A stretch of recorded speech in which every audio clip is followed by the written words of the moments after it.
with their customers. And that means treating your vehicle like it's their own and finding solutions that suit your needs. Because whatever the road brings ahead, they're on it with you. Visit fountaintire.com today.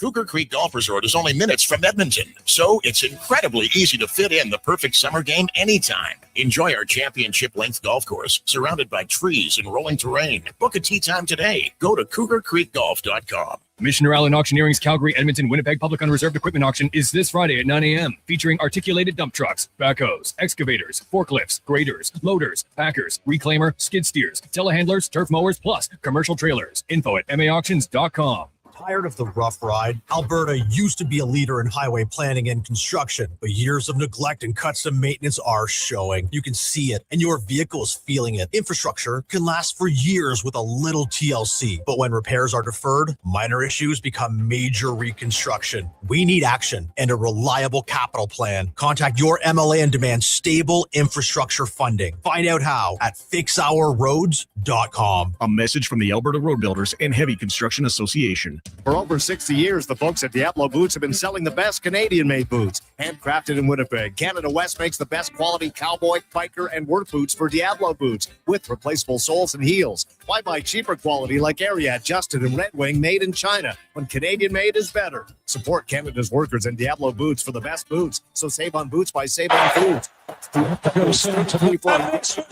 Every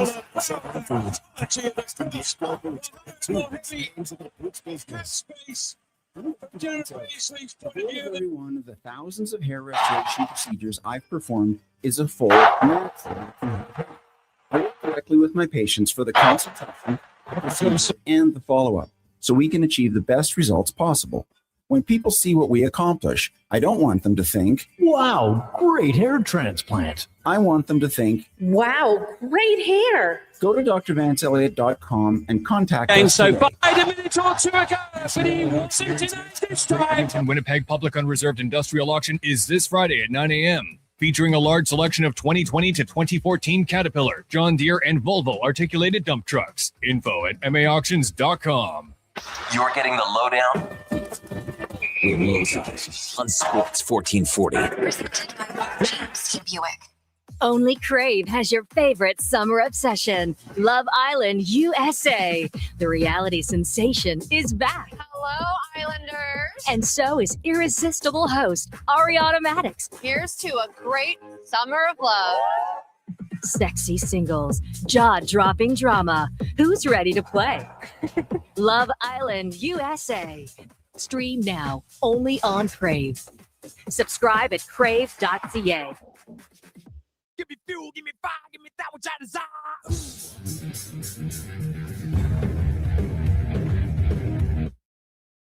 The Jason Gregor Show.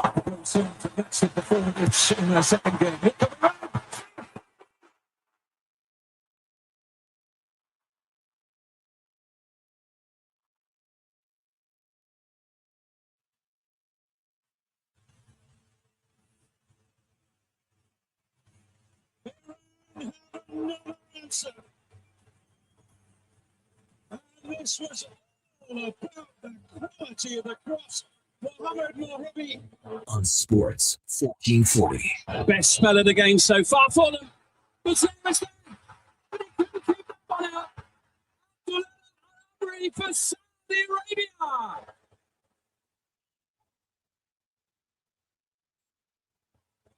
Denied a minute or two ago, but he wasn't denied this time. Presented by PlayAlberta.ca, Alberta's only regulated online gambling website.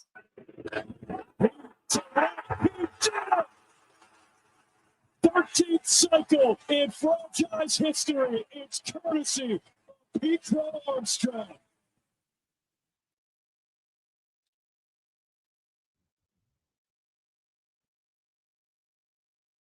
Well, tremendous Tuesday afternoon. How you doing? Welcome to the Jason Gregor Show, coming to you live today on location at Northgate Chevrolet Buick GMC, 132nd Avenue, 97th Street. Stop in. Of course, their biggest sale of the year is running right now through until the end of the month. And stop in. See big Dusty Miller here. He's got a 37 handicap, but he'll give you a good deal. This is a place, Connor, where they're so confident that they wear white socks and black dress shoes.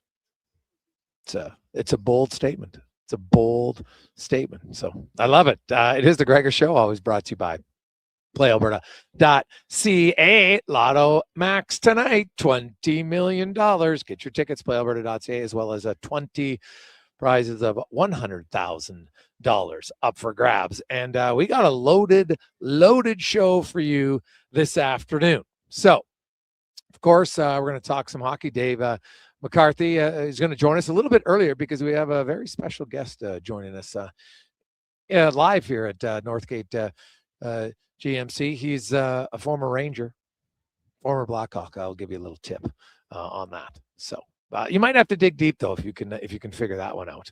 So that's coming up today at 3:00. We got Yaremchuk, Speck, Derek Van Diest will be by. Also, we're going to talk a little green and gold. I was down at Elks today, first practice after the bye week, and as expected, the Elks are going to change their ratio with the unfortunate injury to Coulter Woodmansey. That changes some things on the offensive line, and what it's going to mean is you're going to have a new guy coming in on the O-line, Cameron Carter, big boy, 6'5", 300-pounders out of Murray State.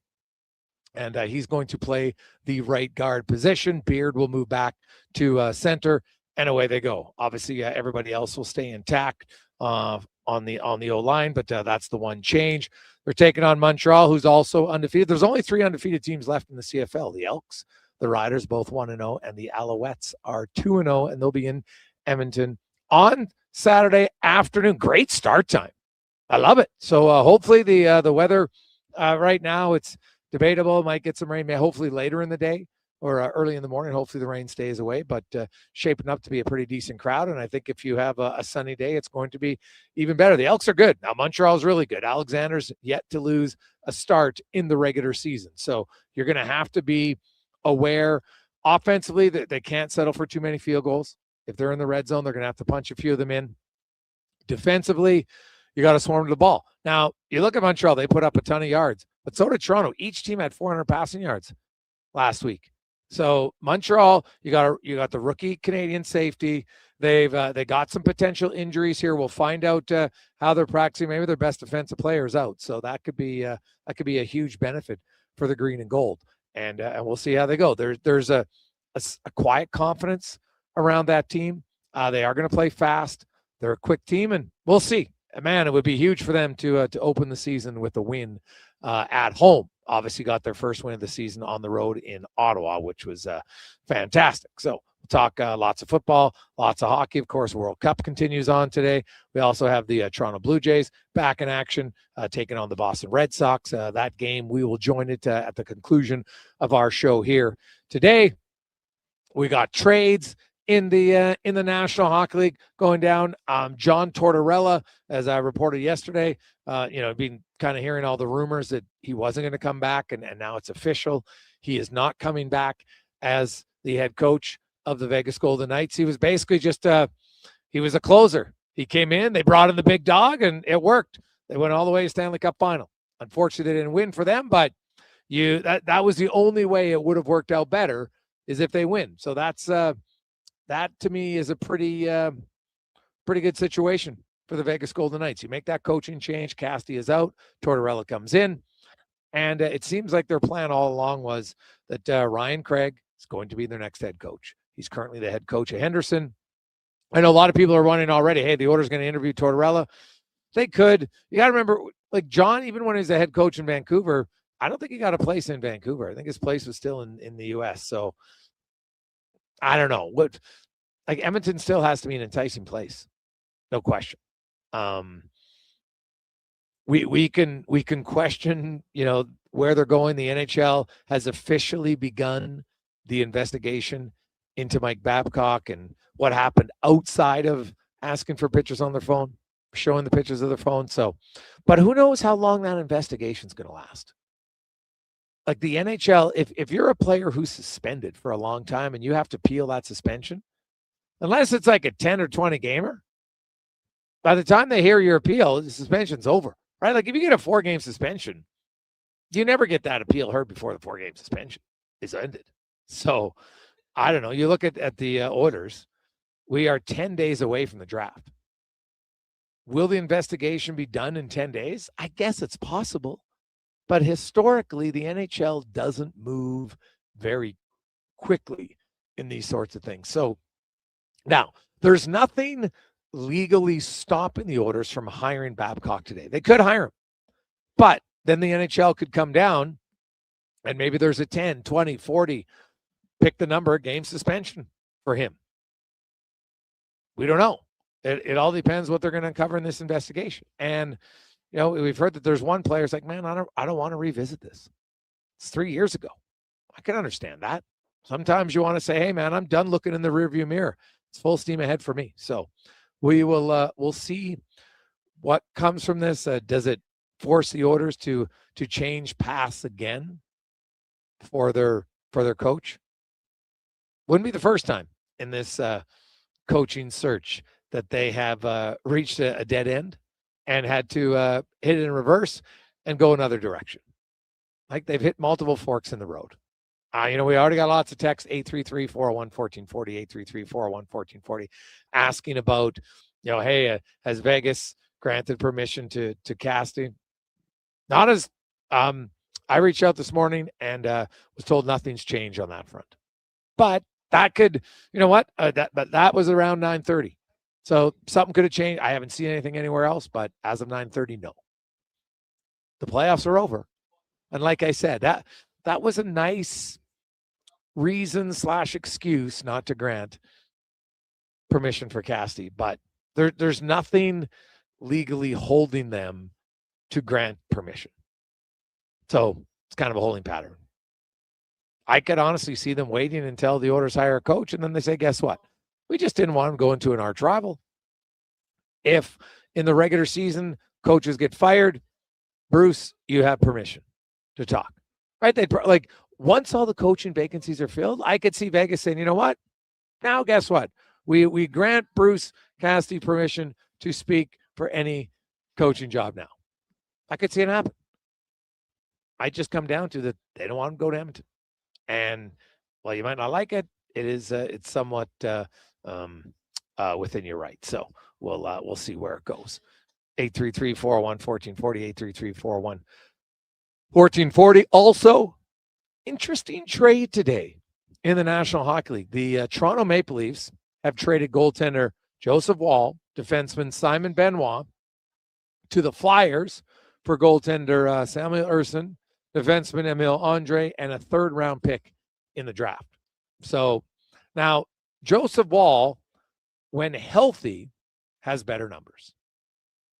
Samuel Ersson, though, down the stretch for Philadelphia, he played really well. When they needed some wins down the stretch, Ersson was excellent.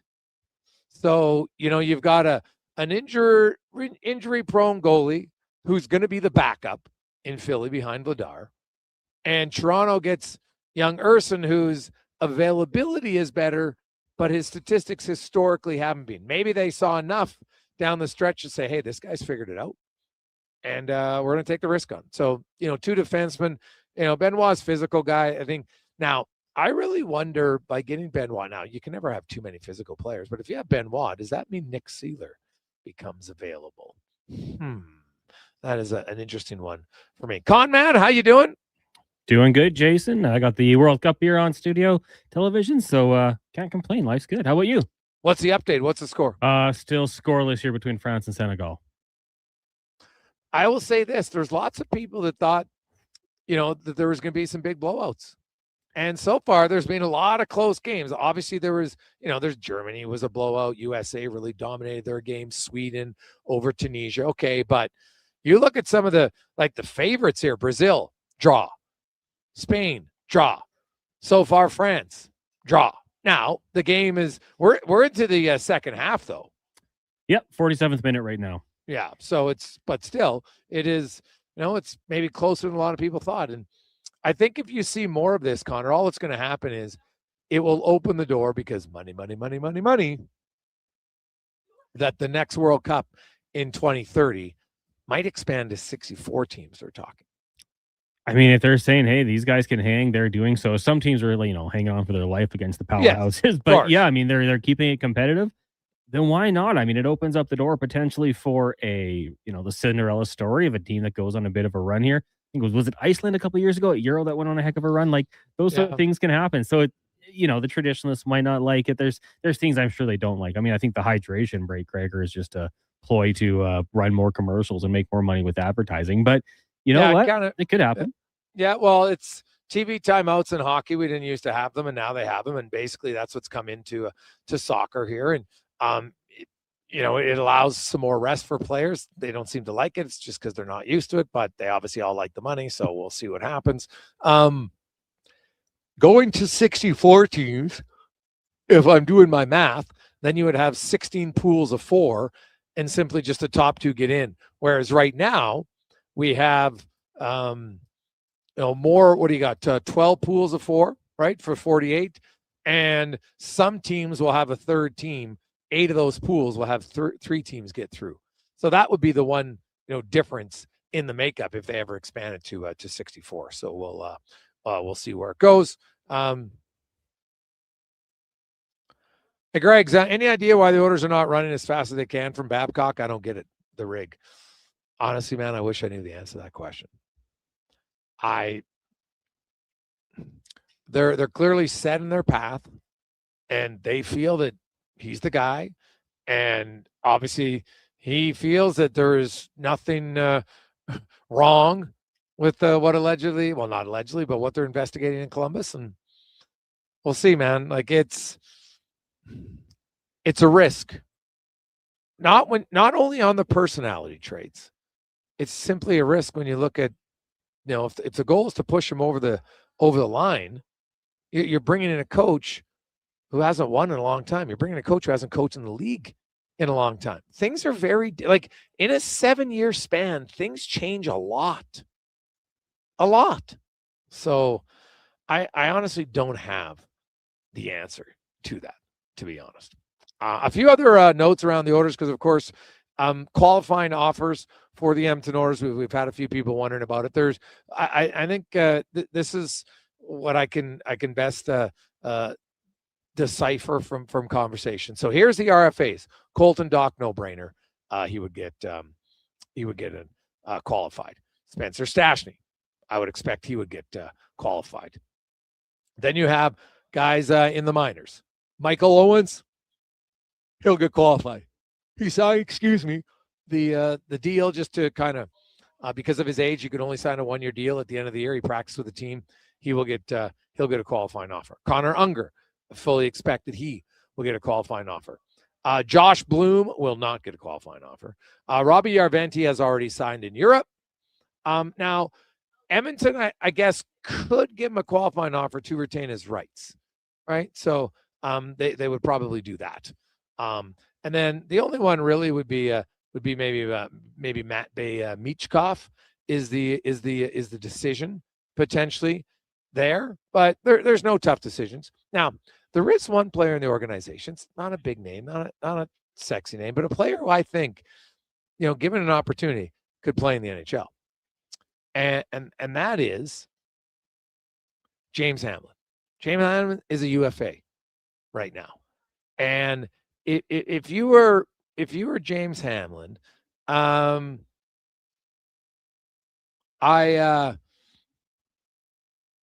think I might look for a second opinion. I think James Hamlin is one of those players that in a different organization could play in the NHL. And he wouldn't be the first. There's lots of guys like that. And now you don't know that for sure. So there's always that risk. Like, what if the Oilers are offering me something and it turns out no one else offers me anything, right? Like there's always that risk. You don't officially know, but he was their most consistent player in the American League last year. He's got offense. He's a great guy. He's great in the room, really good with young players, if that's what you have. He's also someone that I think could play a fourth line role, kill penalties for your team in the NHL. Now, cup contending team, probably not. But a lot of times it's you just got to get into the NHL because you can create a little bit of a an identity of what teams think you are, even if that's not what you are, if you're more than that. But if you never get an opportunity, you can never really show it. So I just wonder if James Hamlin's at a point where he might test it. And even a guy like him, like I think he would fall into the category of some other free agents. They're waiting to see who the head coach is going to be. That will impact the decision for some free agents, good or bad, and regardless of who the head coach is. So, obviously there's Kapanen and there's Connor Murphy. I think the Oilers would really like to sign those two players. Dickinson might just be out of the price range. We'll see. I don't expect Jack Rosmick to return. I think just because of price point, like the Oilers would look and say, okay, well, we think Isaac Howard maybe can fill his shoes here. Not in every element, but in lots of them, and going to be a lot cheaper. Jack Rosmick, I don't think is going to sign for $1.5 million. Back-to-back 20-goal seasons, man. And somebody's going to give him a contract of $3+ million, I think, this year for sure. So I think he'll move on. I think Adam Henrique is going to move on. Probably a choice by the organization, maybe more than anything else. So we'll see. Let's take a quick break. Dave McCarthy will join us next. It's the Gregor Show presented by PlayAlberta.ca. Hey, sports fans, we've got a clear choice for you. At Crystal Glass, we provide customers with the perfect glass for any job. From home to auto and even commercial, installation or repairs, we're your team. Call 310-GLASS or visit crystalglass.ca. Crystal Glass. Whether you're a craft beer connoisseur or more of a wine aficionado, there's always something new to discover at Sherbrooke Liquor, a unique family-owned independent liquor store. The selection, incredible. The non-alcohol section is also very impressive. Sherbrooke Liquor, expert, knowledgeable staff with a passion for unique finds. More than just a liquor store, we're a community. Alberta's best, the one and only Sherbrooke Liquor. Wine, spirits, and oodles of beer. Visit SherbrookeLiquor.com. Tee up at the 2026 Golf-a-thon presented by Popeye Supplements June 19th at Rundle Park, supporting the University Hospital Foundation. Play 1, 2, 3, even 4 rounds of golf. Go tracksocialclub.com. Don't let equipment failure stop you cold. At AWS Welding in Nisku, our factory-trained service techs are on hand for all welding equipment repairs. We're a fully warranted center for Miller, Lincoln, and ESAB. And we service all makes and models. Proper, regular service extends the life of your gear and keeps it running at peak capacity. Don't wait for a breakdown. Book your service appointment today at 780-979-0470. AWS Welding. We make it happen. Say hello to your new favorite drinks. Introducing new McCafe Refreshers. Icy cool, undeniably refreshing, and available in 3 flavors. Strawberry watermelon, mango pineapple, and blackberry passion fruit. Only at McDonald's. Hey, hon, I'm getting expressions and images to frame my hockey card collection in the man cave. Perfect. I'll come with you and bring our wedding photos. For sports memorabilia and family treasures, think Expressions and Images, your local custom framer since 91. You name it, we frame it. I've got some good news if you've been thinking about a heavy-duty truck. The 2026 Ram 2500 Black Express is now at St. Albert Dodge. You've got 20-inch black aluminum wheels, black Mopar side steps, body color, bumpers and grille, and a sport performance hood. Available in all the colors for $68,990. Plus, new this year, Ram's best-in-class 10-year powertrain warranty. Now's the time. Head up the trail and see how easy it is to do business at St. Albert Dodge. Albertans love to debate the best way to enjoy summer sports. No. Playing on the field is the best, man. No way. Watching from the sidelines, way more relaxing. You're both crazy. Checking out the game from the Bro Zone is where it's at. But there's one thing every sports fan agrees on. Wilhauk Beef Jerky. Wherever you catch the action, load up on Alberta's best beef jerky. Wilhauk Beef Jerky. Because you can't have summer fun with salad. Only available in Leduc. Well, get ready for a silly hockey fans. Your partner in power just skated onto the ice. EWEL.ca, the new e-commerce website for electrical wholesalers Edmonton, is ready for the Power Play 24/7 365. UL skates to where the puck will be in 5 years. Now that's forward thinking. Killer selection, slamming products from the best brands, and legendary service. Don't sit on the bench. Get your account today at EWEL.ca and win that project. Plug into your partner in power. Get an EWEL.ca account today. Portions of this hour brought to you by the Druid Irish Pub, Edmonton's favorite soccer home. The Druid Irish Pub is back in the Ice District across from Rogers Place. Watch all the games with 650 Heineken only at the Druid Irish Pub. The Jason Gregor Show, the best of Edmonton sports talk and beyond. This is Sports 1440. Presented by PlayAlberta.ca, Alberta's only regulated online gambling website.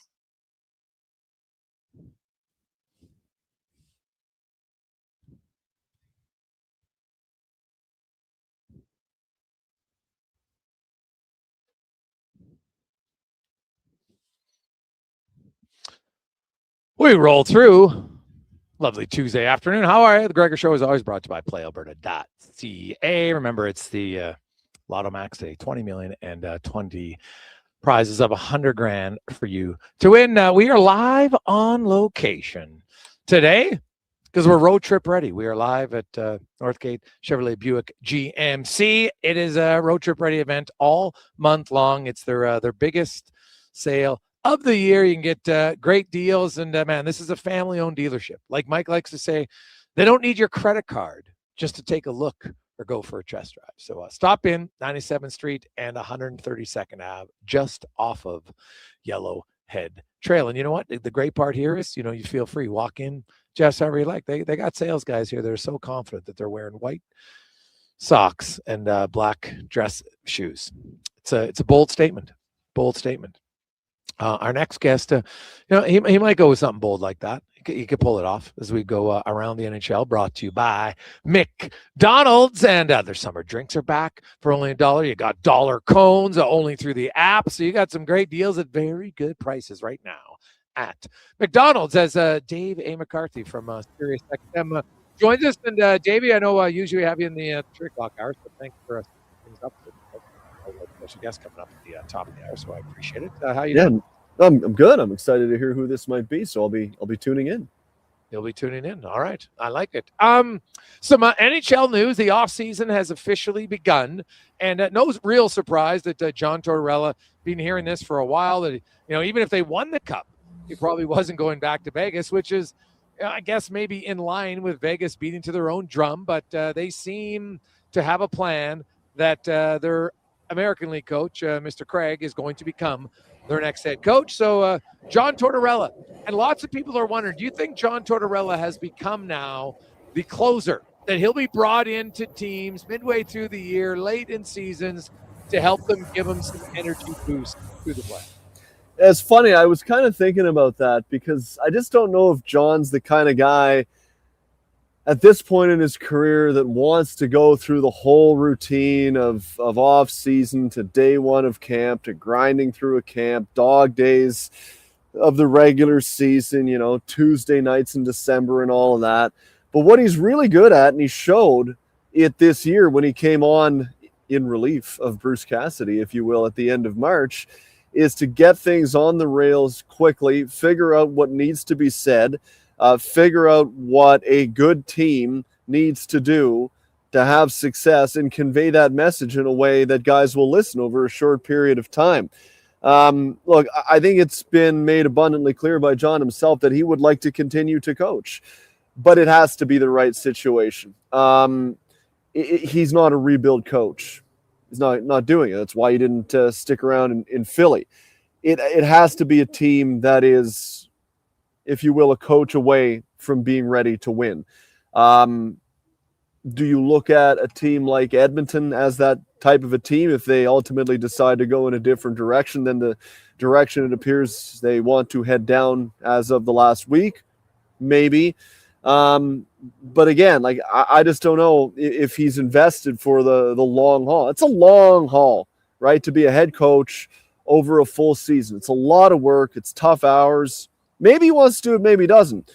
But he was really good in a circumstance like this. So put it this way, if he doesn't get a job, because there aren't many left right now, right? There's Edmonton and there's Toronto, and I don't think it's going to be Toronto. Maybe he is a guy that if a team is underperforming, that has a degree of expectations like Vegas did this year, if he becomes that much more appealing to a team, in February or March or whatever it might be next year, because it certainly worked well this year in Vegas. No, it definitely did. And do you think Edmonton is a fit for John Tortorella? I mean, look, they're clearly looking for a guy that is going to set a standard and ensure everybody adheres to it, non-negotiable. A hard ass, if you will. You could make the argument that the last couple of coaches in Edmonton were not that. A guy with some veteran experience, a guy who's been through it, has won in the past. I get that's why they're looking to go down that road. We talked about Mike Babcock last week, so we don't need to do it again this week. But I think what John has done is show that he is a guy that will have his players' backs.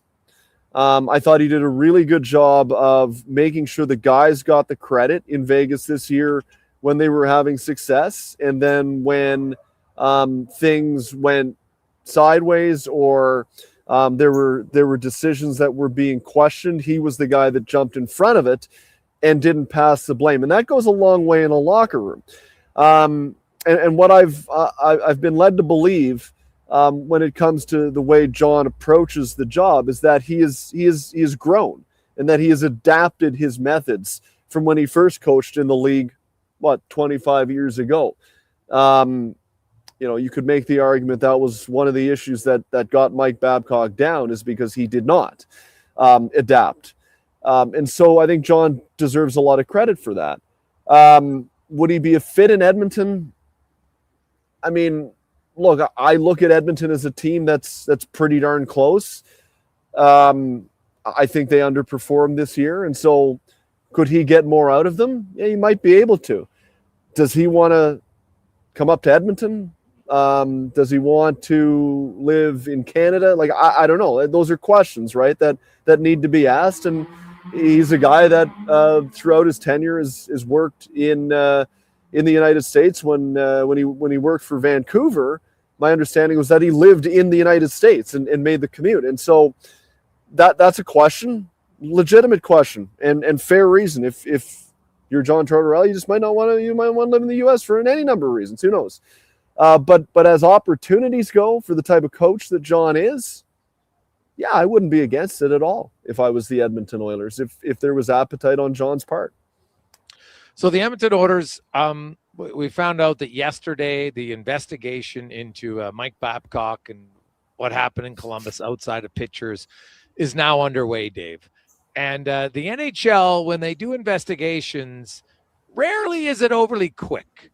We are 10 days away from the draft. So my question to you is, do you think the NHL will wrap up their investigation with Mike Babcock before the NHL draft? Yeah, I do, because it all ultimately comes down to how many people are willing to participate in the investigation, right? Like any matter of that nature. If you can't get people that are willing to participate in the investigation, it will be by nature quicker than not. And indications have suggested so far, there have been a number of people in Columbus that have been approached that have said, you know what, I don't even want to get into it. It was 3 years ago. I'm past it. I don't want to bring it back up again. I don't want my name to potentially be dragged back into this and then have to answer for all that again. And I think that's reasonable, quite honestly, on the part of maybe a number of people that might have been involved, because they're going to get asked questions about it. And so if there are not that many, if you will, witnesses to be produced, I think it will be quicker. And look, I know we've had a long talk about Mike Babcock. I get it. All I will say, though, is that I don't see how he will be precluded from working in the NHL when some of the other people who have been recently allowed back into the game, I think, have been involved in far more serious accusations than this and have been allowed and permitted to continue to work in the league.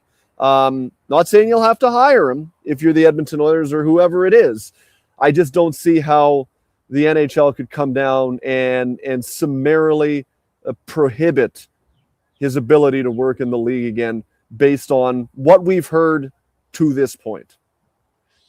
Yeah, I think probably because it's coming from the NHLPA, right? That I think would be the main. That's kind of your direct partner who is pushing to say, "Hey, we need this looked at," and rightly or wrongly, that will be a big reason why if it comes to fruition. And so we'll wait and see. It's another holding pattern. What did you make? We got a trade today, and I think there's going to be a fair amount of trades this offseason.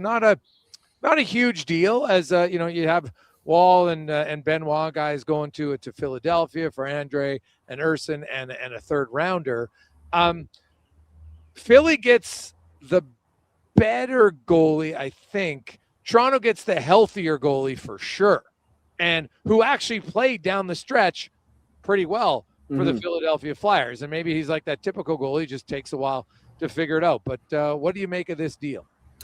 Yeah, I'm not surprised that they made a move when it comes to goaltending, because they have three goalies that were not waivers exempt in Stolarz, Wall, and Hildeby. And if you expose Dennis Hildeby to waivers, he's probably going to get picked up. And so he's still here. It's funny, John Chayka did not confirm when he was specifically asked, will he tender a qualifying offer to Sam Ersson? That's not a guarantee at this point. He said, we've identified him as a guy that our staff might be able to work with, but he said, we're going to still have to sit down with Curtis McElhenney, who's their director of goaltending, and decide whether or not they see a future for him in Toronto. And if not, what it'll do is it'll garner them more organizational flexibility. And that was really the key note that John Chayka was hitting when he spoke today. It was all about organizational flexibility and optionality. And someone actually asked him later in the press conference, what does that mean? And then he went on to say something very similar that was also unclear. But I guess what he's saying is, and what I take from it, like seriously, a lot of buzzwords today, is that this is one move of a summer that will include many. I think there is going to be a significant amount of activity. And so if it's to afford the team an ability to be more creative and more aggressive, it makes sense. In Emile Andre, they see a guy who's an upgrade clearly on what Simon Benoit is at this point in his career, a guy that they feel moves the puck much more effectively. And that's an area that they struggled with mightily last year, was just getting the puck the hell out of their own end. That was a huge problem. Nobody could do it. And so they feel that he's an upgrade there. And he's a younger guy. He's 24 years of age. So, he fits better into that slot where they just were, quite honestly, had a void of talent. And then they get a third rounder for it. So I can kind of see it. Joe Wall, sure, his top end at this point probably is higher than Samuel Ersson. Problem is, guy has tended to be unavailable for significant periods of time every single year. So I don't care how good you are, when you're not in the lineup, you're not very good. And he tended to be unavailable. And so that was just the straight facts. And so, yeah, that's how I'd look at it. Everyone trying to jump to conclusions right away. And, what do you think of that trade? The Leafs got hosed on it.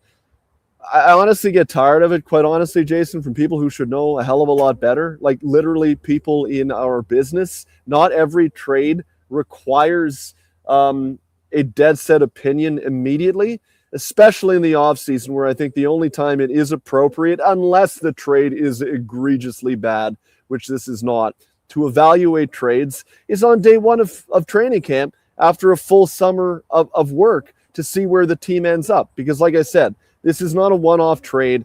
It's a deal that is going to be one of many as they clearly look to restructure this roster heading into next season.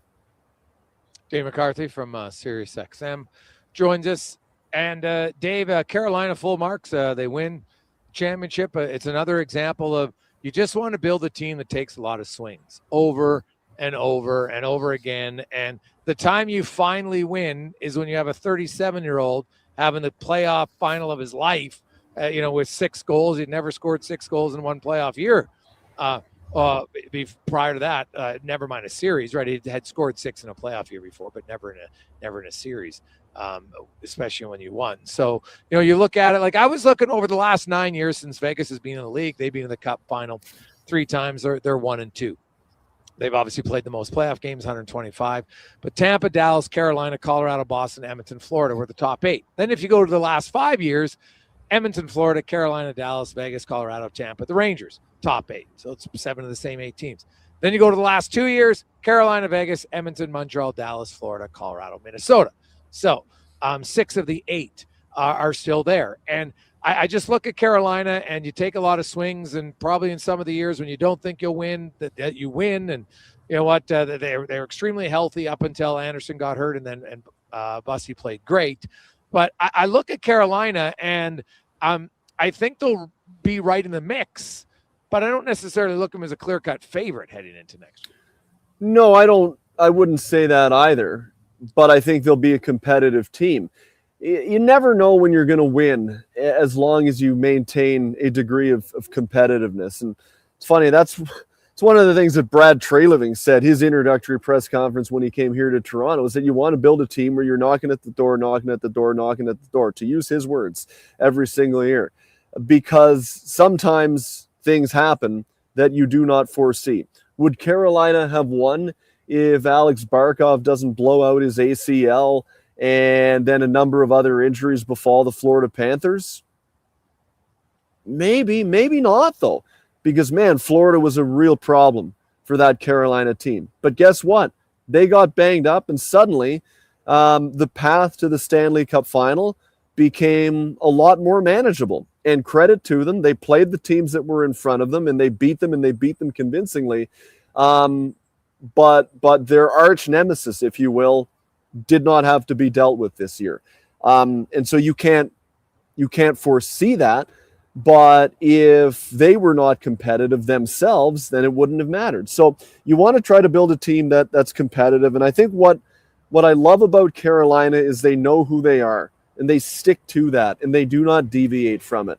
Like they tried with Mikko Rantanen, which I thought was the right course of action at the time, because we had been saying that for years. You can't just have Aho and Svechnikov and then later Jarvis. Like you need another guy on another line that can make a difference. If those guys go quiet, which they did this year, and it was Stankoven and Jackson Blake and Taylor Hall who carried the mail for a lot of time.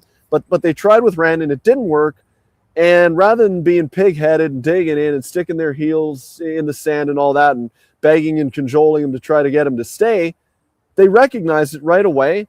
And credit to Mikko as well, who said, it's probably not for me.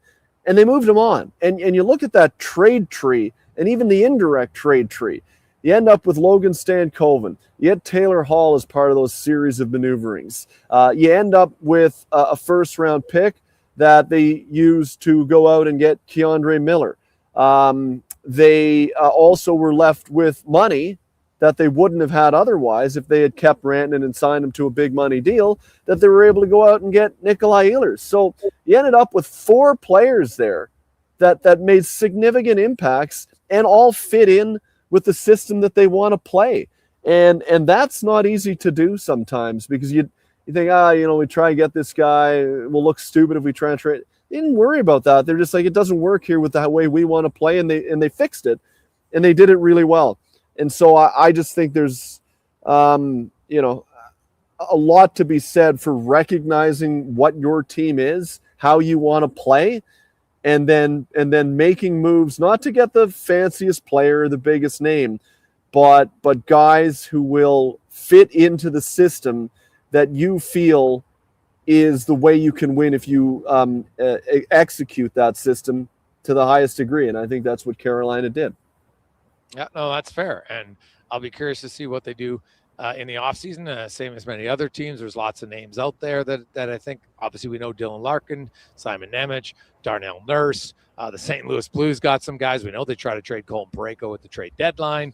There's the Dallas Stars are an interesting team for me to see what path they're looking at going down with Jason Robertson and maybe a trade.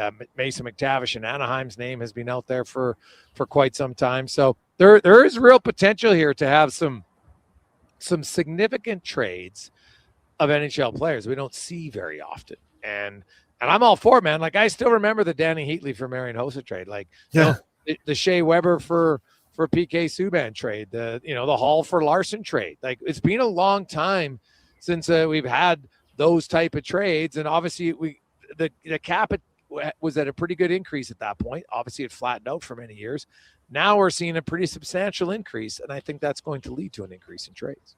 Yeah, it absolutely gives teams flexibility to make bold moves that they didn't have the ability to in years past, just simply because it's too hard to move that kind of money around. It's got to be dollar in, dollar out in a lot of the years prior to, the last year or so here. So there will be flexibility. There are guys that either through their contractual situation or just simply their desire are looking for or could be moved. So there's a pot of guys that are in the mix. Don't forget about Connor Hellebuck as well, as I continue to keep my eye planted very firmly in that situation. So he could be in the mix. Florida's looking for a goalie.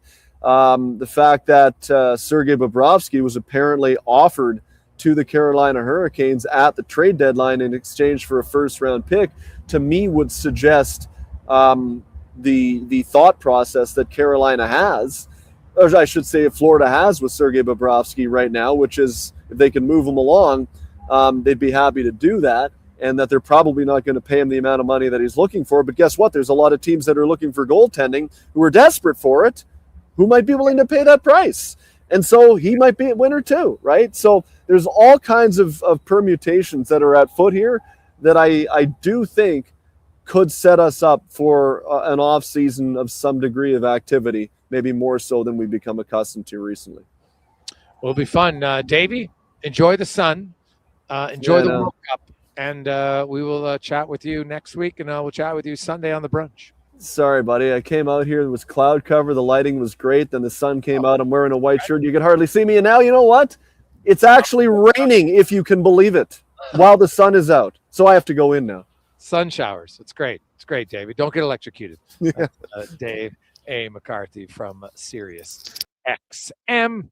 It is the Jason Gregor Show, coming to you live from Northgate Chevrolet Buick GMC, 97th Street and 132nd Avenue. You want to stop in if you're looking for fantastic deals, man. They got the Corvette. There's one sitting in front of me. Oh, my goodness. Just come in for a test drive just to see it, because they got the road trip ready. Their biggest sale event of the year is on all through the month of June. So stop in 132nd Ave and 97th Street. And, hey, while you're here, maybe you can come say hello to our special guest who's going to be joining us right at the top of the hour. I just saw him walk in. So I might even tell you who he is next on the Gregor Show, presented by PlayAlberta.ca.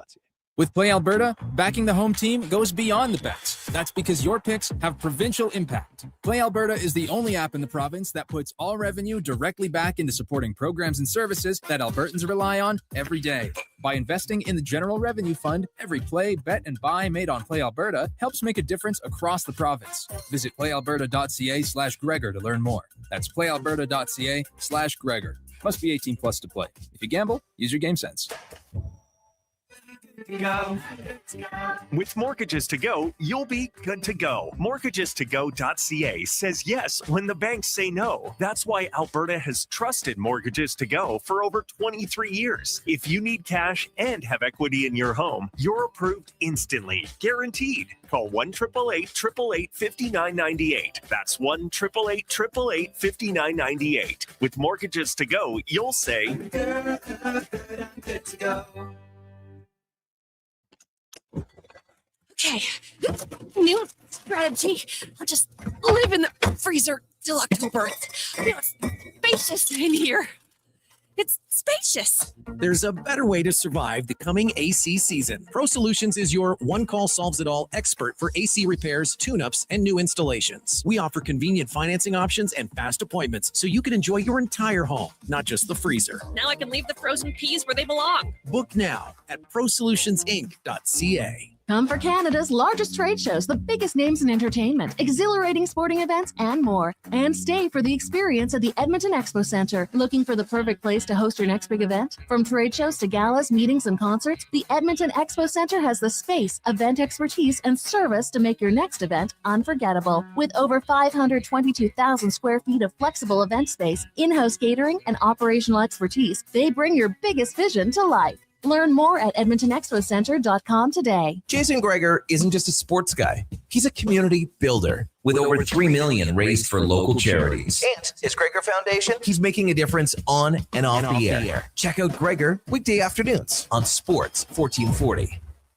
Are you a skilled laborer? All-Star Construction wants to talk to you. A heavy equipment operator with Traco or backhoe experience, All-Star Construction wants to talk to you, too. With work in and around Edmonton for local land developers, All-Star Construction offers year-round employment. Whether it's power, gas, or telecom, developers rely on All-Star Construction to get the job done. So if you're a skilled laborer or a heavy equipment operator with Traco or backhoe experience searching for work, search All-Star Construction on Indeed. Looking for a truck that could handle anything Alberta throws your way? Wolf GMC Buick has the offers to get you behind the wheel. Get 0% financing for up to 72 months on select new 2026 GMC Sierra 1500 models. Plus, trade in an eligible 2015 or newer pickup and receive a $1,000 truck trade-in bonus on select Sierra models. Ask about bonus offers for heroes, students, recent graduates, and more. Visit wolfgmcbuick.com. Hi, I'm Colin Livingston, president of CanTorque. We've been tightening bolts and redefining our industry for 25 years. Yes, a quarter century, and we're just getting started. Check us out at CanTorque.com. Our tools age better than I do. Hey, Gary, is that your dad? No, this is Evan, the new sales rep I hired. Oh. First impressions matter, but when hair loss takes over, it can feel like you're not being seen for the maverick you truly are. Hi, I'm Dr. Vance Elliott. At Advanced Hair and Skin Surgery, we know that hair loss is more than just a cosmetic issue. It's personal. Let's discuss all the cutting-edge options available so you can make a great impression every time. Book a free consultation today at drvanceelliott.com.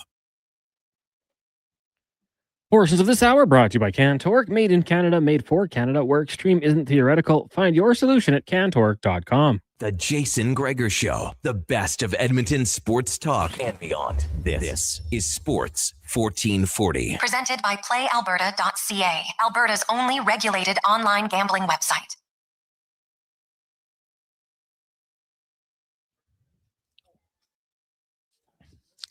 $2:49. Welcome back, Jason Gregor, Connor Halley, Sports 1440, sports1440.ca. YouTube, Facebook, X, and Instagram. Today, coming to you live on location at Northgate Chevrolet Buick GMC, 97th Street to 132nd Avenue. Your place to come in if you're looking for a great deal on a vehicle. And as Mike says, family-owned business, and they don't need your credit card just to take a look or go for a test drive. They will trust you here, and you can trust them that you will get a good deal.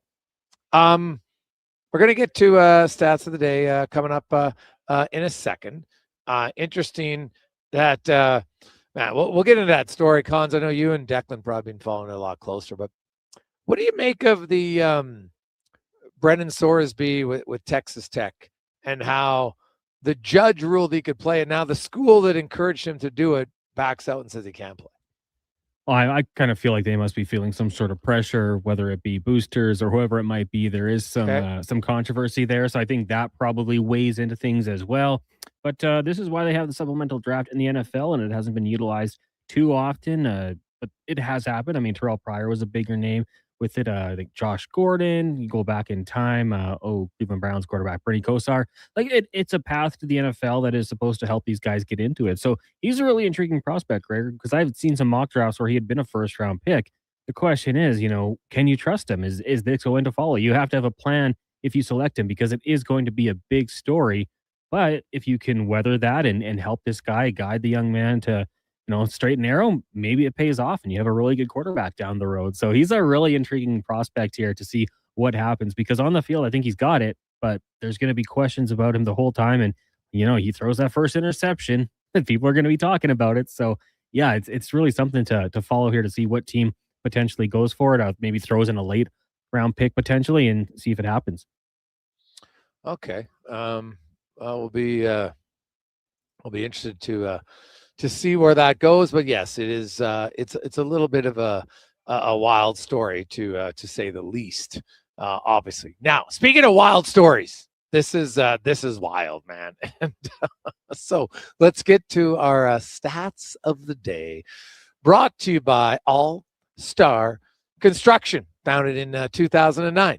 They just continue to build and grow, and they're hiring right now. If you want to look up All Star Construction, if you're looking for maybe you're just looking for a summer job, maybe you're looking for a full-time one, check it out at All Star Construction. So, Connor, I don't know how closely you watched the Cabo Verde game against Spain, and so they have a 40-year-old netminder, Vozinha.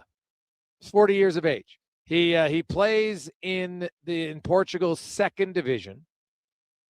And in the World Cup game against Spain, he stopped 7 saves. Basically, it was an improbable clean sheet. His country's first ever World Cup point in a 0-0 draw against Spain. Prior to the game, now this is a true story. Prior to the game, he had 46,000 followers on Instagram. Do you know how many he has now? How many? 6.9 million. Like 9.3 now, Dex says. It's up to 9.3? 9.6 now.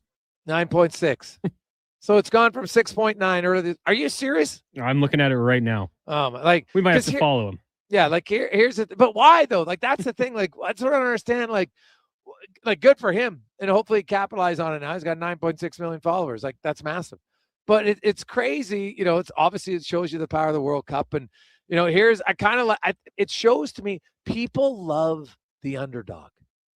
They love it. Right? It's it's amazing. Right? Like he has more followers than Victor Wembanyama, Patrick Mahomes, and every MLB player not named Shohei Ohtani, because he's at 10.7. But by the time the tournament's over, he might be more. Right now, will people follow him forever? Probably, because I think people just want to hear and see what more about this guy. They're fascinated, and that's why I think inherently, people like to see someone succeed, and you know maybe they have some trials and tribulations. As a 40-year-old, you're at the World Cup. Like it's a story that because most people are the underdog, right? When we think about it, most of us are the underdog. If there's somebody out there who goes on to achieve something massive, it's rare, right? Like guys who are like the true greats of the greats are usually greats right from the get-go. Now there's some exceptions, you know, Tom Brady, I guess would be one. Like he was a good college football player, but he wasn't like highly ranked. Like this guy's going to come out and be, you know, go on to be arguably the greatest quarterback ever, right? Like that's not how it was. So either way, you know, it was David versus Goliath, the number 2 ranked team against the number 67th ranked team. And here's the thing. The population of Cabo Verde, it's 530,000. If I'm him, man, if I'm Tourism Cabo Verde, I'm hiring him. Because you've got now 9.6 million people that you can say, hey, come see our country. This is what we have to offer. And guaranteed, Connor, some people would go. There's no doubt in my mind. So it was, it's wild to me to see someone go from 46,000 to, as you guys say, so it was at 6.9 this morning when I looked. Yeah. And now it's at 9.6 in one day. Like that is nuts. Man, absolutely nuts. Also, if you like reunions, which lots of sports fans do, and you like a little bit of underdogs. Now, these used to be great players. Now they're a little bit older, but Serena and Venus are teaming up. Women's doubles at Wimbledon, which they have won 6 times together, 2000, 2002, 8, 9, 12, and 16. Serena's won 7 single titles. Venus has won 5. So they've got 18 titles between them in singles and in doubles. And now they're going to team up again. So that is that's good. If you're a fan of the All-Star game in baseball, which I would say is the greatest of the pro sports all-star games, because just how the sport is, you can have the best pitchers throw gas against the best hitters and they're trying to hit it, right? Like it's the closest facsimile. Now it's only one inning at a time usually for those guys, but still, it's now not surprising. Shohei Ohtani currently leads all voters. Drake Baldwin from Atlanta leads catchers. Freddie Freeman, first baseman. Ozzie Alba, second baseman. Max Muncy, third. C.J. Abrams, shortstop. Andy Page, Ronald. How is Andy Page number one? Are you kidding me? Ronald Acuna Jr. and Brandon Marsh. Teoscar Hernandez also up there. Dodgers obviously have a few guys. Ohtani, no surprise. He's ahead of Kyle Schwarber. That's the thing. Like, Kyle Schwarber should be a no-brainer there, but obviously Shohei is pretty popular. In the AL, Jordan Alvarez is the leading vote getter with just over 1 million votes. Shea Langoliers from the A's is the catcher. Alejandro Kirk is number 2. Vladdy Guerrero leads first baseman. Ernie Clement is ahead at second base. Junior Caminero, Bobby Witt Jr. at third and shortstop. Aaron Judge, Mike Trout, Cody Bellinger leading in the outfield, and then Alvarez is the leader at the DH position. So we talked about it, Cons. The Athletics at homestand against the Brewers. If you're ever picking the overs, playalberta.ca. How about that? They averaged 102 runs in their 6 games. That's 17 runs per game, which is basically twice the average, just under, because MLB games average right now 8.96 runs per game. You go to a smaller diamond and you virtually double it. That is that's crazy. And just to recap from the NBA, why Brunson won. Did you know that Brunson scored an astonishing 42.7% of the Knicks' fourth quarter points? Now, prior to that, the highest share ever was Dirk Nowitzki with the Mavs in 2011 when he was at 43.7. So pretty good. There's some stats of the day brought to you by All-Star Construction. When we come back, our guest, Colton Dock, former Fort Saskatchewan Ranger, Chicago Blackhawk, now member of the Edmonton Oilers, will join us live here at Northgate Chevrolet Buick GMC. Let's get to the Conman Sports 1440 update, brought to you by Go Auto. Cars, trucks, vans, SUVs, you name it, they got it. Over 15,000 vehicles to choose from. GoAuto.ca.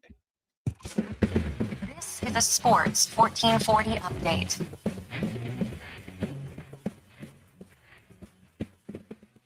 The Toronto Maple Leafs have traded goaltender Joseph Wall, defenseman Simon Benoit to the Philadelphia Flyers for goaltender Samuel Ersson, defenseman Emile Andre, and a third-round pick in the 2026 draft.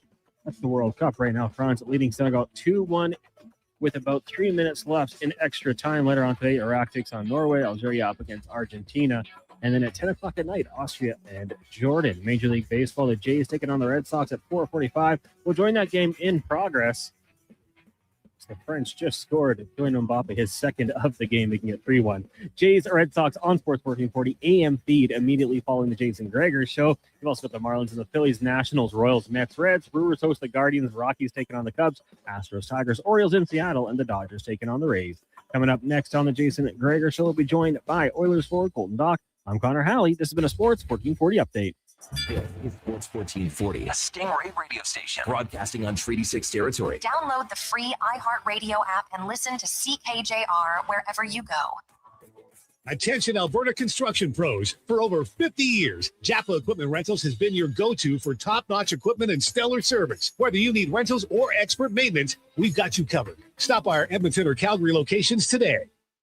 There's one game that kicks off summer, June 20th at Play Alberta Field at Commonwealth Stadium. The Elks home opener, Elks Alouettes, presented by James H. Brown, Alberta Injury Lawyers. Lock in your tickets now at goelks.com/tickets. Our city, our year. You don't just need property services, you need problems handled. Hire Good provides cleanup, debris removal, site monitoring, and safety attendance across Edmonton. We reduce issues on your property, keep spaces safe, and take pressure off your team. We resolve real problems for businesses while creating real impact because our team is built on second chances and they show up every day ready to prove it. Visit hiregood.ca or call and mention Jason Gregor for a first-time discount. Hire Good. Stable jobs create stable lives. Cheering on Canada, Mexico, Australia, France, England, Brazil, Germany, Spain, and the rest of the world at the Druid Irish Pub. Your World Cup headquarters. Wear your colors, cheer on your team, and enjoy $6.50 Heineken every game. Plus, your chance to win a ton of World Cup merch, including hoodies, jerseys, soccer balls, and more. The Druid Irish Pub, your World Cup headquarters. Bringing Edmonton together, one soccer game at a time. The Druid Irish Pub. Cheer with us in the Mercer Building across from Rogers Place in Ice District. A huge thank you for making Sports 1440 the most listened to sports radio station in Edmonton. From Gregor to Carius to Low Tide, we've got in-depth analysis on all your favorite sports. We are Sports 1440. You've got a go-to coffee spot, a trusted barber, even a lucky game day jersey. But when it's about looking your absolute best, there's only one name you need. Mr. Dirk. Family run since 1939, we're experts in crafting impeccable tailor-made suits and offering a wide variety of everyday styles. Pair that with personalized one-on-one fittings and the convenience of on-site tailoring. Mr. Dirk elevates your style game. Visit our Edmonton store or explore MrDirk.com. Score big on style with Mr. Dirk. Our new McCafe crafted sodas just drinks or something more, like Sprite Berry Bliss, Creamy Strawberry Coke, and Orange Dream. All swirled with fizzy flavor and topped with silky cold foam. Only at McDonald's. At participating McDonald's restaurants in Canada. Performance by Action Electrical today. Their projects team kicked things off, designing and building with unmatched skill. Then the service team swoops in for those crucial repairs and maintenance. And don't forget the testing team, ensuring everything's safe and sound before the solar team scores with sustainable energy. A complete team effort. Have Action Electrical bring home a win for you and your project. Visit actionelectrical.net. Experience the home ice advantage with your window coverings. Novo Blinds provides factory direct pricing and fast turnaround on roller, zebra, blackout, drapery, and motorized blinds. Book a free in-home consultation at novoblinds.ca. We just dropped a massive payload at NISQ 4. It's time to unload some deals at the Truckload of Savings event.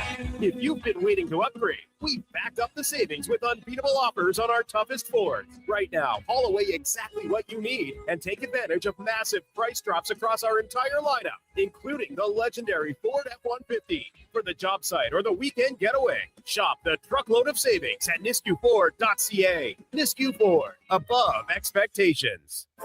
Legacy Heating and Cooling is serious about cooling. In fact, we offer multiple ways to cool your home. So you better call Legacy. Call Legacy. If you're looking for traditional air conditioning, we got you. Call Legacy. Call Legacy. Or ask us about a heat pump to help you heat and cool. Call Legacy. Call Legacy. Cool with AC or cool with a heat pump. Cool your home with Legacy Heating and Cooling.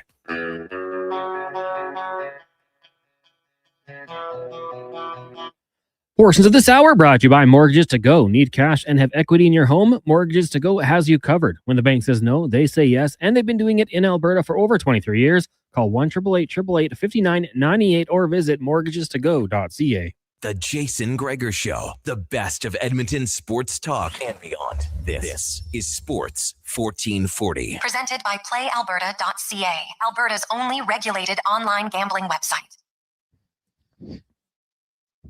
We continue on. Welcome back to the Gregor Show, as always presented by PlayAlberta.ca, Alberta's only regulated online gambling website where 100% of the revenue stays right here in the province, PlayAlberta.ca. And today, of course, Lotto Max, $20 million up for grabs and 20 prizes of $100,000 at PlayAlberta.ca. We are live on location today. Of course, it's the road trip ready sales event all month long at Northgate Chevrolet Buick GMC, 132nd Ave, 97th Street. Come in if you're looking for great deals. Those also, hey, even fashion tips, that bold dressers here with, black socks, white shoes, black shoes. It's classic. The black dress shoes and white socks. It's a Mike Lowe special. For sure. And we got a special guest joining us in studio today. I was teasing people earlier. I said, hey, former Ranger and former Blackhawk. A lot of them didn't get it, but I meant former Fort Saskatchewan Ranger and, of course, Chicago Blackhawk, now a member of the Edmonton Oilers. Colton Dock joins us. Colton, welcome to the show, man. How you doing? I'm great. Thanks for having me. Hey, I appreciate it. So it's the first time on the show, so I thank for that. You've always trained in the offseason in Edmonton, but now you train as an Oiler. A team you grew up for. How is it a little different? I guess the big difference is you get to train at the rink. Yeah, that's pretty special. Get to go there every day. Like I was telling you earlier, we get breakfast and lunch, so that's pretty fortunate. Yeah, so it's pretty nice to get there, go kind of see the guys still, get to hang around them, get more familiar with them. Like you said, I came halfway through, so it's nice to kind of be around them. And right now, there's lots of guys. You're telling me Hyman's still here. He's just leaving. Ekholm. Obviously, there's Tristan Jarry, Matt Savoy, James Hamlin, Luke Prokop. Like normally, it's not that big of a group of guys to train with, and especially having a few. Calvin Pickard was here, Matt Tompkins. So you got a lot of tennies to shoot on. Yeah, no, that's always nice. I think the goalies skate pretty early, so it's tough to get out there. Oh, so you're not with the goalies? No, we do goalies and forwards separate, or goalies and players separate. They go out there because I think they're kind of working on specific things. Okay. So, but yeah, it's nice to kind of have them out, and when you do need a goalie, there's someone to ask. So you're not ripping clappers at him, top cheddar very often, which you'd like to do though. Yeah, maybe in a month or two. So we'll get it back, and kind of a lot of Oiler fans got to see Colton Dock a little bit, don't know much about you, but take us back to your young roots as a member of in Fort Saskatchewan. Played at the old JRC for the Rangers. Obviously, you played there for the majority of your minor hockey career. What was when did a hockey go from just being fun to maybe this is something that maybe I can do? Well, I mean, kind of to be honest, it was always something my brother and I both wanted to do. Okay. Watching my godfather Tyson Bailey grow up, and he was playing in the Fort, and we'd go to his games, and first it was we wanted to be like him playing for the Bantam team. You get the leather jacket there. That was always pretty cool. Oh yeah. Hopefully walk around school with a little taller shoulders. So do that. But then probably around like Pee Wee and Bantam, you start to the Bantam draft comes up, and you get a little more familiar with the game, and you start understanding where it could take you, and just kind of watching Kirby grow up. I always had a little more insight.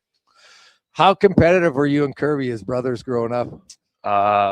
Very. Yeah, no, a lot of battles on the outdoor rink, a lot of battles in the backyard. I mean, whether it was hockey or any other sport or playing cards or Monopoly, anything, it was very competitive. Who's more competitive? Who is the worst loser? I'm gonna say he's the worst loser.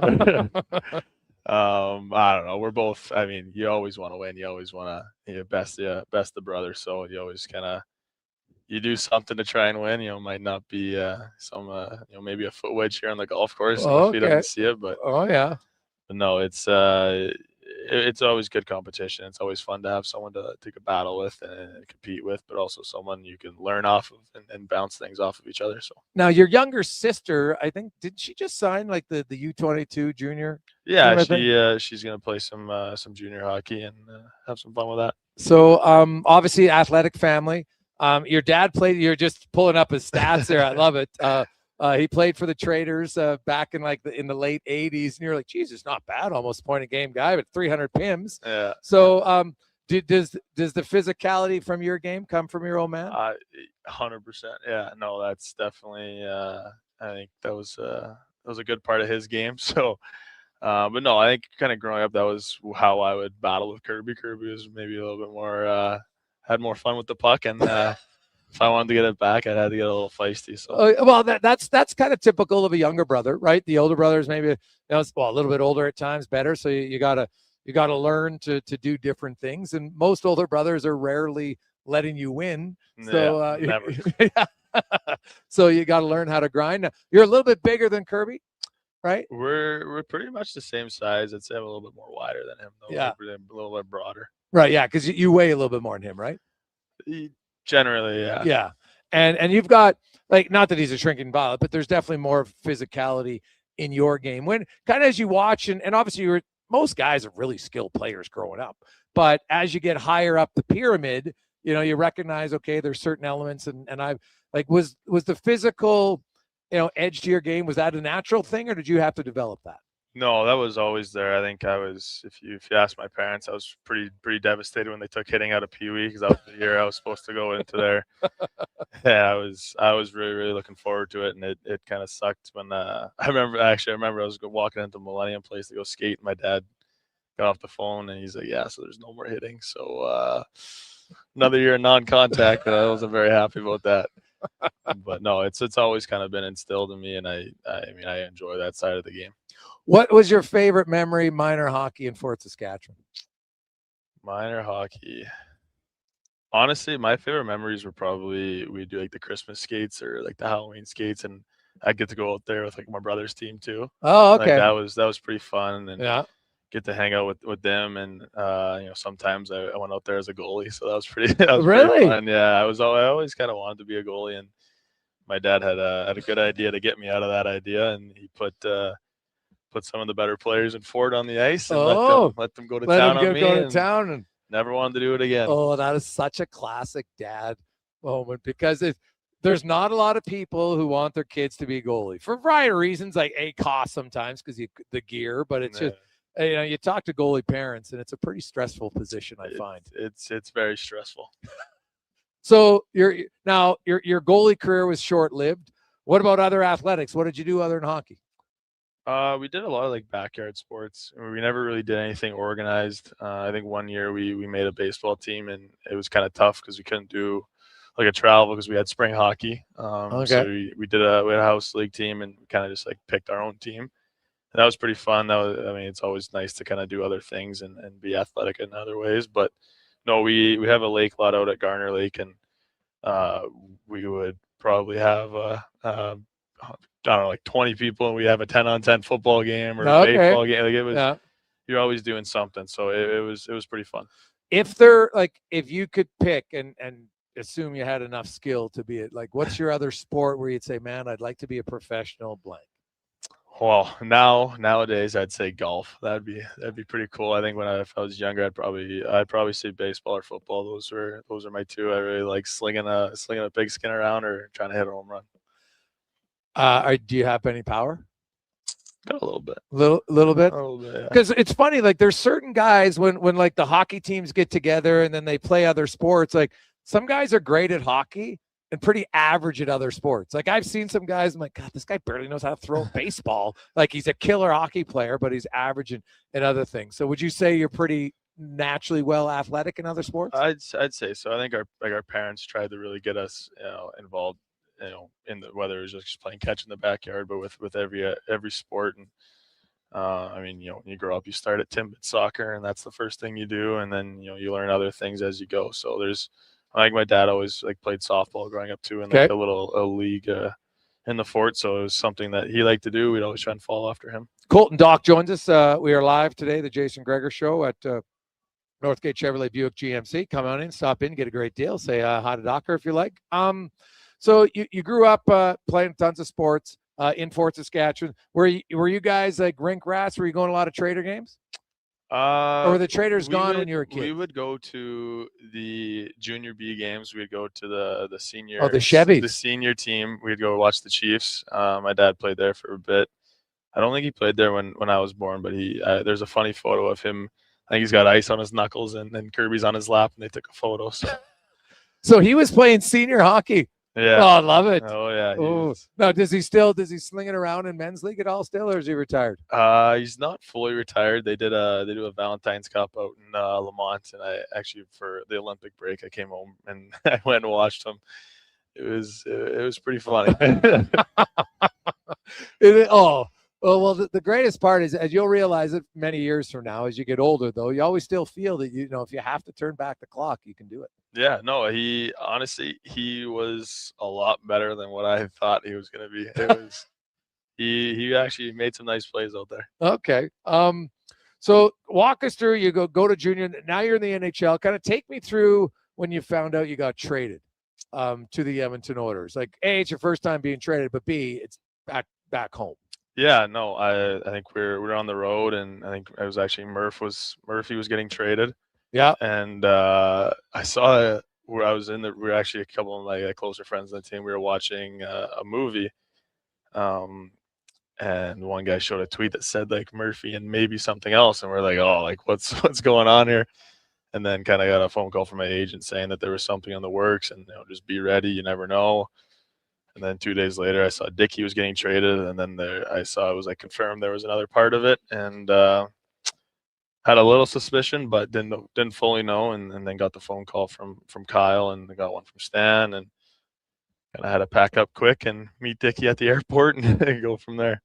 So your first call, I'm guessing, was to your parents that I'm coming home, or how'd you open the phone call? I'm pretty sure I was actually on my way to dinner, and I called my dad, and I was like, hey, I think it's happening. I think I'm coming home. I don't really know. And I was like, just sweat, like hands are sweating, like, because like you start thinking of all the stuff you have at your house, and like, what are you going to do? How are you going to pack it all up?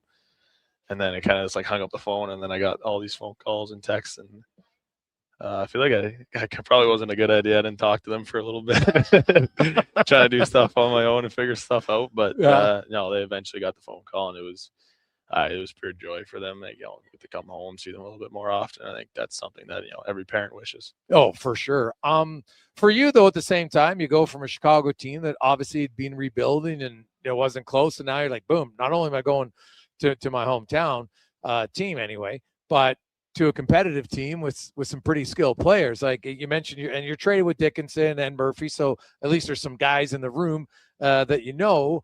But how is it? Is it nerves or excitement? Like, what's that combination like? It was definitely a bit of both. I mean, when we clinched the playoffs, I thought that was like the coolest thing ever. Like that was that was unreal. And then I actually remember Nalba came up to me before game one, and he was asking how I'm feeling, and it kind of when like the workers were setting up the towels on the seats, and I was like, wow, like I'm actually in it. Like this, it's getting a little nervous, a little nerve wracking, but I mean, once you step on the ice, I feel like those jitters go away. And it was funny. I went home and slept in my childhood bed too before the game, so that was kind of funny. But before the first playoff game, yeah. So those were funny times. But no, it was awesome. Like it was everything and more. I know I wish we went a little bit longer and had a good run, but it's pretty cool playing the playoffs. When you think back to being in your childhood bed, you obviously hadn't stayed in before a game, I don't think ever. No. That like, do you remember when you were a kid, were you lying up, in bed, and were you thinking like, hey, I'm going to play for the Oilers, or is it, do you ever remember anything vivid like that?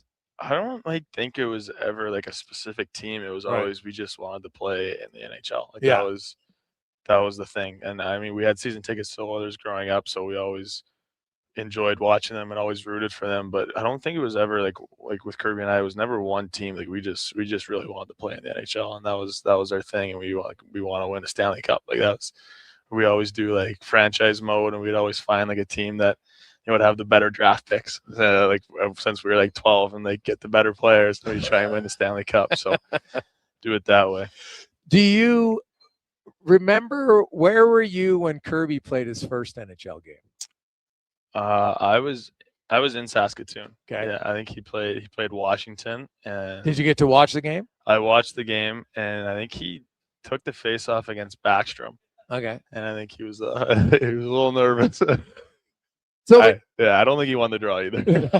Because obviously, you grow up in brothers and you have that sibling rivalry. But then as you get older, like most brothers, now you're each other's number one fan. How was it for you when you saw your older brother play his first game in the NHL? Like, I'm assuming it's super fun and exciting, but did it also be like, okay, damn, like I got to get there too? Yeah, I mean, it was really cool watching him, and you kind of like you understand it, but you don't understand it until like you play. It's pretty special to play in the NHL, and watching him, it was awesome. And then him scoring his first goal, I think that was like oh my god, like that's cool. Like, do you remember because I'm assuming, I don't know if you just texted, did you call him after his first game?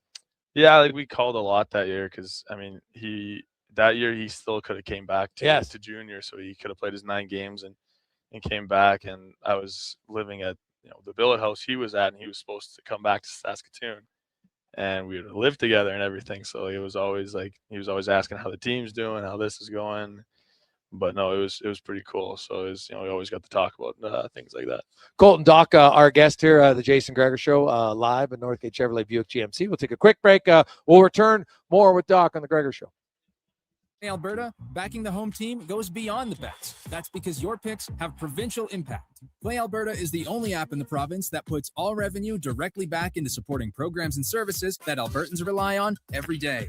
By investing in the General Revenue Fund, every play, bet, and buy made on Play Alberta helps make a difference across the province. Visit playalberta.ca/Gregor to learn more. That's playalberta.ca/Gregor. Must be 18 plus to play. If you gamble, use your game sense.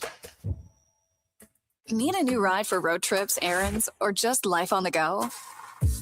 Go Auto offers a massive selection with over 15,000 new and used vehicles to choose from. With over 70 locations across Western Canada, finding your next ride has never been easier. Whether it's a roomy SUV for the family, a sleek car for the open road, or a rugged truck for your weekend adventures, you'll find it here at a price you'll love. Explore thousands of vehicles today at goauto.ca. At Hughes, it's all about getting in and out quick and clean. No cash, no problem. With Hughes' new tap and wash system, all you need is your debit or credit card to get your vehicle sparkling clean. Find us at HughesCarWash.com. Mr. Rooter buries evidence in the desert. I didn't mean to do it.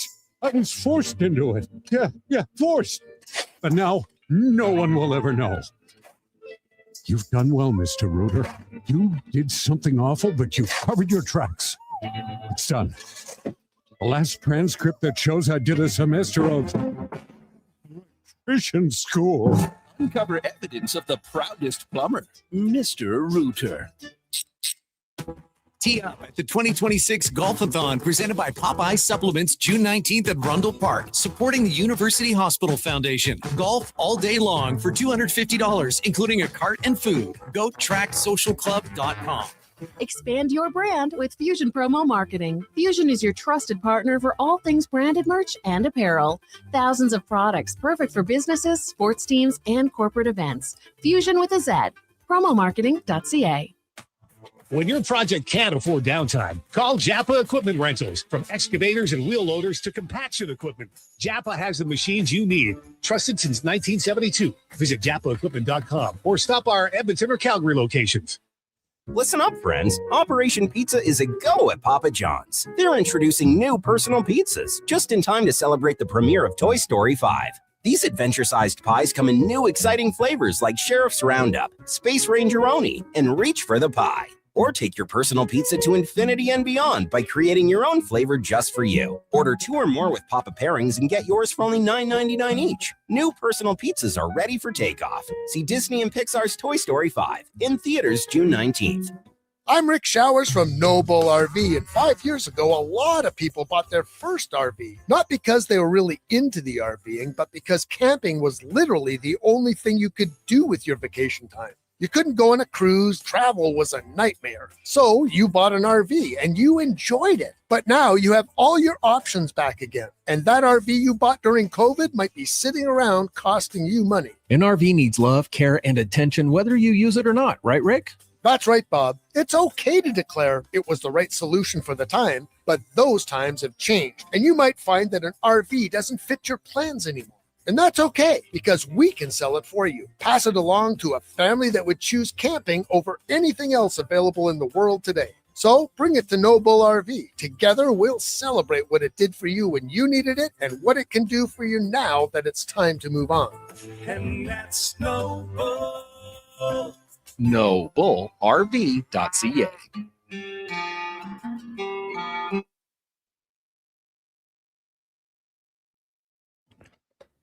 Portions of this hour brought to you by Leading Edge Physio. We treat pain and injuries head to toe and some other issues that might surprise you, like incontinence, vertigo, neuropathy, and cognitive issues. We invest in technology, techniques, skills, and people that know how and what to fix. Life shouldn't hurt. LeadingEdgePhysio.com. The Jason Gregor Show, the best of Edmonton sports talk and beyond. This is Sports 1440. Presented by PlayAlberta.ca, Alberta's only regulated online gambling website.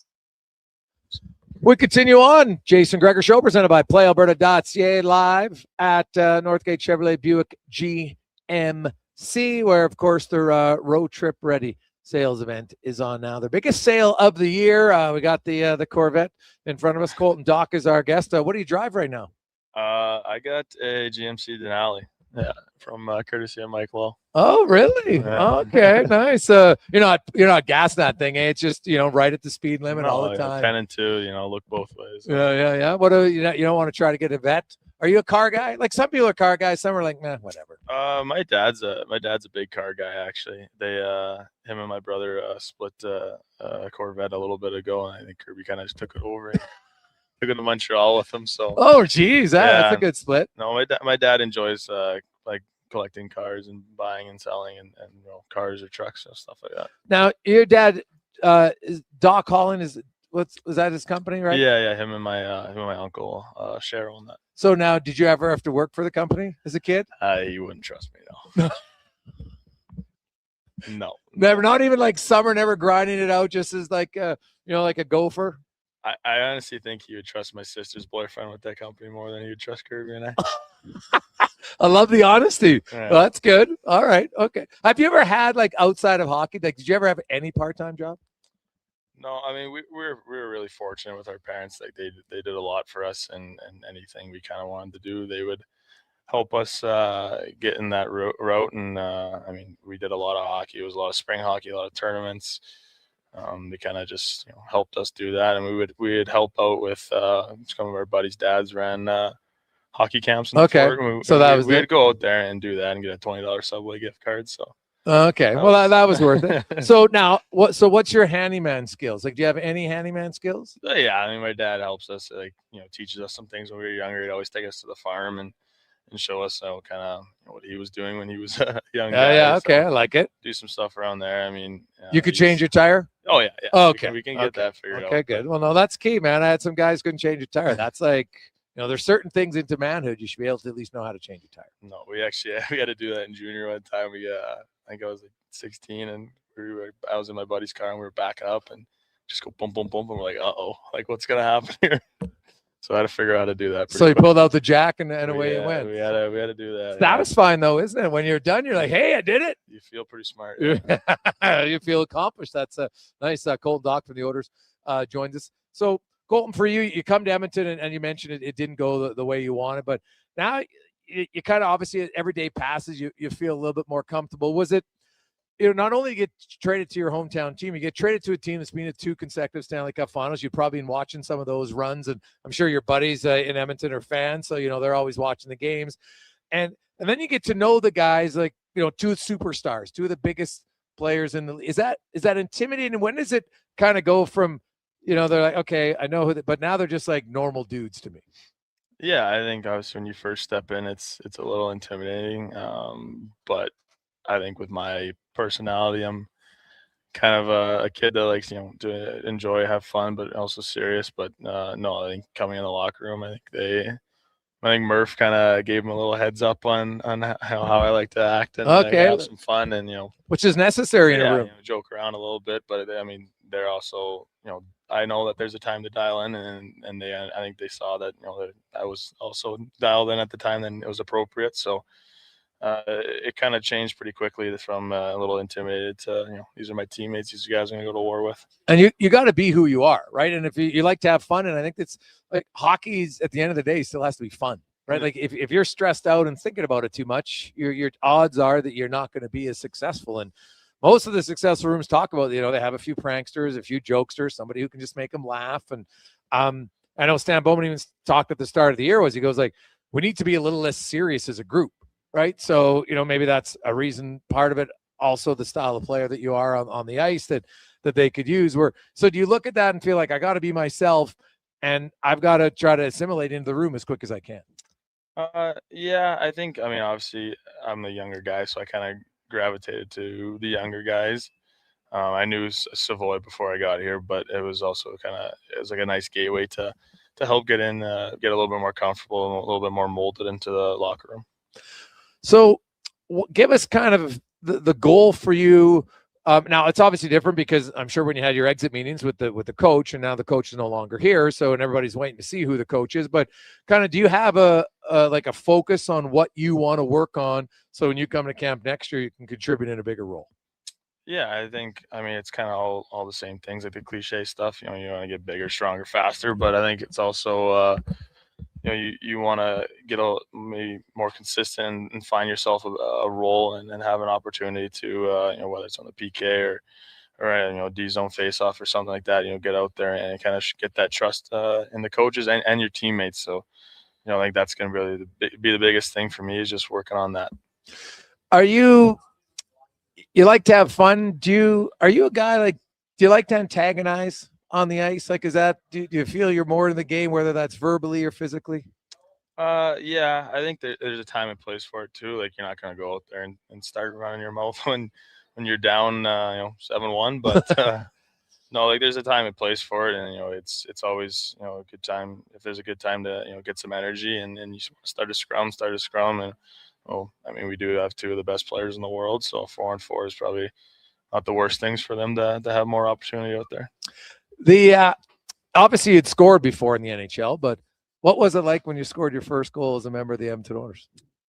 That was pretty cool. Yeah, it was kind of like felt weightless after, if that kind of makes sense, and it was pretty cool that Dickie was on the ice and we could kind of share that moment together too. Yeah, and of course, now usually when you get your first goal in the NHL, you get a plaque. When you get your first goal with a new team, is it just, do you have it mounted anywhere special? Mom have it at home, Dad? They always do something pretty cool. They get the date. I think they get the guys who assisted it, and okay, they kind of frame the puck a little bit. So for first goal, I think I have one for the first goals in order, first point, and I think they gave me one for the first Gordie Howe too. So really? That was pretty cool. Oh, God, that's pretty cool, actually. So now where are those? Are they just home at the parents? They are in my dad's office. Yeah. In your dad's office. Okay. Now, right now, you were telling me, you're renting out Janmark's place for the summer here in Edmonton. You're training at the rink, so everything's pretty close for you. The kind of take me through an average week for Colton Doc. Like, what is Monday to Friday rotation look like for you in an off season of training? Yeah, honestly, like, every day is probably pretty similar. You wake up and go to the rink. It's breakfast, you work out, you eat lunch, kind of just talk a little bit with the guys, hang out, and then if the weather's nice, you go golfing. And then after that, right now we're skating in the evening. So you're skating at night? Yeah, I went out to the fort and started skating a little bit. So do that, but golf afternoon, skate in the evening, have dinner with the family, and then bedtime. So when you're doing a workout, is it like a 2-hour workout on average, 2.5? And then do you have a set? Okay, I'm doing one-legged, whatever, Bulgarian split squats a day, and then is it all set out for you? Do you kind of know every day what you're going to be focusing on different? You do it in like segments. So we kind of just finished the first segment. We're starting, I think it's the second week of the second segment, but so it's every day you're going to be doing for 4 weeks, 5 weeks, you're going to do the same things on the Monday as you do the previous one, okay, and the following one. But yeah, you kind of get to understand the groove, and I'd say they're probably an hour and a half, 2 hours around there. What is the workout you enjoy the most and the one you enjoy the least? Well, we went and played pickleball the other day. That was pretty fun. That was our workout for the day. So how's your pickleball skills? Not as good as they should have been. Not as good. Now, are the goalies just naturally better? Just like those guys should be good at the net, I would think. You know what? Jars was on the championship team. Okay. Yeah, we did lose. Me and Eki lost in the finals, but to Jari and who? Hamblin. He's a pretty good player, that guy. Yeah. Well, he was a really good football player, right? Like as a kid growing really? up. Yeah, I know. It's kind of surprising when you see him. But and I talked to James actually today, so I say that jokingly, James. But yeah, that doesn't surprise me. He's actually a pretty good athlete. No, yeah, no. He was kind of just. I didn't realize that if you whack it at the player, like it's the other team's point. Like if it hits me. What? Yeah, if I'm out of bounds, he can hit it at me, and it's his point. I didn't know that rule. Yeah, Well, see, now I'm a very novice pickleballer. So I called him. He was a little bit of a bully on last Thursday. But, Oh, really? Well, so if you're standing out of bounds and he hits you and the ball hits you, he gets the point because it's not out. Yeah, if it didn't touch the ground, I guess. Yeah. Any pickleball? We need to put that out to our. Is that just? I'm curious. I guess maybe in theory, but I'm like, well, it's going out. But I guess because you hit your body, and then I guess it's like it hits you. Okay, yeah, I guess that can make sense. So that's a good strategy. Yeah, he got me good. I'm really kind of curious why you're out of bounds. It's like he's obviously got you on the run if you're running out of bounds. No, he's a good player. He knew what he was doing. Yeah. I think he just did it because he knew he could do it. Oh. So that's actually like subtle cocky. A little bit, yeah. He was a little bit of a fireball on Thursday. Yeah, I like that. So what about least? Everybody has a workout. Even though you know it's good for you, you're just like, God, I hate him. Or are you like a gym rat and you love everything?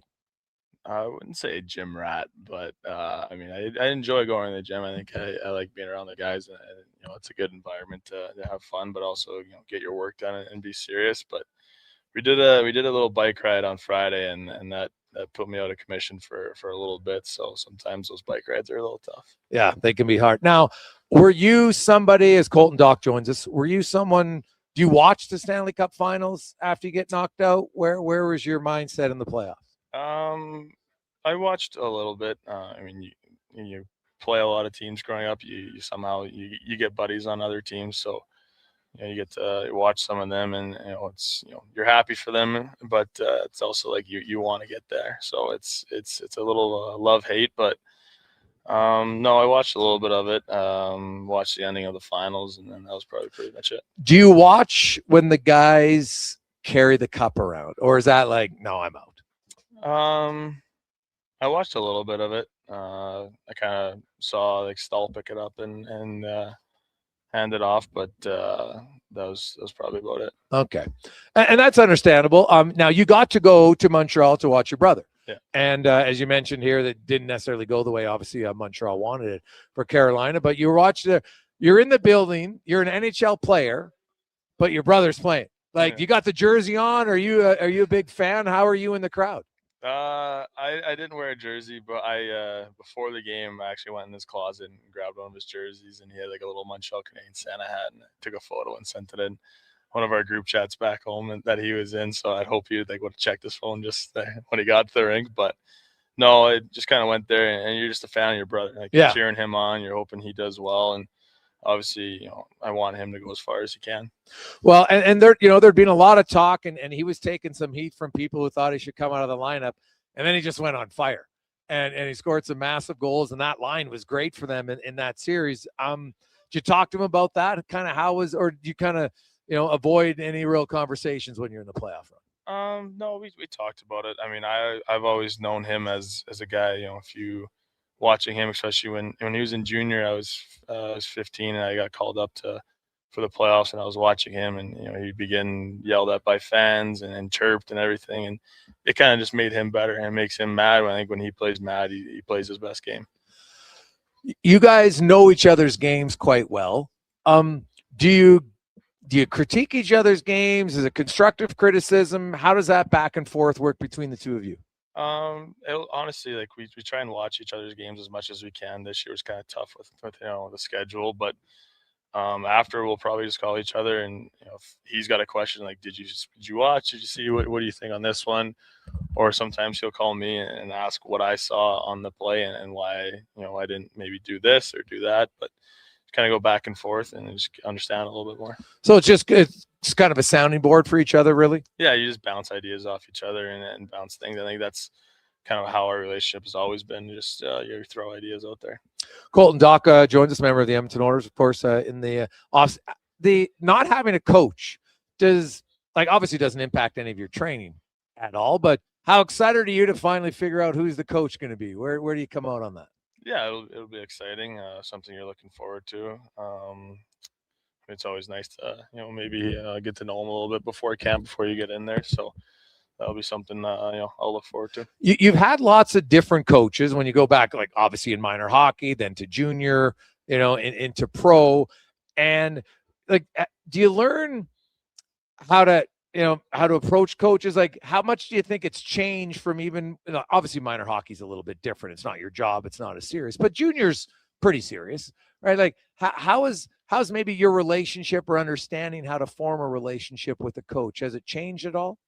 I mean, obviously you mature and you understand, sometimes maybe in junior you're young and naive and you just think that, you should just be getting things because, your stature, where you're drafted, but, you have to earn them and show, like I was talking about before, you got to be consistent. You got to earn the trust from them as well. So that's probably the biggest thing. And you got to go in there with a lot of facts and make sure you got your facts straight. So I think that's probably the biggest thing, is just going in there and understanding if you really think you're in the right, and go in there and you speak your mind and you just have a conversation about it.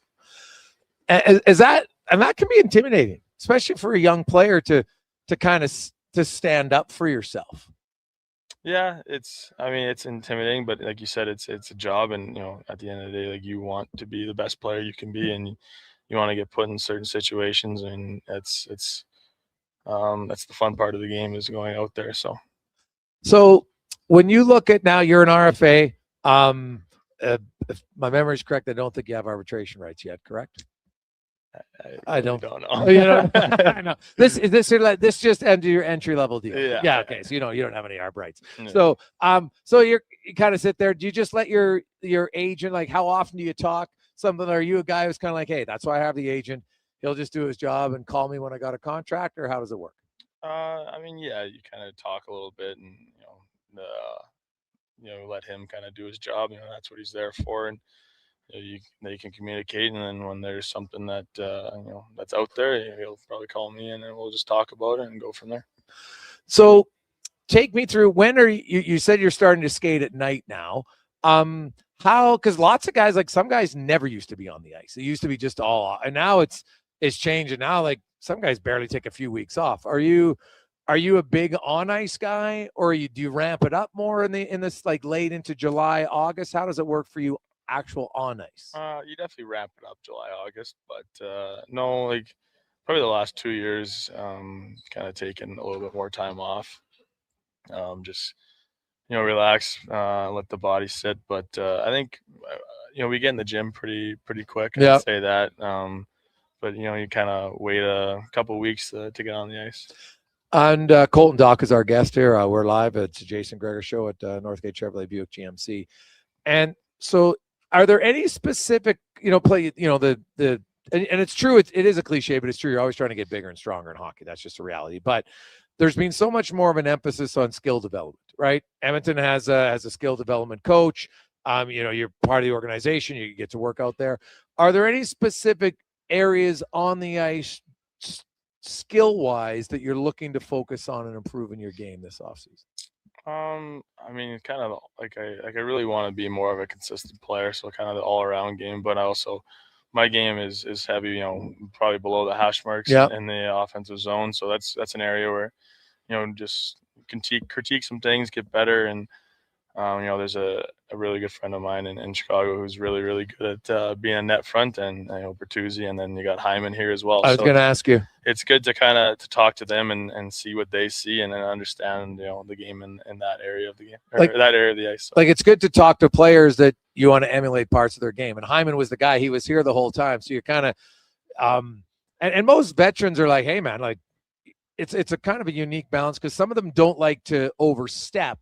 But the minute someone asks, now they're all in and be like, hey, try this, try that. Because there are elements of his game that there's a guy that's evolved in front of the net to being like one of the best net front present guys in the NHL. Yeah, no, I enjoy asking guys and talking to them about it, and whether it's Hyman or anybody on our team, or Leon on protecting pucks or stuff like that. So it's a good way to learn. Have you ever tried his stick in practice? Not in practice. He's got a few in the shooting room. You tried in the shooting room? I did try in the shooting room. I won't attempt. You can't do it, eh? No, I think I missed it. There's not much room to miss the net in that shooting room, and I missed the net pretty good.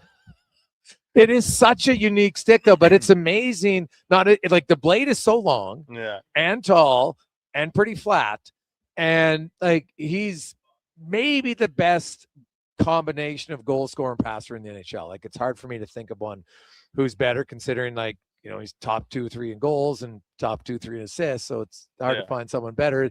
It's unique though, because I did a big feature on him with his parents, and there's a picture of him when he's like 7 and he's got a straight stick. So that's just something like his dad. Oh, yeah. Basically his dad, I think, cut one of his senior sticks and just gave it to him and said, here you go. This is what you're going to use. He had the big blade right from a kid. Oh. And I talked to Leon about it because it's like for him, he's like, I don't understand why people have such a hard time with it.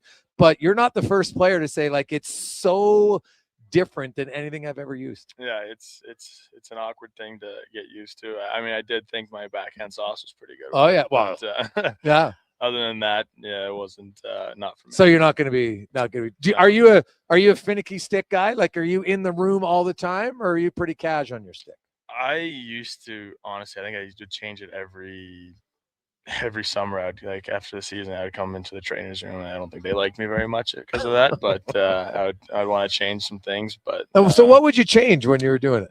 Like curve, grip on the stick, flex, maybe a different mold of the stick, different flex point. Kind of just finicky and just trying to figure stuff out. I mean, I was still 16, 17. Okay.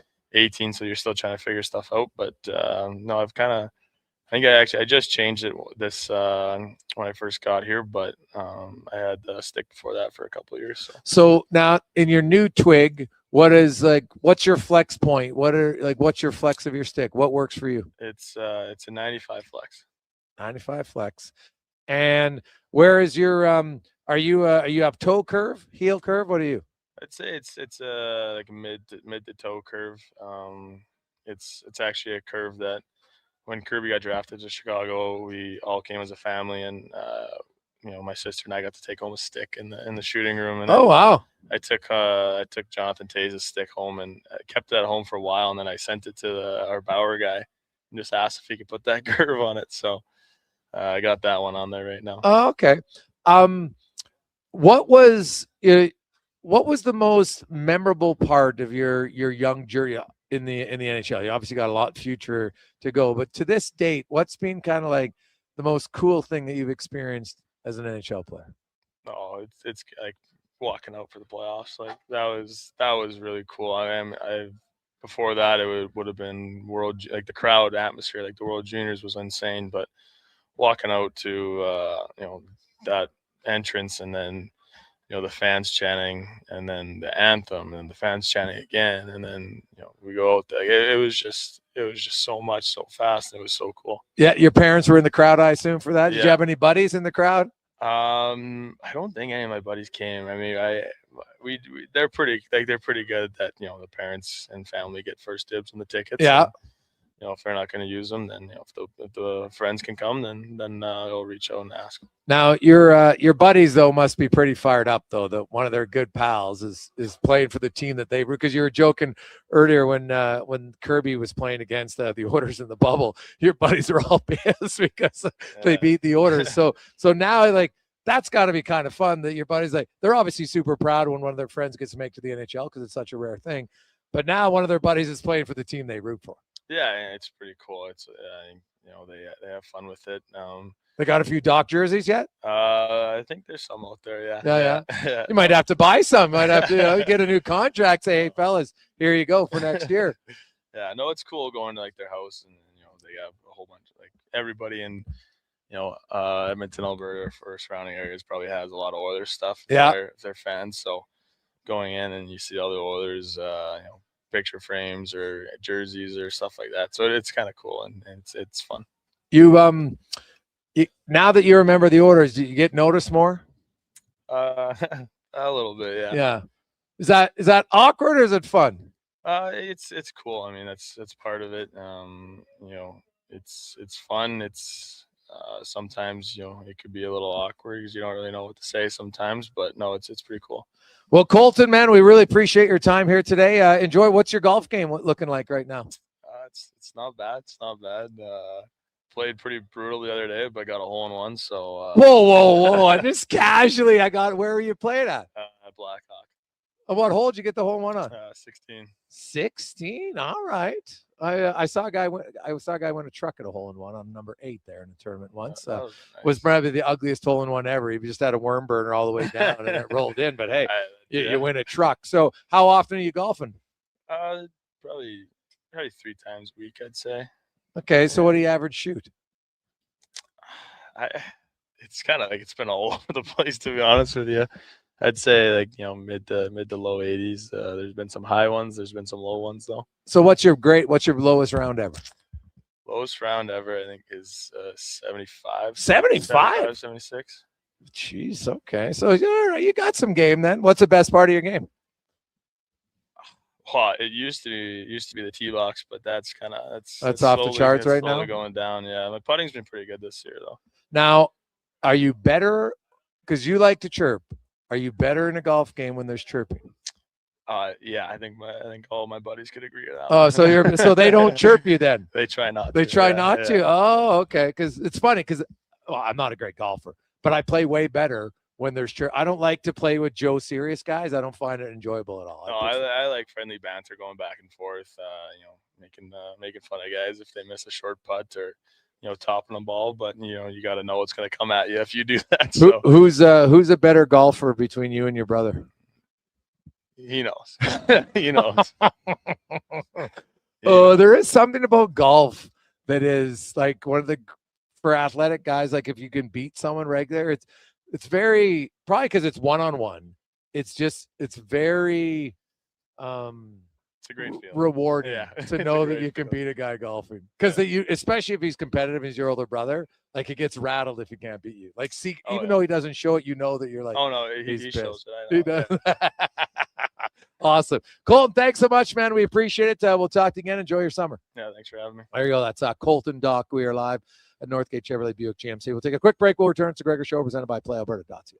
Say hello to your new favorite drinks. Introducing new McCafe Refreshers. Icy cool, undeniably refreshing, and available in 3 flavors. Strawberry watermelon, mango pineapple, and blackberry passion fruit. Only at McDonald's. Did you know there are actually 3 seasons we experience in June? Spring, summer, and construction season. And while roads may be narrowed and detours are everywhere, GS construction crews are on site every day doing the work because the city doesn't stop, and neither do we. As we build and upgrade infrastructure, life continues around us. That's why we never lose sight of what matters most, making sure everyone, including our team, returns home safely at the end of the day. For more on what we do, visit gsconstruction.ca.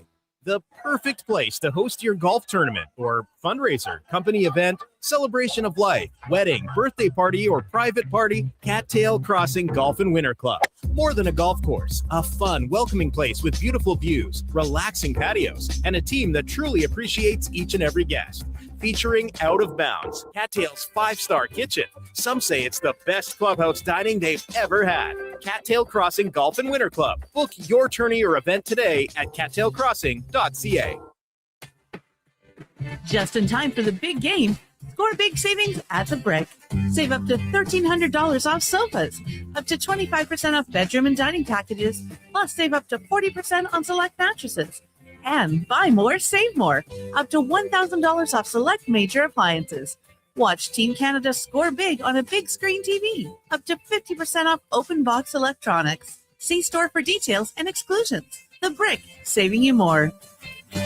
Cheering on Canada, Mexico, Australia, France, England, Brazil, Germany, Spain, and the rest of the world at the Druid Irish Pub. Your World Cup headquarters. Wear your colors, cheer on your team, and enjoy $6.50 Heineken every game. Plus, your chance to win a ton of World Cup merch, including hoodies, jerseys, soccer balls, and more. The Druid Irish Pub, your World Cup headquarters. Bringing Edmonton together, one soccer game at a time. The Druid Irish Pub. Cheer with us in the Mercer Building across from Rogers Place in Ice District. Everything is going to be okay. If you're feeling the weight of too much debt, you have options. I'm Dan McDicken, a licensed insolvency trustee with Faber. Becoming debt-free is possible, and a personal bankruptcy or a consumer proposal will get you there. Schedule your free Faber Focus session at faber.ca today. You'll learn how a consumer proposal will eliminate your debt by paying a percentage of the amount owed without interest. At Faber, we've got your back.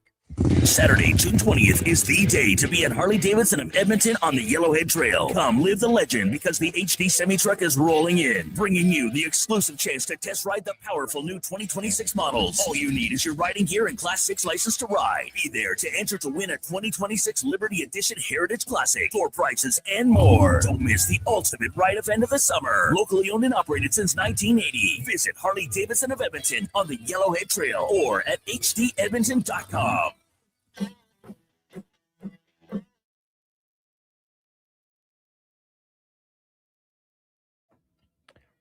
Portions of this hour are brought to you by eWell. Helping you finish your electrical project is their goal. From pot lights to electrical panels, the gear you need is at ewell.ca or in person at one of their Edmonton area locations. ewell.ca, your partners in power. The Jason Gregor Show, the best of Edmonton sports talk and beyond. This is Sports 1440. Presented by PlayAlberta.ca, Alberta's only regulated online gambling website. Welcome back, Jason Gregor, Connor Halley, Declan Kruger with you. We are live. Northgate Chevrolet Buick GMC. It is the Gregor Show presented by PlayAlberta.ca. A big thank you to Colton Dock coming down. Really good longtime friend of Mike Lowe here at Northgate Chev, and really appreciate Colton giving us almost an hour of his time. They were going to golf this afternoon, he told me, but one of his playing partners canceled it because they thought it might rain. So fair weather golfers, which is totally fine. We got a lot of text line in 833-401-1440, 833-401-1440. Hey, Greg's excellent interview. Really enjoyed it. Smalls guys love it. Great questions. Really enjoy hearing about the brothers. Guys, hitting an opponent in pickleball is called a body bag. Regardless of where they're standing, the player that gets hit loses the point from PB. Well, you know what? Actually, I showed Colton that, and he was chuckling. So I always like to know it. So it's good. Hey, Greggs, what do you think Doc can be for the Oilers moving forward? I think it's a really good question. I think he has, ideally, like any player, you want to get a little bit more of an opportunity, right? Like, he's a second-round pick. He's a young guy. He's only 23 years of age, right? Like this last year was like his first full NHL season. So the upside and the potential of what he can be is still quite high. He's unique in the fact that he's huge. Like, he's a legit 6'4", right? I bet she's probably 223, 224 now, 5 up from the 218. They have a lot of those things because they don't always update those, right? And you just gain natural weight as you get a little bit more man strength behind you. But he's a good skater. He's physical. He's aggressive. He's got deceptively good hands, right? Like, he's obviously not going to be a 30-goal scorer. I don't think it would be great, but it's hard to. I've learned that I try not to put guys in a box to say what their ceiling is, but ideally for him, I think the next phase is, and he talked about it, he'd like to get on the penalty kill, because that's just going to you get on the penalty kill. I know it sounds strange, but even if it's an extra 1 shift a period, 2 shifts a period, definitely 2, like, that allows you to stay in the game, right? You feel warm, you feel better, you got a little bit more confidence, especially if you're not getting scored on, and you go out there and you just feel better at your 5-on-5 shifts, right? Like, obviously he's not going to be a power play guy. There's very few guys that are power play guys in Edmonton, especially, right? Like Matt Savoy and Isaac Howard are the young guys that are going to be there. But Colton Dock will bring you something the team doesn't have a ton of. And when you look at the playoffs and you look at teams who have bigger bodies, who are heavy, that can skate and chip in offensively, that's ideally what he is. There's a lot of people that felt when Doc came in, his enthusiasm and assertiveness elevated Frederick. And I do believe that some guys can feed off one another. So I think Doc has the potential. Like, if he became a regular third-line player, top 9 forward in the NHL, that's awesome. Like, it's harder than I think some people think. And it's hard sometimes. Now, he's only been in the league, as I mentioned, 1 year. So I think it's too early to want to pigeonhole him and say he's only a fourth-line player. Far too early for that. If you can get penalty killing on his resume in the NHL, and because of his physicality, because of his skating, it's good. Hey, Greg's really enjoyed that interview. He just comes across like a very average, down-to-earth dude. And I think that's fair. And I think a lot of players are, and I've argued this for the longest time. I think if there's one thing that pro sports at times forgets and is just showing the normal side of players. Right? Like that's because fans can relate to say, hey, likes golf. I played pickleball, right? Didn't even know what a body bag was, right? Knows how to change a tire. Right? Jokes, hey, you know what? Still goes home for dinner a month. How many other guys who are 22, 23, 21 who might have moved out of the house but still like to go home for dinner? You all relate to that, right? There's something about mom or dad's home cooking. It's just better. And so I think it's an important aspect that at times gets overlooked. You want to try to connect to your fans in ways other than just watching what the player does on the ice, right? Showing your personality. Doc's a really funny guy, likes to chirp. He was laughing after. He goes, man, it's really like my buddies, they don't like to chirp me on the course because I play better when I chirp, right? So if it's quiet, he's not comfortable there. He's more of a gregarious, outgoing personality. And when you have those guys in your organization, I think it's important. Like Struddy, you look at Struddy's personality, right? You knew it a little bit when he played, but not a ton, right? And Strudge has even said, he goes, I'm way more popular post-career than I ever was playing career because people get to see their personality. It's very relatable, funny guy. And when you have that, I think at times everybody's so intense and they're like, well, you're a hockey player and you got to eat, breathe, live. Well, of course they focused on it, but it doesn't mean you can't have a laugh. It doesn't mean you can't have jokes for 10, 15 minutes every few days. It doesn't mean that suddenly you're not focused or dedicated to winning. And I still at times feel that way a little bit about pro sports in general, is that they struggle at times from, thinking, well, we got to be serious, man. And if we're not serious for some time, well, that means we don't care. And that to me, there couldn't be anything more incorrect about that. So I'm curious to see where Doc goes moving forward, because I'll say that he brings something that the organization lacks. Bigger body with some intensity and skill. I'm not afraid to bring it. That's the other thing. The thing I like most about Doc in the limited times we saw him in Edmonton, he's an initiator. And the Oilers, they're not afraid to push back, but they don't have a lot of guys who initiate and start it. And you need those guys because there's going to be games in the season where there's not much going on and it's kind of a ho-hum game and not everybody's emotionally invested. And then all of a sudden there's some chirps and some scrums, and all of a sudden you're like, well, this guy hit my teammate, he's yapping to my teammate. Well, now I get a little bit more annoyed. Now I'm emotionally invested in the game. And it matters and it helps. And I think that's going to be one of the areas that he should bring to the team. Take a quick break. When we come back, we got Cam Tate. We're going to get to Yaremchuk spec DVD. We'll update you on the World Cup and more as Connor Halley gets you to a Sports 1440 update brought to you by Fountain Tire. Stop in at Fountain Tire. More than just tires. They'll give you their digital vehicle report. They will show you where your vehicle needs some help. FountainTire.com. This is the Sports 1440 update. Couple trades in the NHL today as the Maple Leafs trading goaltender Jason Wall and defenseman Simon Benoit to the Philadelphia Flyers for goaltender Samuel Ersson, defenseman Emil Andre, and a third-round pick in the 2026 draft, with the Preds acquiring Ross Fulton and Isaac Bosch from Colorado for Magnus Krona and 2 third-round picks. At the World Cup, France defeating Senegal 3-1, and Mbappe with 2 goals in that one. Right now, Iraq and Norway scoreless early on. Later on tonight, you got Algeria and Argentina, while Austria takes on Jordan at 10 p.m. Major League Baseball Blue Jays are in action. They will be taking on the Red Sox in Boston. First pitch, 4:45. We'll have that one for you in progress following the Gregor Show on our AM feed. Elsewhere, Yankees, White Sox, the Mets get the Reds. Brewers host the Cards. Cubbies, Rockies. Astros host the Tigers. Orioles head to Seattle. And the Athletics taking on the Pirates. Coming up in hour 3 of the Jason Gregor Show, we'll hear from Tyler Yaremchuk of Oilers Nation, ask 5 questions, and get to Cam Tate's 2-minute warning. I'm Connor Halley. This has been a Sports 1440 update. Sports 1440, Stingray Radio Station. CKJR broadcasts from West Edmonton Mall and Wetaskiwin. Download the free Stingray music app and listen wherever you go. Well, get ready for a silly hockey fan.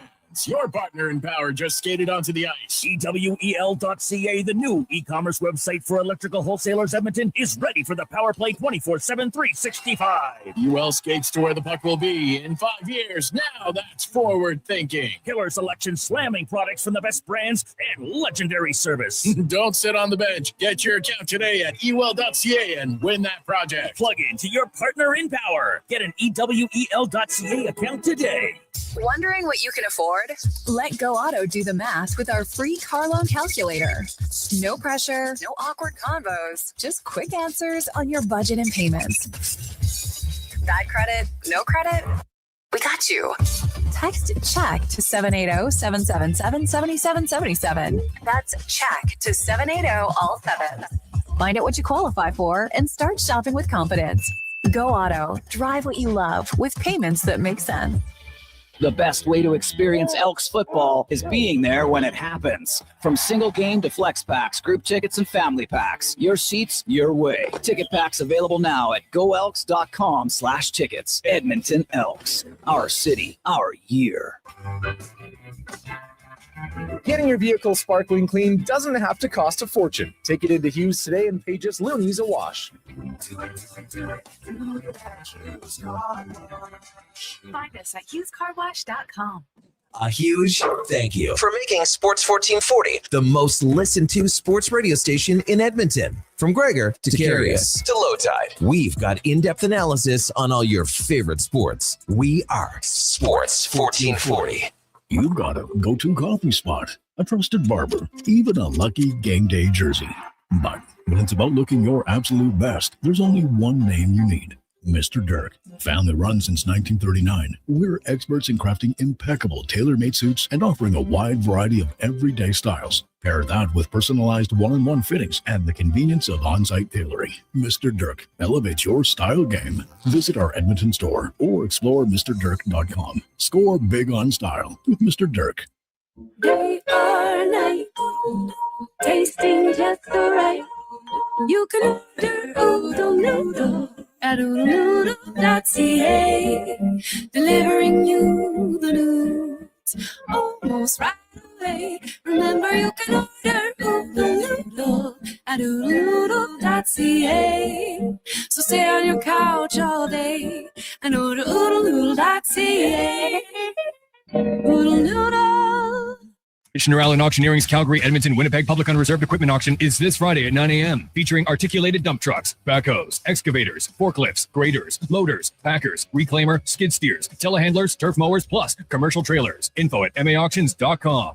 The Lawnmower Hospital.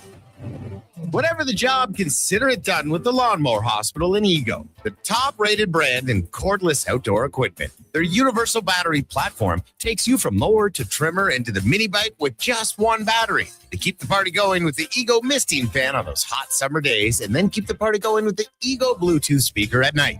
Check lawnmowerhosp.com now for stock and pricing. The Lawnmower Hospital. Missioner Allen Auctioneering's next Calgary, Edmonton, Winnipeg Public Unreserved Industrial Auction is this Friday at 9 a.m. featuring a large selection of 2020 to 2014 Caterpillar, John Deere, and Volvo articulated dump trucks. Info at maauctions.com.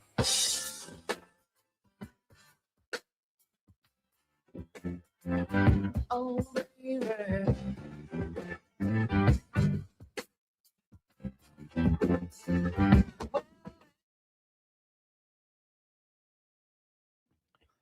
Portions of this hour brought to you by Papa John's. Jaffa Machinery. Rent it, run it, get it serviced. Jaffa Equipment Rentals has you covered from your job to their job site. Alberta's construction pros have counted on Jaffa and rentals and service since 1972. JaffaMachinery.com. The Jason Gregor Show, the best of Edmonton sports talk and beyond. This is Sports 1440. Presented by PlayAlberta.ca, Alberta's only regulated online gambling website. Welcome back on a lovely Tuesday afternoon. Thought there'd be some rain. No rain yet, at least where we are here on 97th Street, 132nd Avenue, Northgate Chevrolet Buick Lovely showroom. You want to stop in, and it's not surprising to me that these guys are partnered up with Colton Dock, who down-to-earth guy. Well, that's same as everybody here, just down-to-earth, fun guys looking for a great deal, an honest deal. That's what you'll get at northgategm.com. 833-401-1440, 833-401-1440. It's a Gregor Show, always brought to you by PlayAlberta.ca. Lotto Max, $20 million tonight. Get your tickets at PlayAlberta.ca and 20 extra prizes of $100,000. Good luck. Good luck. Now, another trade today in the NHL. Ross Colton has been traded to the Nashville Predators. So Colorado wheeling and dealing, really shedding some salary cap in that deal. So as Chroma, the young goalie, and 2 draft picks are heading to Nashville in return. So we've got 2 trades today, and I think we're going to see some more. Teams have been kind of patiently waiting. Stanley Cup is over.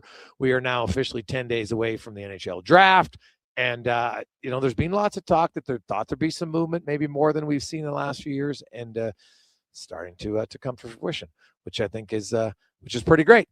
Let's get to the 2-minute warning now with Cam Tate, brought to you by Legacy Heating and Cooling, where the rates never change. No overtime charges. That's how you build a legacy at legacyheating.ca. Cam Tate, 45 years as a journalist in town. Cam, born with cerebral palsy, is in a wheelchair. He's never let him slow him down. He's always wanted to be in radio, and now through the wonders of technology, Cam's words come to life in the 2-minute warning.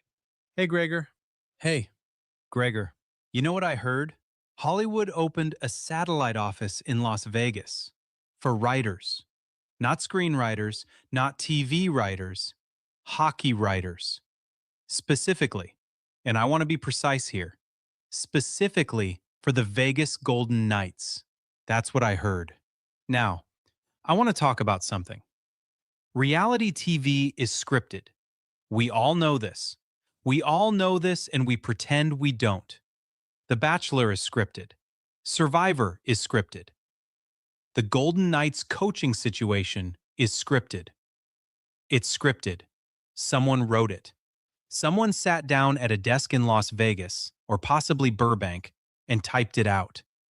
They typed it out, and they sent it to the front office, and the front office said, yes, this is the one.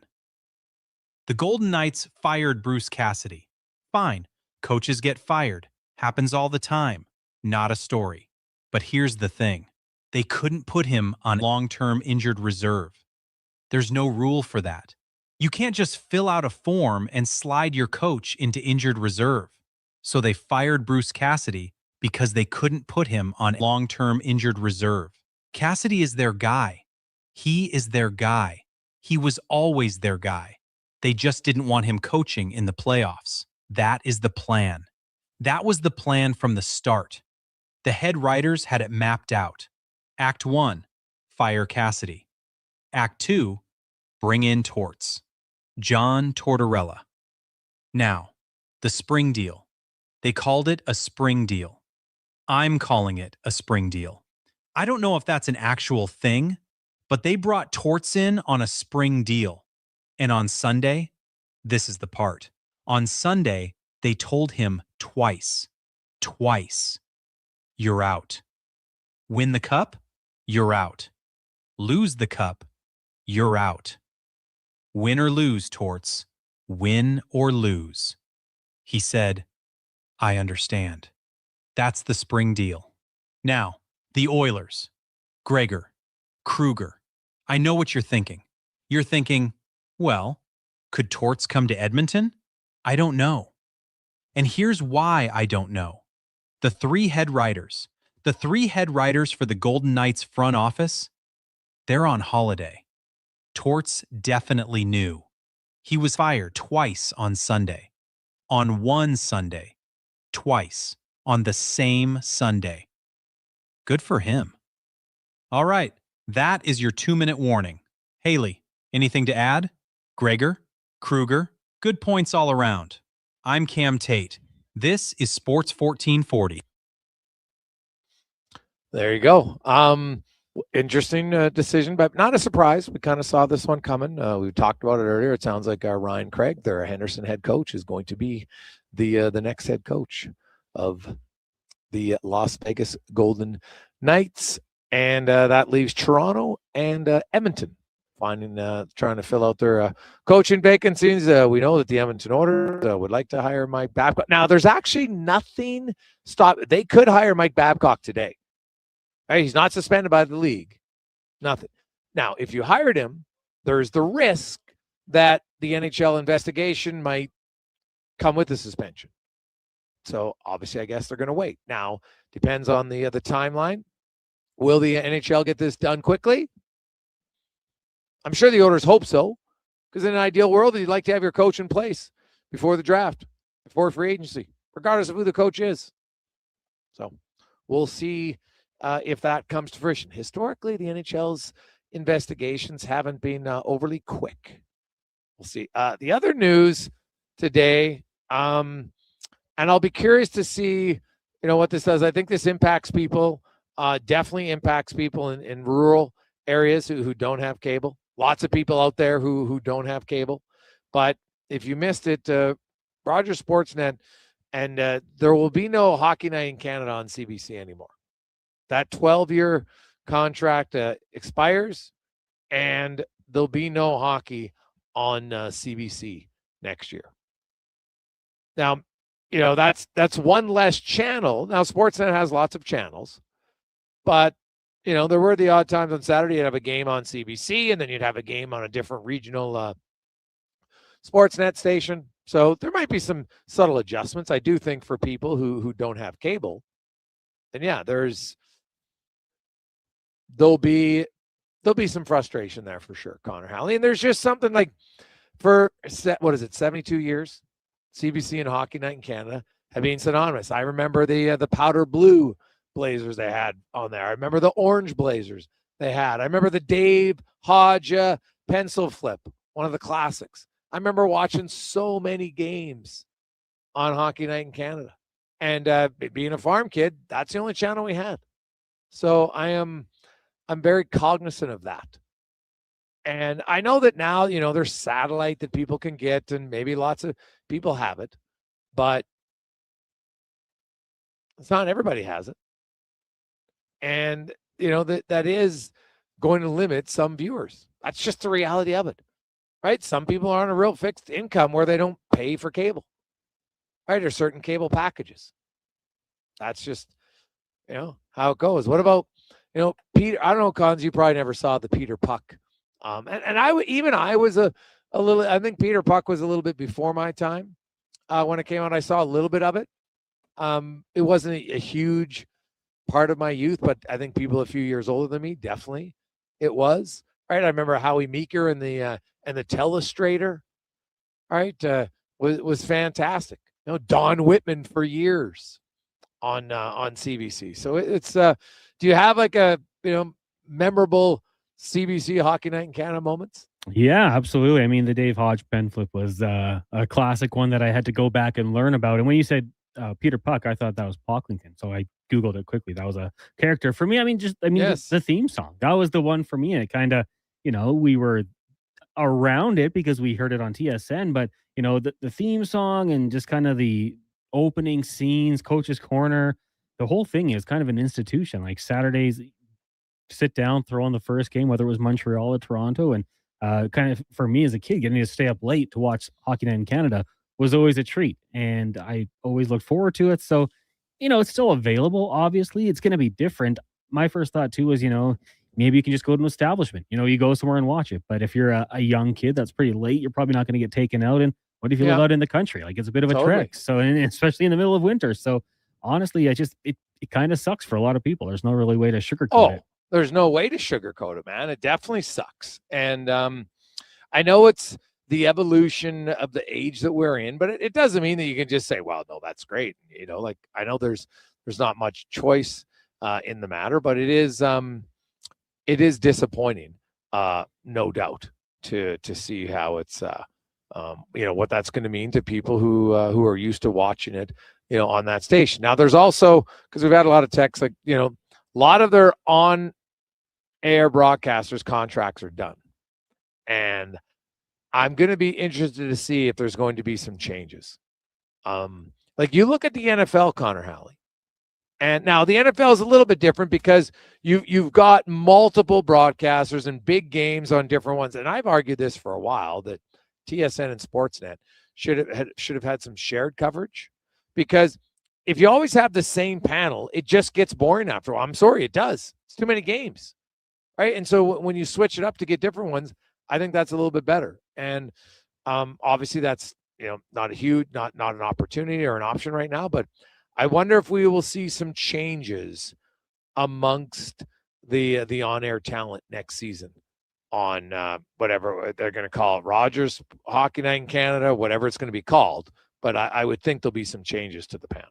Yeah, and like you say, with the NFL, it kind of keeps it fresh, whether you're watching CBS, ESPN, NFL Network does theirs, Game Day as well. You're always getting kind of different personalities, and like you said, it doesn't get boring. It's not kind of the same things being discussed. They might even focus on the games that they're airing, so you get a little bit of a different touch with each of those. But yeah, I guess we'll have to see that. The decision was made, and for you and I don't think it's a big deal, but it's going to impact a lot of people for sure, and I guess we'll see what happens.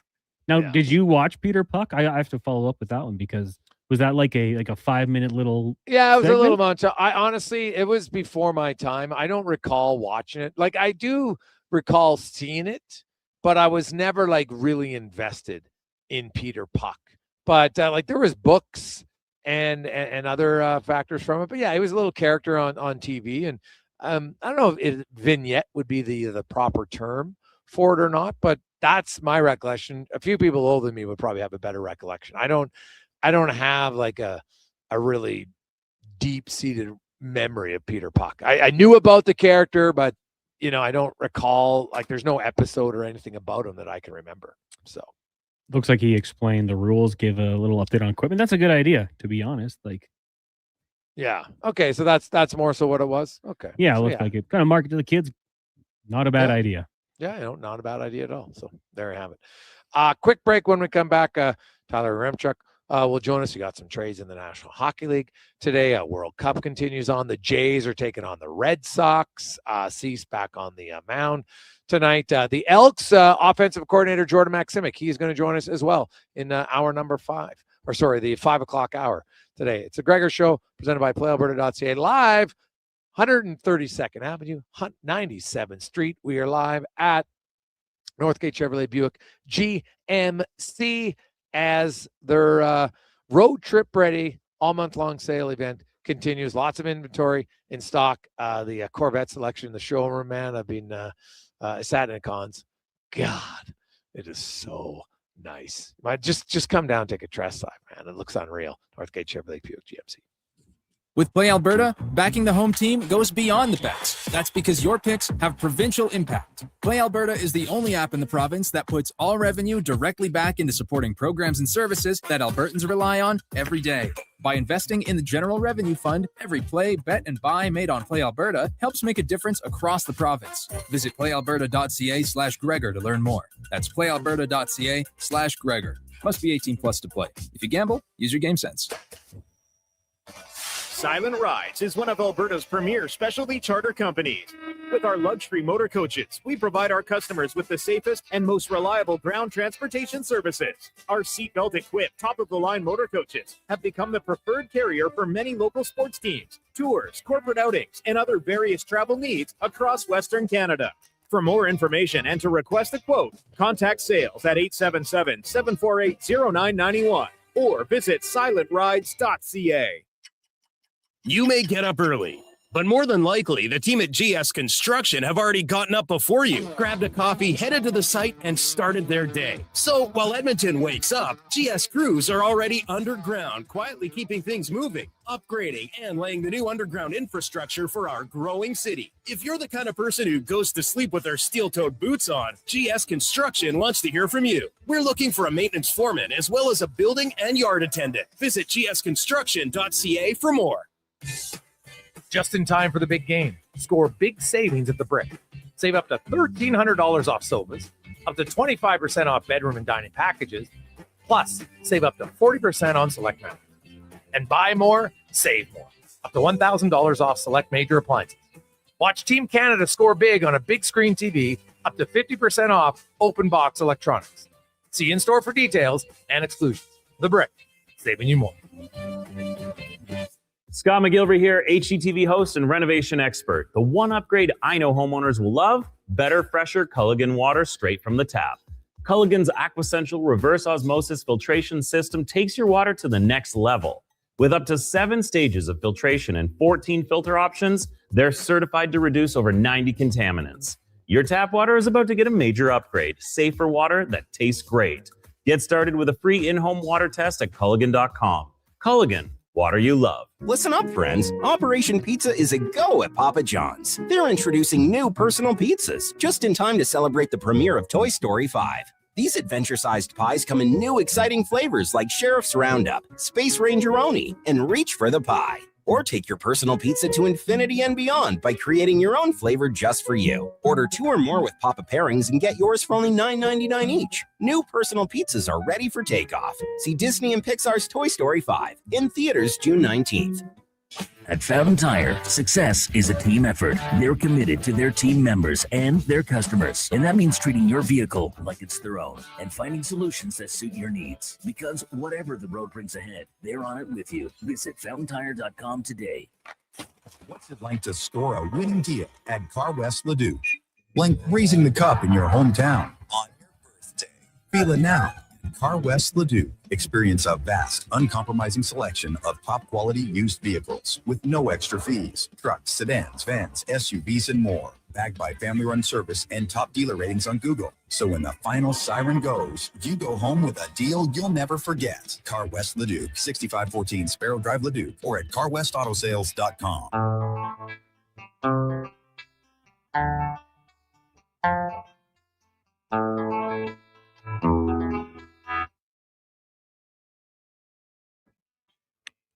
Portions of this hour brought to you by Papa John's. Get the Gregor special. Enjoy 20% off any regular menu price order. Enter promo code Gregor at papajohns.ca or on the Papa John's app. This is Sports 1440, where Edmonton talks sports. On YouTube, Facebook, and X. Here's Jason Gregor. Brought to you by playalberta.ca.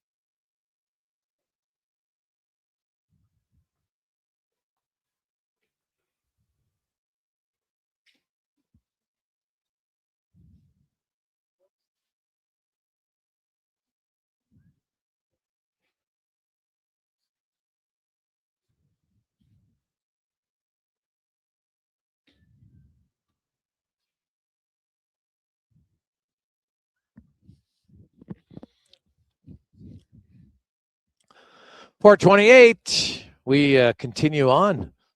It's turned out to be a very beautiful day out here. Northgate Chevrolet Buick GMC. Man, there's huge windows in here. I love this. Yeah, I love our brand new studio cons, but sometimes you get shut in and you don't get to see the sunlight. So it's nice having the sunlight all day during the show.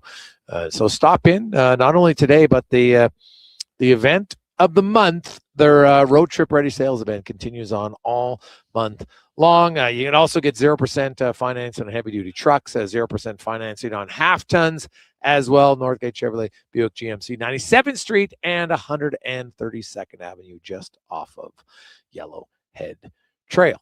And they got lots of inventory for you. 833-401-1440. 833-401-1440 is where you can text us. Of course, our show is always brought to you by playalberta.ca. Tuesday night, Lotto Max, $20 million and 20 prizes of $100,000. So nothing wrong with that. I don't think anyone would just be like, no, it's not good enough. I'll turn that down. You'd take it for sure. Let's get in the room now, brought to you by Action Electrical. 54 years. Become the most diversified electrical contractors in the province at actionelectrical.net. As Tyler Yaremchuk from Oilers Nation and Daily Faceoff joins us once again. Ty, how you doing? I am doing great, Greggs. I'm happy that the sun is shining. I spent like 4 hours doing yard work in the rain yesterday. Don't want to do that again. No, it's nice to get the the sun out. And hey, we got some trades, 2 trades in the National Hockey League today. Not massive trades, but hey, Ross Colton's a pretty good player going to Nashville, and you got some goalie swaps. Although we'll see if Toronto actually qualifies Urson or not. They've got 2 goalies already, so we'll see. But that's like the appetizers, because I think there's going to be a few entree trades coming up here in the next 10 days. Yeah, I think also specifically on that Ross Colton deal, you're right. He's a totally serviceable player, but at $4 million, a guy who scored 9 goals last year, I know primarily he's going to bring you value in ways that aren't goal scoring, but he was playing under 10 minutes a game for each of Colorado's final 4 playoff games. He was, in a way, a distressed asset. He was a contract that they wanted to get out of, and they still managed to get 2 draft picks. And I think about, maybe 2 years ago, that's probably not a contract that a team would have just been able to snap their fingers and get a couple of assets for. But I think what it shows, the free agency class is very, very weak. And if you're a team that has a serviceable player, even if maybe he's overpaid by $1 million, teams will take a chance on it, because it's not like there's 5 or 6 guys who can do that Ross Colton job in free agency that you can get for cheaper. Yeah, very true. The Vegas Golden Knights, it being maybe not the best kept secret that John Tortorella, even if they had won, I heard he wasn't coming back as head coach. They kind of planned that this was just a, come in, see if you can get us on the right path. And, Mark Stone talked about, he energized the room a lot. And it's kind of like, well, okay, thank you for your services. And now Ryan Craig is going to be the head coach. So do you think Tortorella is an option at all for Edmonton? I know there's been a lot of talk about, does he want to live in Canada? Does he like living in Canada? When he coached the Canucks, was he even living in Vancouver? Was he living south of the border and commuting? I had heard that story a few times. I don't know. I think there probably is some amount of interest, but if you're John Tortorella and you're 67 years old and you look at what you just did with the Vegas Golden Knights, are you jonesing to come back and coach for a full season? If the answer to that is yes, I don't know the answer to that. If it's yes, then Edmonton makes a ton of sense, but I could see a scenario where what if he just embraces his role as the fixer and he sits there and goes, Dallas has a guy in Glenn Gulletson that, if their season doesn't start well, or if they're sputtering around the trade deadline, maybe they would fire him. What would Minnesota do if they start bad and aren't off to a strong, first 40, 50 games? I'm sure there's teams out east, if you really dug into it, who would maybe be contemplating a coaching change around, again, January, February, March, if things aren't going well. If you're Torts, is there maybe something that's appetizing about, what? I don't have to go through training camp. I don't have to be ragging on these guys all year long. I can sit back, and if the precedent's been kind of set that teams now are willing to fire their coach later and later in the season, maybe Torts just goes, I'll see what pops up around the deadline. I'll go try be someone's fixer. I'll make however much money I make for doing that, and I'll take the, in a way, a little shortcut to winning my next Stanley Cup. Do you think Vegas, now that the playoffs are over, do they grant permission to Cassidy? Or are they just going to wait? Toronto and Edmonton are going to hire their coaches, and then they're going to tell Bruce Cassidy, okay, you can be in the next coaching cycle. That's what I think is going to happen. Gun to my head, that's what I would choose. I think Vegas has been pretty stubborn to this point so far. They seem pretty committed to eating that $4.5 million. The only, if you really wanted me to chart a path to him becoming available, it would be if John Tortorella says, oh no, I'm interested in that Edmonton job. And then maybe you get to a point with Vegas where they'd sit there and say, okay, well, John Tortorella kind of has intimate knowledge of our team and how we operate. So does Bruce Cassidy. At least if Bruce gets hired, we save the $4.5 million. That's the only path I can see to them changing their mind, is if John Tortorella has legitimate interest in the Edmonton gig, and the Oilers have interest in them, which is the other part too. We haven't heard that the Oilers would have interest in John Tortorella, because all signs still point to Mike Babcock. Yeah, the Oilers would like to get a coach in place by the draft. The draft is exactly 10 days away. Do you think the investigation is wrapped up before the NHL draft? I'm curious if this is maybe a way for the NHL to do the NHLPA a solid. If the NHLPA is sitting there and going hey, we have players, and this was in the Friedman article, that there are people who are maybe involved in that Columbus thing who aren't super keen on, reliving those moments and coming back and being a part of an investigation. If the NHLPA is sitting there and just kind of winks to the NHL and says, can you delay this thing 7 to 10 days, wait until maybe the Oilers get pressured to move on, and then we can just sort of kick this investigation off to the side, very similar to what they did the first time around in Columbus, right? It was like the NHLPA told the NHL to investigate. Oh, all of a sudden Mike Babcock is backing out and stepping down, and it kind of got swept away. So I agree with you. Having a coach in place by the draft, by the time you're making these, franchise altering moves potentially in the case of the Oilers, like, you need to know for free agents, you reported on this. Agents are going to want to know, their clients are going to want to know who is coaching the team that I'm signing with. And if you're just going to sit here and wait 3 weeks for, the NHL to make a decision on Mike Babcock, that's bad business. I think you have to just move on at that point. And the other side of it too, if you wait that long, what if the NHL suspends him? What if you say, no, we're going ahead, go through the investigation, and then we find out on July 10th that the league says, all right, he's allowed to work after he serves a 25-game suspension. Yep. Well, then what? Are you going to run with DJ Smith as your head coach for the first third of the season and for training camp? Like, it's just so messy. And I say all this, it's so messy, and it's so avoidable. Just move on. You're getting your get-out-of-jail-free card. Yeah, that, like, they seem pretty pot committed at this point. Don't you think?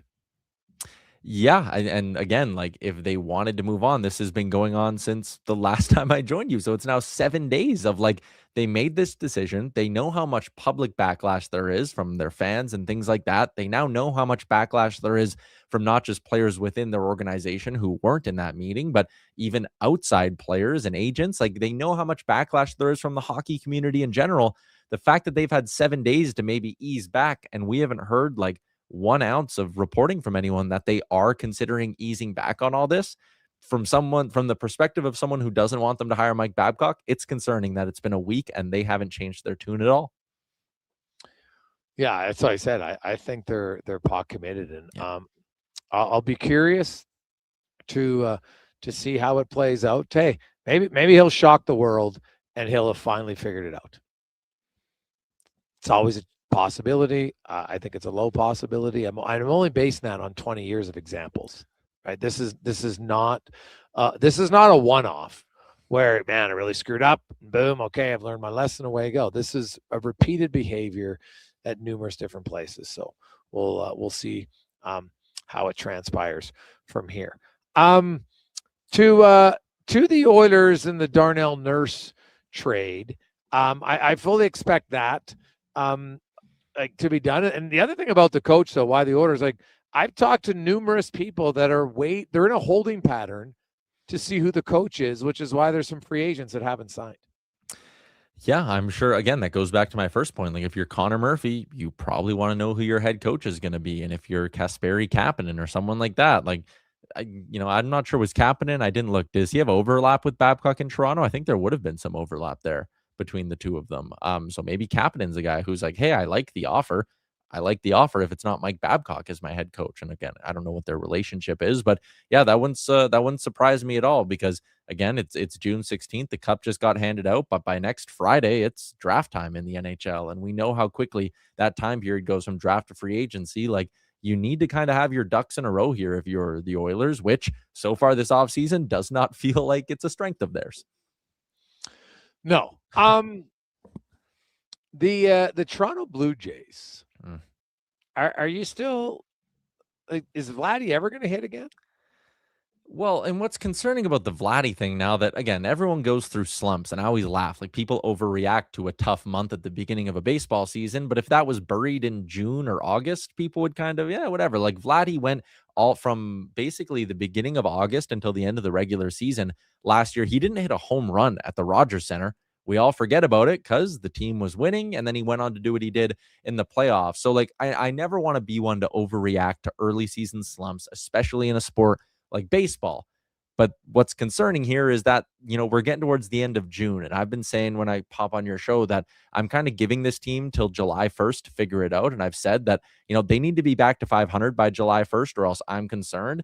And I think it's true with Vladdy. I'm maybe already concerned because it's been 2.5 months of him struggling. He has all the info. He knows what he needs to do better to get out of this slump and to start hitting balls into the air. Like, he knows all this, but he can't implement it. So it's not like he's failing to he is failing to adjust, but it's not like there aren't adjustments happening. It's not translating from off the field to on the field. So the fact this has gone on as long as it has is concerning. The upside for the Blue Jays, they're getting healthier. Alejandro Kirk is back. Doesn't seem like he missed a step. George Springer is walking more. His chase rate's down. It's been 8 weeks since the broken toe. It feels like George Springer is closer to being George Springer of old. Shane Bieber's close. Jimmy Garcia's close. Like, Addison Barger should be playing rehab games soon. There's enough positive signs right now that I'm clinging to a pretty good level of belief with this Toronto team. But with Vladdy in particular, like, the time is yesterday for him to start finding his power, because he's on pace for 9 home runs. That's insane.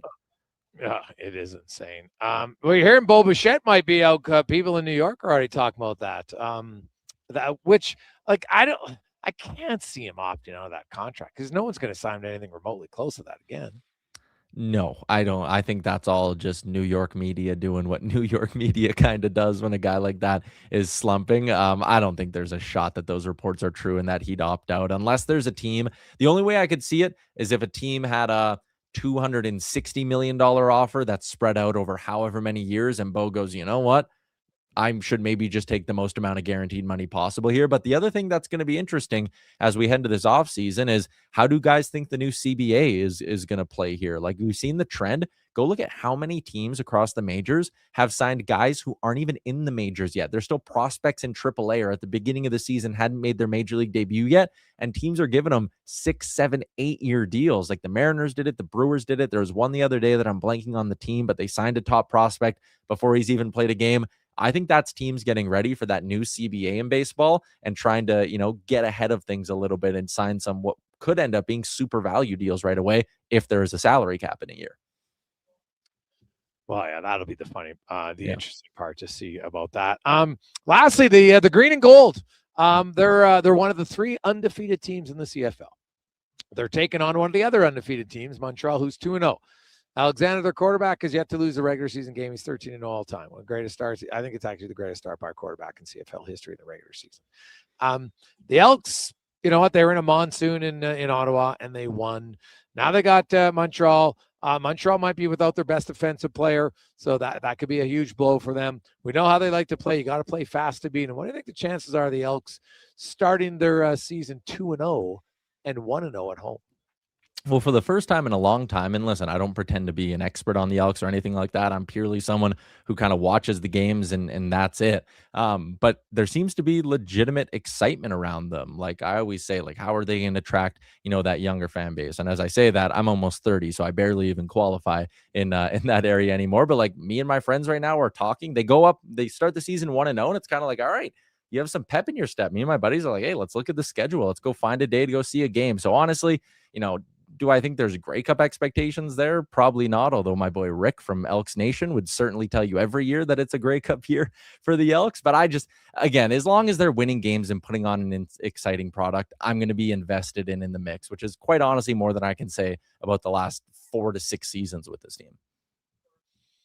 Ty, have yourself a wonderful day, and we will chat with you next week. Sounds good. See you, Greggs.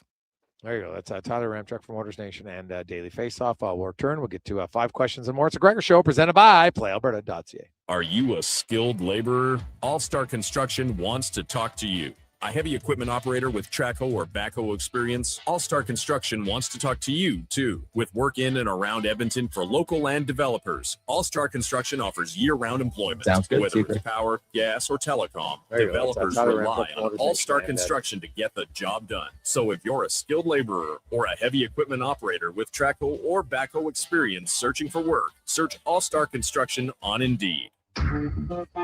The job isn't done until the last load is hauled, and having a semi-trailer out of commission is not an option. Whether replacing or adding to your convoy, Edmonton Trailer has a huge inventory of new and used semi-trailers, trusted by the gravel, logging, oil field, fluids, and freight industries. Find a trailer right for you online or at one of their 3 locations. For sales, service, parts, rental, and finance, when you're in it for the long haul, Edmonton Trailer. Are new McCafe crafted sodas just drinks or something more? Like Sprite Berry Bliss, Creamy Strawberry Coke, and Orange Dream. All swirled with fizzy flavor and topped with silky cold foam. Only at McDonald's. At participating McDonald's restaurants in Canada. Got a car you're ready to part with? Find out what it's worth, fast, easy, and totally free at Go Auto. We're talking top dollar trade-ins, whether it's a little worn or still rocking that new car smell. Just a few clicks, and boom, you've got your value. Text value to 780-777-7777 to start. That's value to 780 all sevens. Why guess what it's worth? Let Go Auto show you the money. Shoulder pain. It can make even the simplest things like reaching up, lifting a bag, brushing your teeth, or sleeping frustrating. Rotator cuff strains, impingement, arthritis, they're some of the most common issues we treat every day. I'm Grant Fedoruk, and at Leading Edge Physio, our team brings postgraduate training, evidence-based technology, and just the right amount of humor and humility to help you feel better. Because we never forget the most important part, the gratitude we feel for every patient who allows us the opportunity to care for them. Because life shouldn't hurt. When it does, leadingedgephysio.com. There's still time to book your tournament at the Ranch Golf and Country Club. As one of Alberta's top tourney courses, the Ranch makes hosting fun and easy for any group or business. No matter how unique or unusual, they'll accommodate your vision for an event no one will soon forget. Start planning your tournament today at their beautifully landscaped course on the outskirts of West Edmonton. On-site event coordinators are here to help, but hurry, availability is limited and booking fast. Visit theranchgolf.com. Legacy Heating and Cooling is serious about cooling. In fact, we offer multiple ways to cool your home. So you better Call Legacy. Call Legacy. If you're looking for traditional air conditioning, we got you. Call Legacy. Or ask us about a heat pump to help you heat and cool. Call Legacy. Call Legacy. Cool with AC or cool with a heat pump. Cool your home with Legacy Heating and Cooling. I'm Dr. Vance Elliott. The goal of every one of the thousands of hair restoration procedures I've performed is a full, natural-looking head of hair. I work directly with my patients for the consultation, the procedure, and the follow-up, so we can achieve the best results possible. When people see what we accomplish, I don't want them to think, "Wow, great hair transplant." I want them to think, "Wow, great hair." Go to drvanceelliott.com and contact us today. You've got better things to do than wait for an oil change. Jiffy Lube gets you in and out fast. No appointment necessary. All you have to do is roll into a location near you, and we'll take care of the rest. Every full synthetic oil change at Jiffy Lube is warranty approved and comes with a 20-point visual inspection, making sure you get back on the road safely. Find your neighborhood Jiffy Lube today. Visit jiffylubeservice.ca. Save big this summer on Crave. Right now, get 40% off with a premium annual plan and stream the romantic blockbuster, Wuthering Heights. New season of the reality TV sensation, Love Island USA. Pretty hot over here. And June 21st, the epic HBO original returns, House of the Dragon. This is the moment you become queen. Plus, select live FIFA World Cup matches. Get 40% off with a premium annual plan for your first year. Offer ends July 20th. Visit crave.ca/subscribe.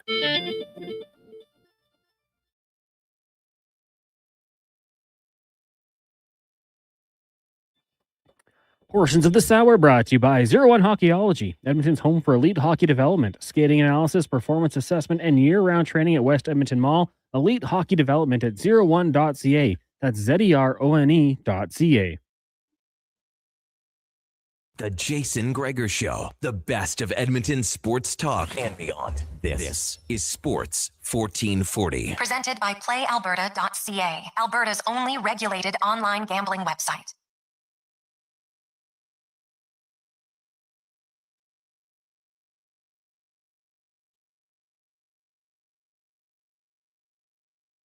.448, we continue on. Jason Gregor Show live. Northgate Chevrolet Buick GMC.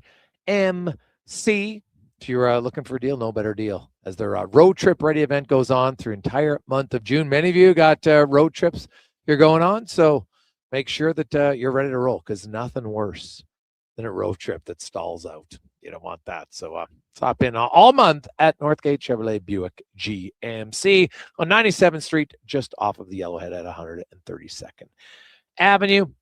Lots of text flying in 833-401-1440, 833-401-1440. We asked about memories from Hockey Night in Canada. Do they change the name, What are they going to do? Because the CBC will no longer air games. That 12-year deal with Sportsnet is up. Now, the other thing that's interesting, since 2013 and the deal that they had in 2014, actually, CBC didn't take other revenues for Olympics and everything. So they actually now will be able to take in more revenue because of it. That's something that's never really been talked about, in fact. So I'll be curious to see where it goes. I'll be curious to see how different the panel potentially will look. Will there be a new name change, right? Who knows what there'll be. But it's been 72 years, lots of different generations, and just something comforting about watching the games on Hockey Night in Canada on a Saturday night. It's evolved over time, of course. Like when I was a kid, there was one game, and it started at 6 o'clock Edmonton time, 8 o'clock Eastern.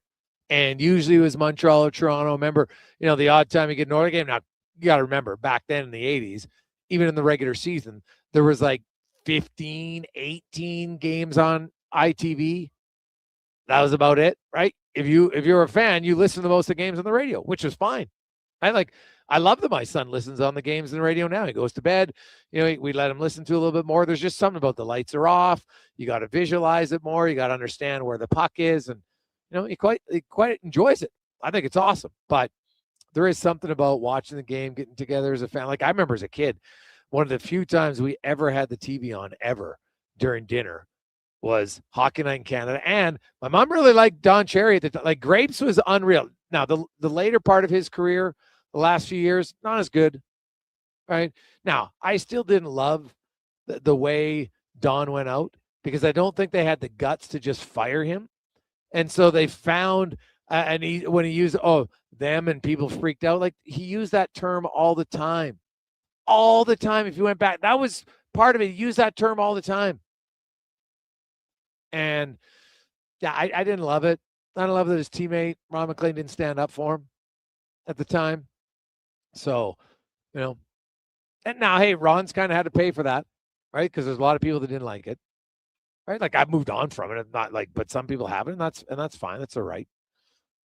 But I'll be curious to see, like, will there be changes there? How much of that connection to the old crew was due to CBC connection? And now contracts are over, and that's just, you know what? It's expensive if you fire people and have to buy them all out. I get it. So I will.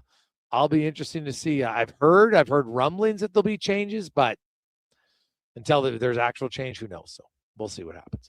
Let's get to 5 questions brought to you by The Brick. Big savings deals going on right now through until Sunday. 40% off mattresses. You can get $1,000 off kitchen appliances. Sofas, you can save up to $1,300 right now at The Brick and thebrick.com.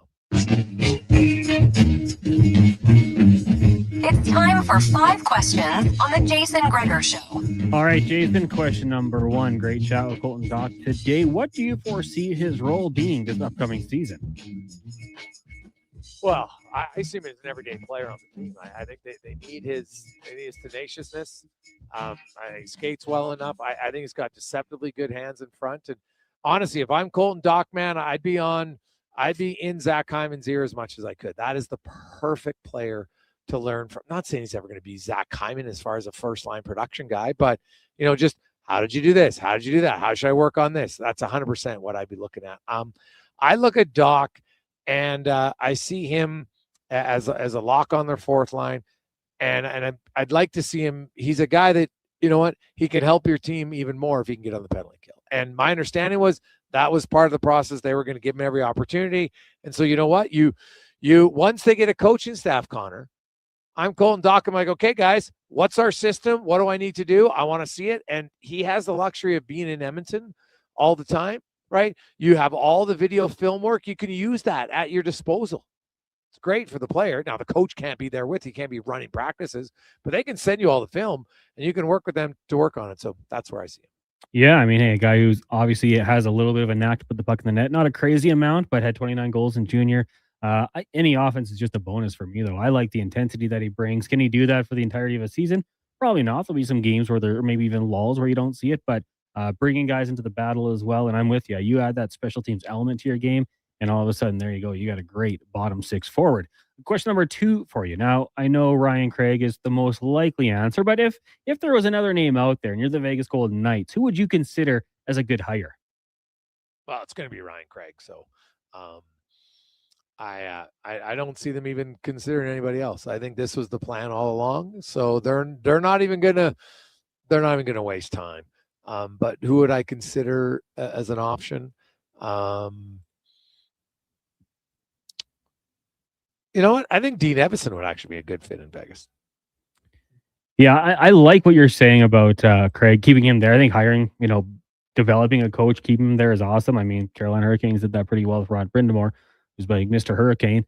For fun, let's just say Jay Woodcroft. I don't know if he's going to get that gig coming up soon here, but I'll say Woodcroft. Question number 3 for you today. The Jays have 2 players leading their positions when it comes to all-star voting in Vlad somehow and Clement. How many all-stars do you think they will have at the Midsummer Classic? Well, I think Varland's going to make it for sure. And then they got a lot of pitchers. I mean, pretty good, actually. But if they get 2 position guys voted in, that actually might hinder them a little bit. But I think Vladdy's going to get voted in because, the vote in isn't just based on this year. And Toronto's a pretty big market. And you know what? They have the advantage of a country. So I'm going to say 3. I'm with you. And they also, just being in the World Series, there's a lot of recognizable names there. Alejandro Kirk's second. That's crazy to me. Springer, Jimenez. So I'll go 5. I think there's going to be a push here from the Canadian voters. And who knows, maybe a couple guys actually make it in on merit. Question number 4 for you. Which World Cup kid would you say is the best look so far, in your opinion? Go ahead. Well, we're watching Netherlands right now.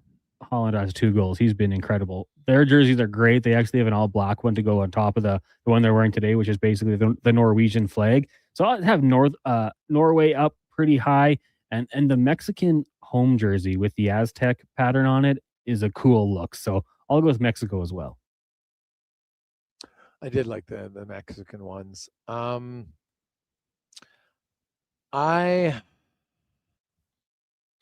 As you know, I'm not a huge jersey guy, what have you. I'm going to be 100% biased. I just like the simpleness of Canada's, and I also I always like the Netherlands. I thought you might go Netherlands and Ivory Coast for the orange. Yeah, Ivory Coast, that's a good one actually. I could have went with them, but I do like the Netherlands for sure. Like they always look slick. Oh, absolutely. Final question for you today. It's Fresh Veggies Day. So in honor of that, Gregor, give me your top 3 vegetables. Oh, buddy, I'm a big vegetable fan. Top 3 vegetables. This is a really good question.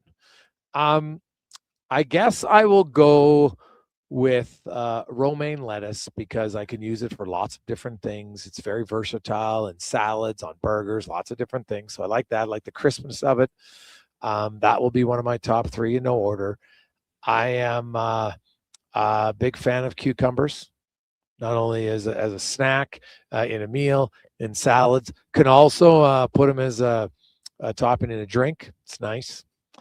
And beets. Oh, I love beets, man. Like I know they're messy when you got to make them, but it's worth it. Love the beets. Good picks. For me, number 3. Oh, I don't love it. Actually, it's growing on me though. Broccoli. The different fashions you can make it. I'll have carrots in there. Number 1's got to be potato. Not just the versatility, but just recently, Gregor, I started buying like the baby potatoes, cut them up, throw them in the air fryer for 20 minutes on 400. Season it however you want. It's unbelievable. So potatoes right now for me, probably topping the list. Well, potatoes are very good because they're so versatile, Mhm. right? You can have scallop potatoes, you can have baked potatoes, you can have mashed potatoes, you can, you can have baby potatoes, so roasted potatoes. So there's lots of variety there. I like that. They're very good. I'm still I'm a sucker, man. Corn on the cob. Oh, Yeah. fresh corn on the cob is so good. But another one that is I love Swiss chard. Just, you boil it and you just have fresh butter on it. God, that's good. Farmers market opens up, man. It's I love it. We grew up on the farm. We planted the garden all the time. We had tons of veggies, like fresh peas when you just go in the garden, right? Get some carrots, and sometimes you get those baby ones where you got to thin out your carrots just so they don't grow. Oh, so good. Like, man, it's the one thing I miss about the farm, mate. Well, obviously I miss lots of it, but the when garden starts to come out, man, it's unreal. So good. So flip side, what is a vegetable you don't mess with? Well, onions, gross. Yeah, onion for sure. Eggplant, like why? And what's another one I don't really love? Well, I love them, but I can't eat them anymore. Is tomatoes, so I guess I'd have to go with those. Like I can have a little bit every now and then, but they don't work very well with me anymore. I'm suddenly Johnny Cash if I'm eating them, so it's not good. Not good at all. Oh, I didn't know what you're saying, but I think I got it now. Ring of Fire. Yeah, I got you now. Yeah, throw cabbage in that one for me too. I hate cabbage. Oh, yeah, okay. Just taste, that's all for me. Now, this just came out this Saturday at halftime. This is long overdue and was one of the best decisions made by the Green and Gold, that they are going to honor Dwayne Mandrugzak's 50th seasons of service at their home opener at halftime. Awesome. That to me is fantastic. Fantastic for the organization, for a guy who did so much for the team. There are going to be a lot of players coming for that, man, because he was the epitome of the Green and Gold for a long, long time. I love it. So congratulations. That's another reason to want to get down to that game on Thursday. Or sorry, Saturday, 2:00. Let's get to the Command Sports 1440 update, brought to you by Northgate Chevrolet Buick GMC. The Road Trip Ready event is on now all through the month. If you're looking for great deals on vehicles, maybe you want to test drive a Corvette, just ensure that you are road trip ready. NorthgateGM.com. This is a Sports 1440 update.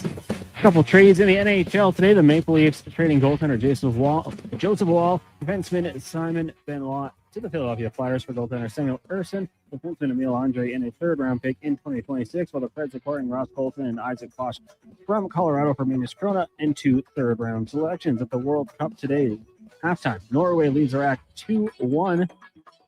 Earlier today was France over Senegal 3-1. Later on tonight, you got Algeria and Argentina at 7. Then at 10 o'clock, Austria and Jordan. Major League Baseball this evening. Blue Jays taking on the Red Sox. That game scoreless right now in the bottom of the first. We'll join it in progress on our AM feed following the Jason Gregor Show. Royals, Nationals, Phillies, Marlins also scoreless. Later tonight, Yankees host the White Sox. Giants taking on the Braves. Padres head to St. Louis. Cubs host the Rockies. Twins get the Rangers. Diamondbacks and Angels. Mariners hosting the Orioles. Pirates in Sacramento taking on the Athletics. And the Dodgers host the Rays. Coming up in hour 4 of the Jason Gregor Show, we'll be joined by Mark Spector of Rogers Sportsnet and Derek Van Diest from NHL.com. I'm Connor Halley. This has been a Sports 1440 update. Sports 1440 in West Edmonton Mall and Wetaskiwin. CKJR is a Stingray radio station. Download the free radio player app and listen wherever you go. Action Electrical's projects team takes the field, folks. Ready to execute the entire play for new commercial builds. Absolutely. They're masters of design build, sketching Welcome back on a strategy from lovely initial blueprints Tuesday to core afternoon. electrical infrastructure. The team never misses on complex projects. Known for handling possibly big league Burbank. constructions and major type. renovations, ensuring That is flawless execution, hire the Action Electrical team to bring home a win for your project. Visit Turned out to be a very beautiful day. Listen up, friends. Operation Pizza is a go at Papa John's. They're introducing new personal pizzas just in time to celebrate the premiere of Toy Story 5. These adventure-sized pies come in new exciting flavors like Sheriff's Roundup, Space Ranger-oni, and Reach for the Pie. Or take your personal pizza to infinity and beyond by creating your own flavor just for you. Order 2 or more with Papa Pairings and get yours for only $9.99 each. New personal pizzas are ready for takeoff. See Disney and Pixar's Toy Story 5 in theaters June 19th. There's one game that kicks off summer, June 20th at Play Alberta Field at Commonwealth Stadium. The Elks home opener, Elks Alouettes, presented by James H. Brown, Alberta Injury Lawyers. Lock in your tickets now at goelks.com/tickets. Our city, our year. A huge thank you for making Sports 1440 the most listened to sports radio station in Edmonton. From Gregor to Carius to Low Tide, we've got in-depth analysis on all your favorite sports. We are Sports 1440. You don't just need property services, you need problems handled. HireGood provides cleanup, debris removal, site monitoring, and safety attendance across Edmonton. We reduce issues on your property, keep spaces safe, and take pressure off your team. We resolve real problems for businesses while creating real impact because our team is built on second chances and they show up every day ready to prove it. Visit hiregood.ca or call and mention Jason Gregor for a first-time discount. HireGood. Stable jobs create stable lives. Why should you drive a Subaru? How about durability, style, and an excellent customer experience from the moment you step into the showroom? And how about accolades, including awards for numerous 2026 Subaru models from both AutoTrader and JD Power? But don't just take my word for it. Take a test drive and you'll see why the Subaru name is recognized and renowned for quality. To learn more, visit Subaru.ca. Welcome to Uncommon. Welcome to Subaru. Legacy Heating and Cooling is serious about cooling. In fact, we offer multiple ways to cool your home. So you better Call Legacy. Call Legacy. If you're looking for traditional air conditioning, we got you. Call Legacy. Call Legacy. Or ask us about a heat pump to help you heat and cool. Call Legacy. Call Legacy. Cool with AC or cool with a heat pump. Cool your home with Legacy Heating and Cooling. Say hello to your new favorite drinks. Introducing new McCafe Refreshers. Icy cool, undeniably refreshing, and available in 3 flavors. Strawberry watermelon, mango pineapple, and blackberry passion fruit. Only at McDonald's.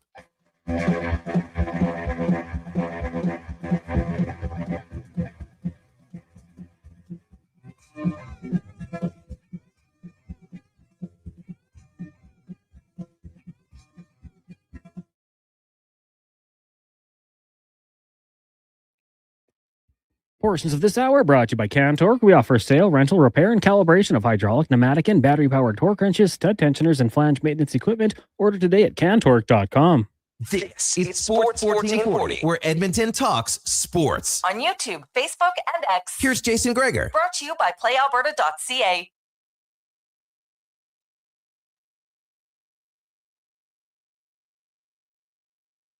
Just after 5 o'clock, you should get set to make your way home. Maybe on the way home, you got a little extra time. Stop in here at Northgate Chevrolet Buick GMC. The road trip event is on all month of June. You can get some fantastic deals.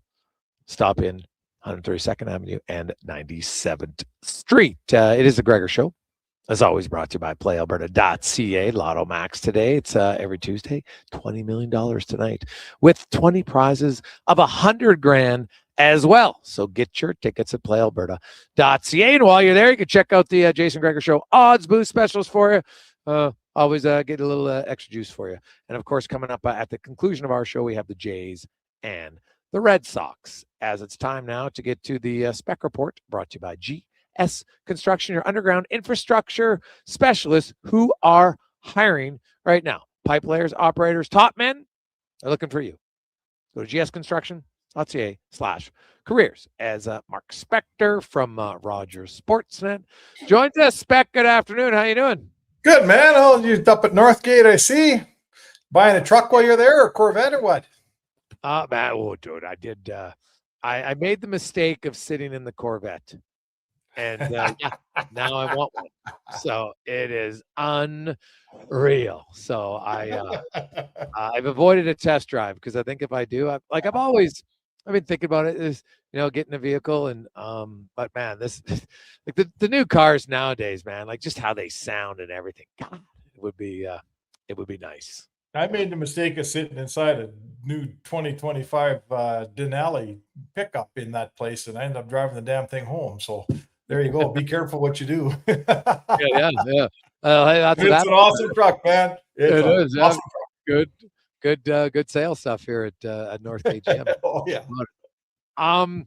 Now a big announcement today in the media industry is 72 years Hockey Night in Canada on CBC, and that contract has come to an end.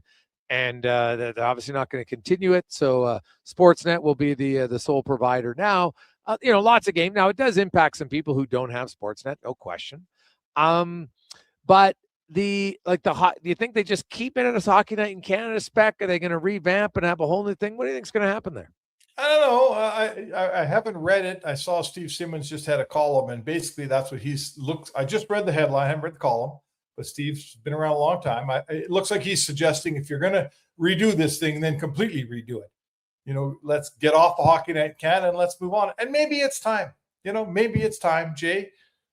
I'm old enough. I was a kid. There was games on Wednesday night and Saturday night, and that's the only hockey you got all week. And that was CBC, and it's Hockey Night in Canada, and you watch the Habs or you watch the Leafs, and that's what you watched.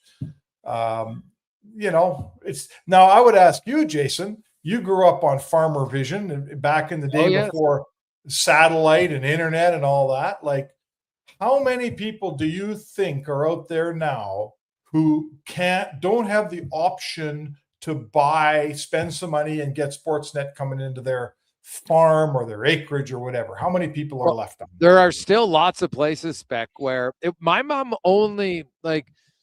we've only had satellite at the farm, like where it was optional, like maybe 10 years, right? Okay, you have it. Well, but we're pretty close. Like, our farm isn't that far out of town, right? So I think you get to places that are further out, and I know people that don't have it, right? Like, they just, because the option, like, it's so expensive. Like, it's not just like you're getting cable. You can't just get cable, right? Like, there's no cable. You have to get satellite, and it's now cheaper than it was. You don't have the massive dish that you used to have anymore, right? Like, it looked like a half moon, for goodness sakes. It was so big on your house. Like, they definitely you don't have that. But I would say across the country, I would guess there's maybe upwards to maybe even 1 million people in some of the remote rural areas, for sure. Like, I want to say this. Really, what the answer of what we're talking about is who's out there that can't get internet? Because if you can get internet, internet's but even internet, you can get all the hockey you want in the world if you can get internet, right? Yeah. So you have I guess to pay for it, sure. Oh, hey, it's 2026, buddy. What don't we pay for? So, but you don't pay for CBC on it, right? Like, I know. Yeah, that's what I'm saying. And that was romantic. And I remember when we didn't pay for the Edmonton Journal online, and now we do. And if you want the Globe and Mail, you got to pay for it. If you want Toronto Star, you got to pay for it. If you want TSN, you got to pay for it. Like, there's nothing left that's free. Okay. Like, that's just the sad truth. I know, full disclosure, I work for Sportsnet. Okay. This has nothing to do with my opinion. It's 2026, Jason. The CFL has been on TSN now for how many years? You got to pay to watch the CFL, right? It's not free. TSN costs you some money at some point. Yeah, the cable package. Yep. Okay, you pay for it, right? Yep. And if you have normal TELUS or Shaw or Rogers cable, you then can order Sportsnet, but you pay for it. If I just live I'm out at my lake here, and I work off the Amazon Fire Stick, and I have got excellent internet here through TELUS, and I get all the hockey I want, but I gotta pay for it. Like, nothing's free, man. The days of Hockey Night in Canada coming for free. Sportsnet, what did Sportsnet pay for the rights? Like, freaking $8 billion or something? I don't know, $5 billion, something like that. You think they're they're not giving it away for free, and it doesn't make them bad people. They made a huge investment, and part of getting the money back is you don't get free hockey anymore, man. Am I wrong, Jay? Do you disagree with me or what? No, I'm just saying, though, but it's a change for people. They've had it as part of the 12-year deal, right? Now, the other thing that's on that is, keep in mind, in part of that deal, CBC wasn't able to take in revenue for other sporting events, but that now changes, right? So when you look at the Olympics and everything else, that's going to be an avenue for them to create revenue, which hasn't happened since basically 2014. So, you know what, there'll be some pros and cons with it. And I'm not really, I understand changes there. I was more so concerned, I'm interested in the change on the panel. The change to that, the change to the name. And I think in some of the presentation, I do think it's time for a change. Yeah, I think it is too. Like everything, we all romanticize, right? About the old Hockey Night in Canada days and right? We Of we course, it grew up. doesn't have the rights to that. TSN does. TSN's had the rights to that song for 15 years, man, or whatever it is. So that song's been long gone in terms of pairing up with the Saturday night game. CBC, the only reason we run games on CBC, Rogers produces them. Rogers puts all the people in place. Rogers shoots them. Rogers staffs them. And we shoot it over to CBC and they put it on their channel. I don't even know what channel 4. Is it still channel 4? Whatever it is. And CBC says, hey, we got hockey on CBC. They barely it's past, man. It's past. I think I'm with you. The more I think about it, Jay, I think if I'm running Sportsnet, I would probably just start fresh. I'm not talking about firing people. I'm just talking about the presentation. I would maybe move on. I would move on from Hockey Night in Canada. I would come up with something fresh. It's 2026, man. Let's cut the cord. Let's move on. Yeah, I'll be curious to see. I do think there'll be some changes. Contracts are done, so it's not even firing. There'll just be some people whose everybody's contract's done, and we all know what that means. Yeah, so there'll be some changes there for sure. John Tortorella had a short-lived run in Vegas. Not surprising. We've been hearing this for a while that he won't be coming back even if they won. Ryan Craig's likely the guy to take over. The Oilers are obviously pot committed on Mike Babcock here. Although they could hire Babcock today if they wanted. Like if they were really all in, they would just hire him today. But they won't, because if the investigation comes back that there's a suspension or something, well, now you don't necessarily want that, right? So, but do you think the league will finish this investigation before the draft? Well, I would say this to you, first of all. When Bill Daly says, don't hire this guy till we do an investigation, you don't hire him, right? So when you say they could hire him, I guess theoretically, but no. Yeah. There's not a team in the league would hire a guy that the league says, hang on a second, we're doing an investigation, don't hire him. So yeah, how long will it take, Jay? How much stuff will they find? Who else is out there into the woodwork? How many people want to raise their hand and say Mike Babcock was not a very nice person to me, and I want it on the record? When you're Mike Babcock, they're lining up out there to I don't want to say screw you, because that's not the right words. Oh. They're lining up out there to make sure their opinion is heard if it is negative towards you. And guess what? You earned it, right? Yeah. You earned it. Jay, if you went, I know you well. I've known you for however many 30-some years, man. And your reputation is strong, and you raise money, and you go around town and you walk into places like Northgate Chev, GMC, and they shake your hand. If you were a dishonest, if you were a bad guy, if you had a trail behind you of bad deals, it wouldn't be like that, right? You know this. Yeah. So you earn who you are, where you earn who you are, man. And I hate to say it, but Mike Babcock has earned who he is, and now he's living with it. Well, I will say, you see it. I know Aaron Ward spoke up just the other day, Todd Simpson, there's lots of other people here that have said man, this guy did this and this. It's not. And that's, to me, what's the most disappointing thing here is how many examples do you need as an organization to say, you know what, maybe this isn't a good idea? And the fact, I tweeted out yesterday about we talked about that quote from the agent. I had two other agents reach out after they read the quote and say, hey man, I have the exact same thing here in my group. And so how do you feel that this is, what makes him so impenetrable that, oh my God, we got to hire this guy? I don't understand it. I'm sorry. The recent track record in the NBA, I don't care what he did in the Olympics. I'm sorry.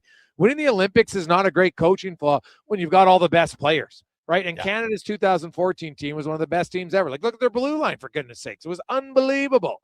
So I'm with you on that. Don't tell me those other coaches couldn't have been the head coach and won. Give me a break. So I look at NHL success, and there hasn't been a lot in 12 years. And you're saying, come hell or high water, and this is our guy. If they get through with it and hire him, man, I can't wait for the press conference, because I just want some simple, direct answers to questions. Oh boy. Yeah, no. I mean, to me, it's risk and reward. And as we wait to see if there's going to be any reward here, the risk just mounts and mounts and mounts. And you know, I could have told you the second it happened that if you're going to hire Babcock, you're going to hurt yourself every July 1st from here on in, because there's certain players who won't play for Babcock. And the word's on the street, you don't want to play for this guy. You know, there's other coaches out there who, to some degree, like I'll tell you right now, there's a lot of guys that say, Tortorella, I don't want to play for him, but not in nearly the same vein as Mike Babcock. Like it's not even close. So listen, Bowman should know this. Bowman's been around the league a long time. Jackson should know this. Don't tell me either of these guys are surprised. That's not giving them enough credit, Jason.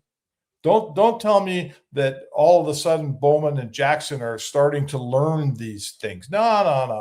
Yeah. Those two guys, they've been around a game. Jackson was a super agent. Bowman ran a Stanley Cup team. They know what's going on. They're walking in this thing with their eyes wide open. And God bless you. I'll tell you what, I hope it works out for you, man. But good luck. Yeah, there's a lot of questions. The Elks announced today, Saturday's halftime, they will honor the 50-year career of Dwayne Mandruzak with the Oilers. Yeah, and you know what? Listen, I know Dwayne pretty well over the years, and I think Dwayne will be a let bygones be bygones guy. It hasn't got the whole. Oh no, he's a positive thinking hell of a guy. And good for him. Anytime you work for 50 years for an organization like that, you should be honored. He's been part of the greatest team that ever played sports in Edmonton. I know the Oilers were great. They never won 5 in a row. So you know what? That Eskimos team from, what was it, 78 to 82? No one's matched that in Canada that I can think of. Maybe didn't the Habs win 5 in a row at one point? Habs won 5 in a row, yeah. They did, but okay, so you're up there with the mighty Habs. And Dwayne Mandruzak is a link to those great days. And I'm here to tell you, my friend, the Elks could use every link they can get. I know they're looking up, and I know they got things going in the right direction, but linking up with those old Eskimos is that can only be a positive thing for me. Well, I think it was one of the main things Chris Morris did when he took over was mend that fence and talk to Dwayne about it. And I talked to Dwayne. It meant a lot to him. No, make no mistake about it. So this will be a big deal. I was there when they announced that he was going on the Wall of Honor, which was big. But he's never really had the big honor for 50 years at halftime. So it'll be fun. And it should make the game, and hopefully the weather holds off. And you know what? Hey, it's the undefeated Elks and the undefeated Alouettes. It's a big early season game spec, and we'll see if the green and gold could knock off the Alouettes. That would be a huge one. Alexander's never lost in the regular season, 13-0. So we'll see if that could end Saturday in Montreal. Their best defender might be out. We'll see. We'll get an update on the injury bug tomorrow. So that could be a big news benefit for the Elks as well. So Spec, we'll talk lots more. There's trades in the NHL today. There'll probably be some tomorrow. Looking forward to it. Kind of a fun time. And we'll get onto that and more tomorrow. Have yourself a great day. Sounds good, Jake. There you go. That's Mark Spector, the Spec Report, brought to you by GS Construction. We'll return live at Northgate Chevrolet Buick GMC. It's the Jason Gregor Show, presented by PlayAlberta.ca. DVD joins us next. We also have offensive coordinator of the Green and Gold, Jordan Maximic, before the top of the hour. The Gregor Show, presented by PlayAlberta.ca. With Play Alberta, backing the home team goes beyond the bets. That's because your picks have provincial impact. Play Alberta is the only app in the province that puts all revenue directly back into supporting programs and services that Albertans rely on every day. By investing in the General Revenue Fund, every play, bet, and buy made on Play Alberta helps make a difference across the province. Visit playalberta.ca/Gregor to learn more. That's playalberta.ca/Gregor. Must be 18 plus to play. If you gamble, use your game sense.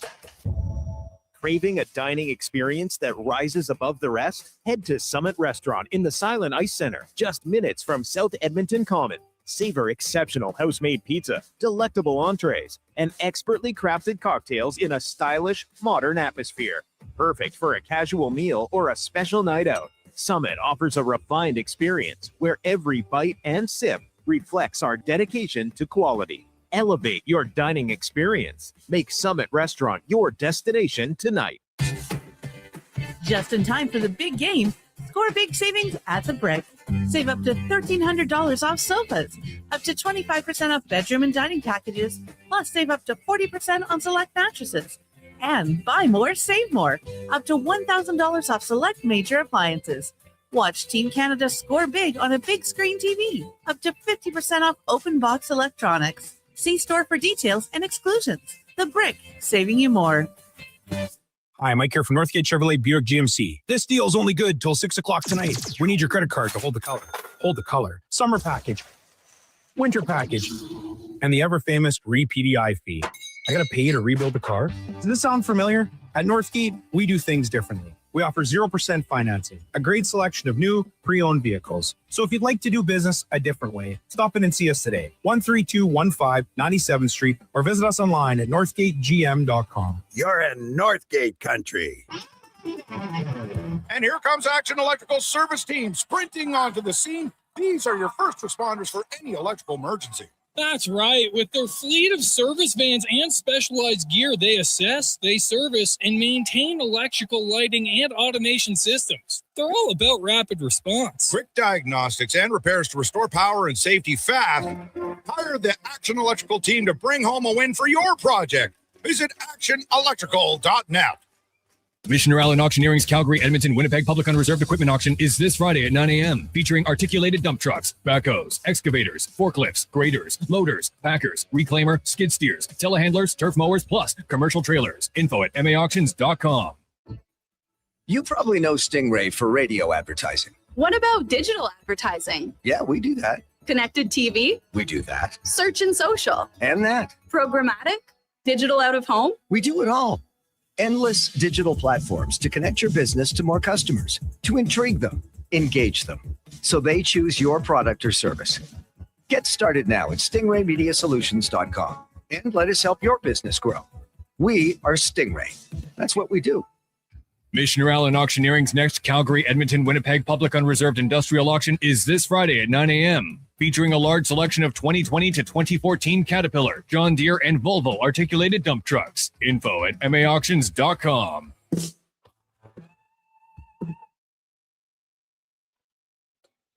Portions of this hour brought to you by Sherbrooke Liquor, the best place for wine, cocktails, and beers from all over the world. Also a variety of excellent non-alcoholic options. See more at sherbrooke.liquor.com. The Jason Gregor Show, the best of Edmonton sports talk and beyond. This is Sports 1440. Presented by PlayAlberta.ca, Alberta's only regulated online gambling website. 527. Gregor Halley, Sports 1440, sports1440.ca. Hope you are having a lovely day as we get to our big guest of the day, brought to you by Silent Ice Center. And they, speaking of big guests, Gene Simmons will be in concert at a very intimate location for you. Smaller venues are awesome for music. You can get your tickets at silenticecenter.com. As Derek Van Diest from NHL.com joins us to put a bow on the 2026 regular season. You look at the year and DVD Carolina wins and ultimately ends up well deserved for their victory. They didn't back in, they didn't get overly lucky. They won, they kind of dominated. I really thought the last game and a half in this series, and the William Karlsson injury obviously played a part in it for sure for Vegas. But I think Carolina is a great example of, man, like, you got to take a lot of swings sometimes before you hit the home run. Oh, yeah, definitely. They've been knocking on the door for 8 seasons, maybe, right? They've gone to 2 of the previous 3 conference finals. They were upset in the second round. They're upset in the first round. They had that core team, but the thing is that they kept with it. And I think that's what Rod Brindamore kind of was mentioning post-game. Hey, we knew we had a good team. We knew you got to keep kicking at the door. Eventually it's going to break down. Eventually you're going to get the breaks. Eventually you're going to stay healthy. Eventually, you're going to get the goaltending, and it all kind of came together for them. So it's a real good lesson in if you have something good, like, keep going with it. It'll break through eventually, and I think That's the situation they had there. Now, Carolina went out and they made some really good moves, brought in some really good players. Taylor Hall, who would have thought he would do what he did in the playoffs? Like, he had a great playoffs. Logan Stankoven in the trade they made for him, bringing him in. Jackson Blake coming in here, doing what he did. So, and Nikolai Ehlers, that was a big move in the summer, getting him as a free agent. So they did have a core group of guys. They had a core group of maybe 5-6 guys, and they kind of supplemented that core group with other guys who made big contributions along the way. So, but yeah, that's the way they did it. And for longest time, Carolina was falling short. They didn't panic. They didn't fire the coach. They didn't rip the roster apart. They said, no, we have a good core here. We just got to keep pushing.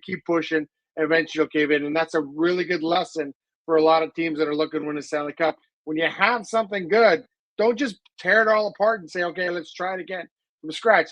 Keep going with it. And that's what Carolina did. Yeah. And you know what? Hey, repeating is really hard, but we've seen it twice in this decade with Tampa Bay and Florida. So I definitely can't rule it out for Carolina. It's hard to do. It's hard to get back. Other teams have won it and they can't get back and never come close again. And like you look at St. Louis, like they won and they really haven't been that competitive or close really since. But you look at Vegas and they're, they move on. John Tortorella, there have been rumblings of this for the last few weeks that even if they won, he wasn't going to stay, that this was part of their plan. We hired him to just help us to see if he could add a bolt of excitement to our team. And he clearly did. They went all the way to the Stanley Cup final, but now he's out. Ryan Craig likely to be the next head coach of Vegas. Where do you come out? Do you think Torts is going to be the closer guy that people are suggesting, or do you think he gets a full-time gig regularly soon back in the NHL?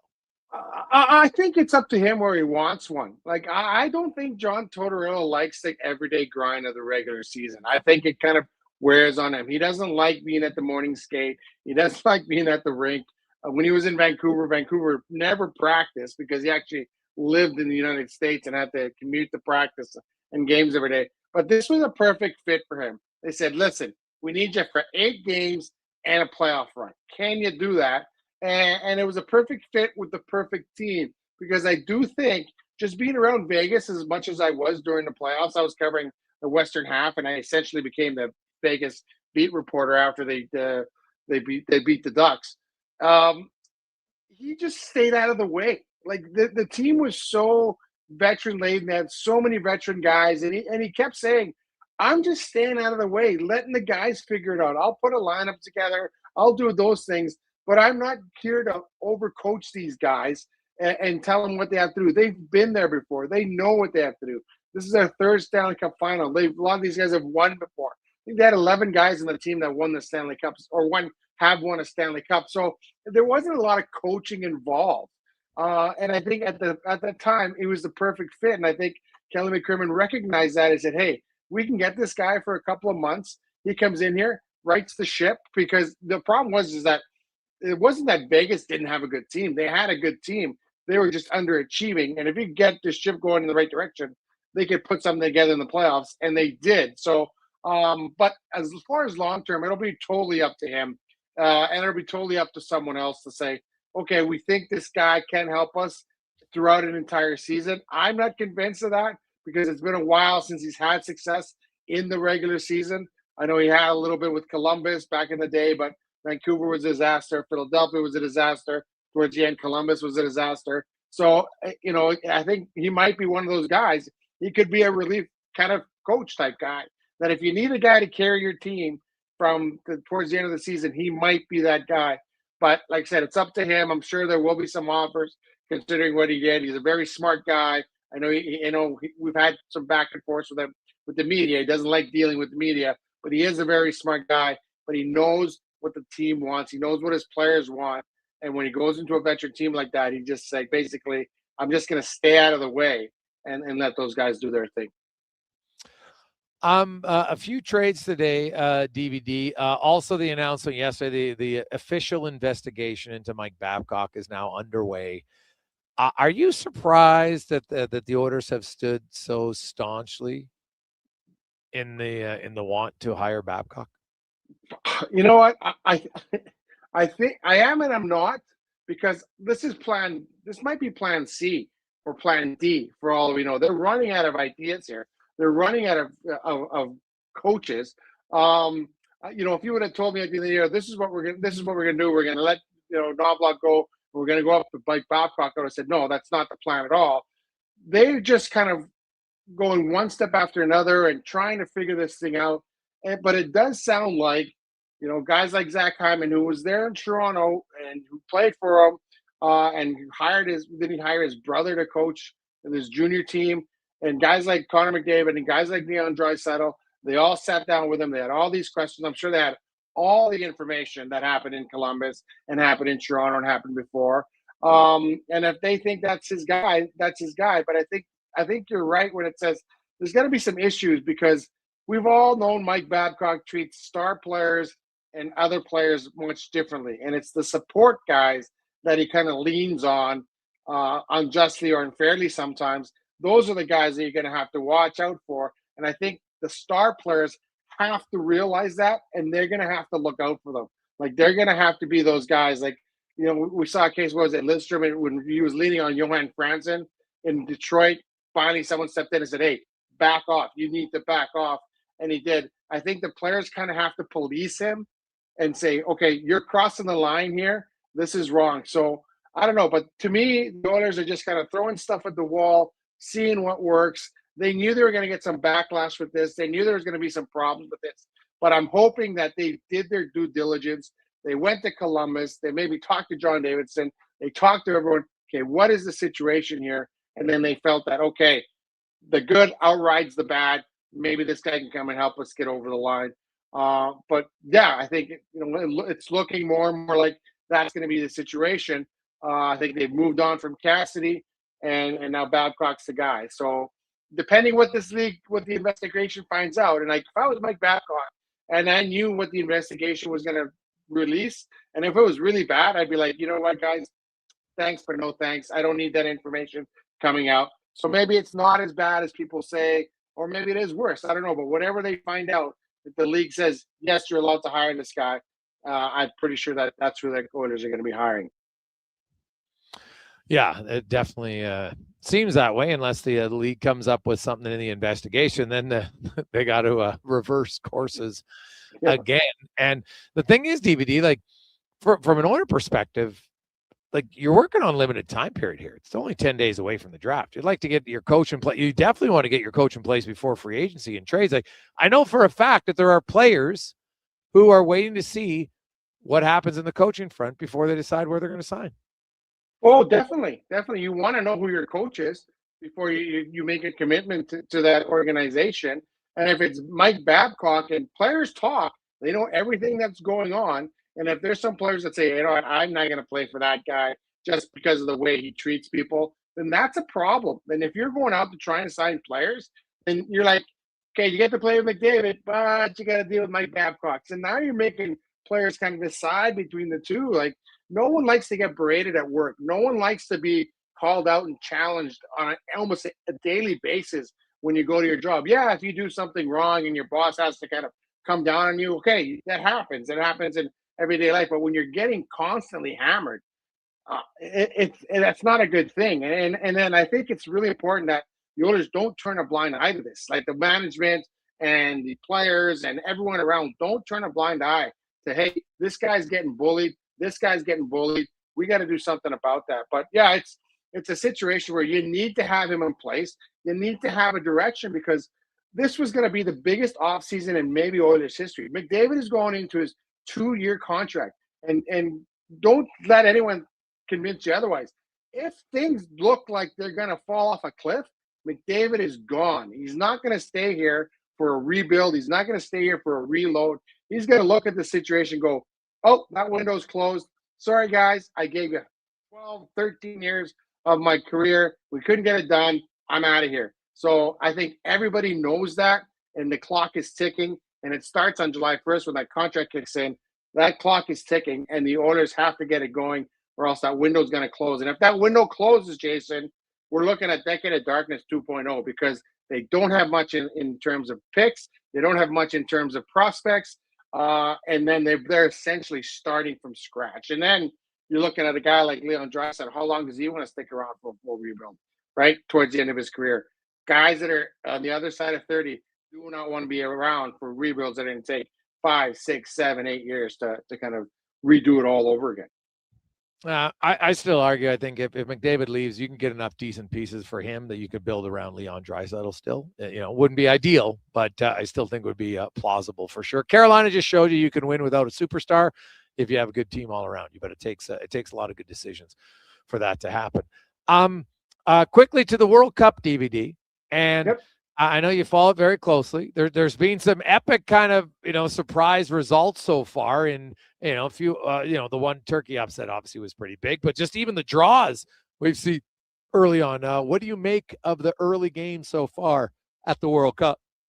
Yeah, there's been it's funny because I didn't see the Spain game, but I saw the highlights of it, and Cape Verde, it's a big thing for them. They held Spain to 0-0. Spain always gets off to a slow start, so Spain will kind of, when they won the World Cup in 2010, they actually lost their opening game and went on to win the World Cup. So I don't think if you're Spanish, you're not that concerned. They'll pick it up. But yeah, I think right now it just shows that the gap between the really, really strong teams and the really weak teams is kind of closing. And some of these teams, they still had to qualify to get there. Maybe it wasn't as tough, to get there, but it's closing a little bit. And then you're seeing these teams that go out there and they're kind of just trying to survive. Let's not get embarrassed. Let's just try to survive.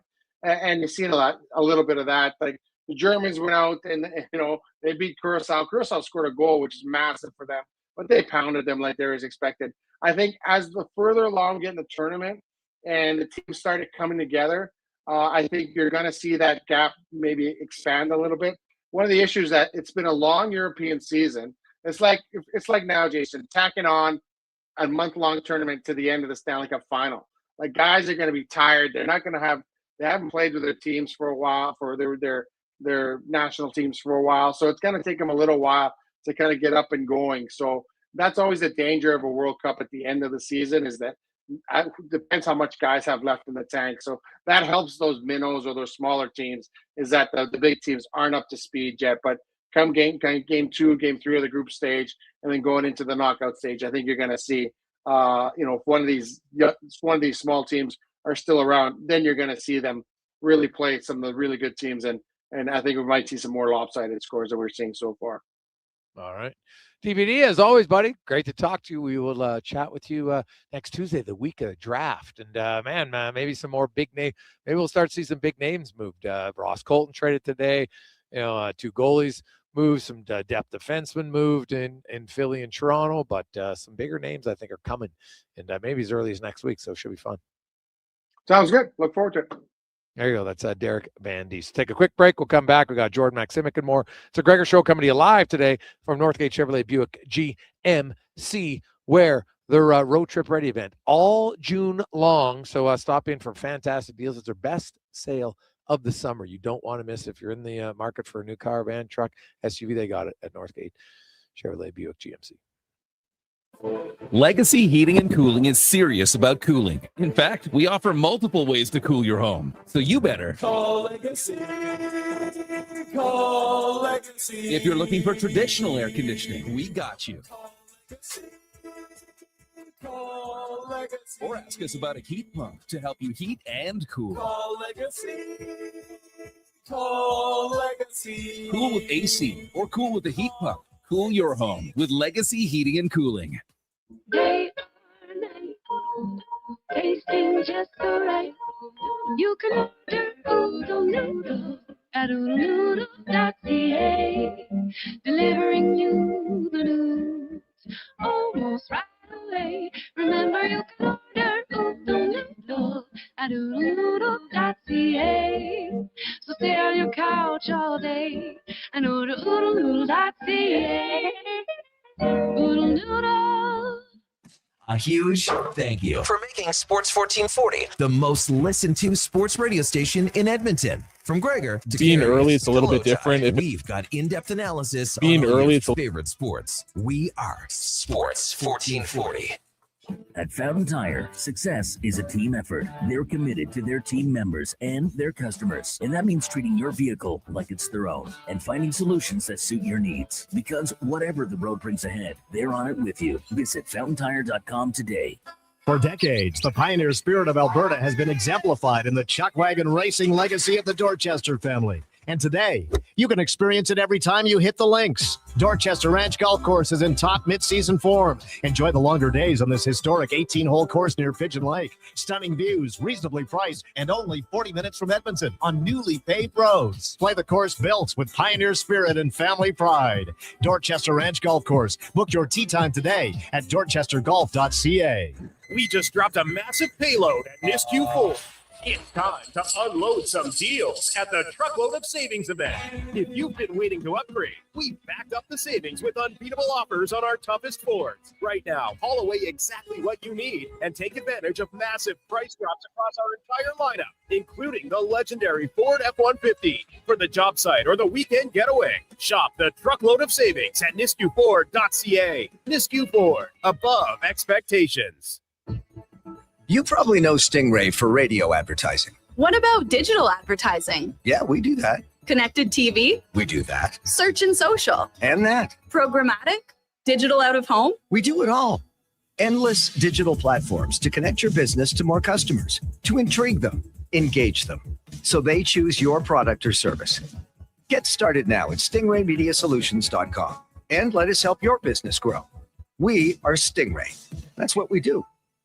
The longest running basketball show in Canada airs every Saturday morning at 10 on Sports 1440. Hoop City with Paul Sir introduces a new generation of basketball talk, and it's right here on Edmonton's home for sports, Sports 1440. You're listening to the Jason Gregor Show on Sports 1440. Presented by PlayAlberta.ca. This is Sports 1440, a Stingray radio station broadcasting on Treaty 6 territory. Download the free iHeartRadio app and listen to CKJR wherever you go. Legacy Heating and Cooling is serious about cooling. In fact, we offer multiple ways to cool your home. So you better Call Legacy.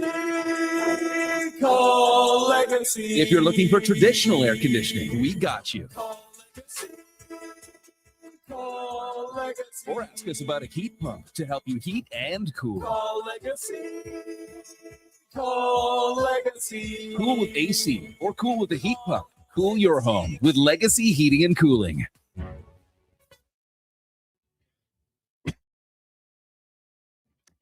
Portions of this hour brought to you by Crystal Glass, your clear choice for residential windows. Locally manufactured and installed, Crystal Glass provides a beautiful product and incredible customer services for all of your residential needs. Call 310 Glass or visit crystalglass.ca for a quote.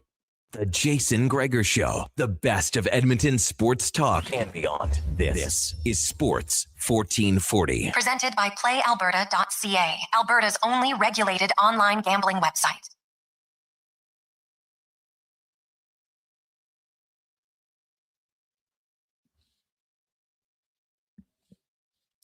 .547, so we roll through. Looks like clouds are rolling in from the northeast as I sit here at Northgate Chevrolet Buick GMC. So be prepared. I'm guessing out in the Fort Saska area, that side. Looks like it's coming here, so let us know. So now let's hear from Jordan Maximic, the OC of the green and gold. And I asked him just, what does an offensive coordinator do during bye week this early in a season? Being early, it's a little bit different. If it's a little bit later in the season, you spend a lot of time in bye weeks kind of self-scouting yourself and looking at the stats and looking at the film and making sure that you're not creating any tendencies and stuff like that. Obviously, after game one, it's a little bit different. We use this bye week to kind of get ahead because we've got some short weeks coming up. So super short week going into Winnipeg in a couple games. And then again, going back or getting Ottawa back at our place on a short week. So just try to use this time to get ahead a little bit on those. So those short weeks aren't as tedious for us. And then obviously the Montreal prep started a little bit later in the bye week. My understanding is that you're calling a lot more of the running plays as well as the passing plays. And the offense for 1 week, everything just looked more similar. Was that a big reason why you just wanted more continuity? Yeah, absolutely. I mean, we want as much of our offense to look the same as possible. Marry the run game and the pass game. That's always the goal. I think just having a little bit more versatile of an offensive roster. This year, you can leave the same people out on the field, and they're effective both in the pass game and run game. So that's kind of allowed us to marry those two up and be a little bit more sound in that respect.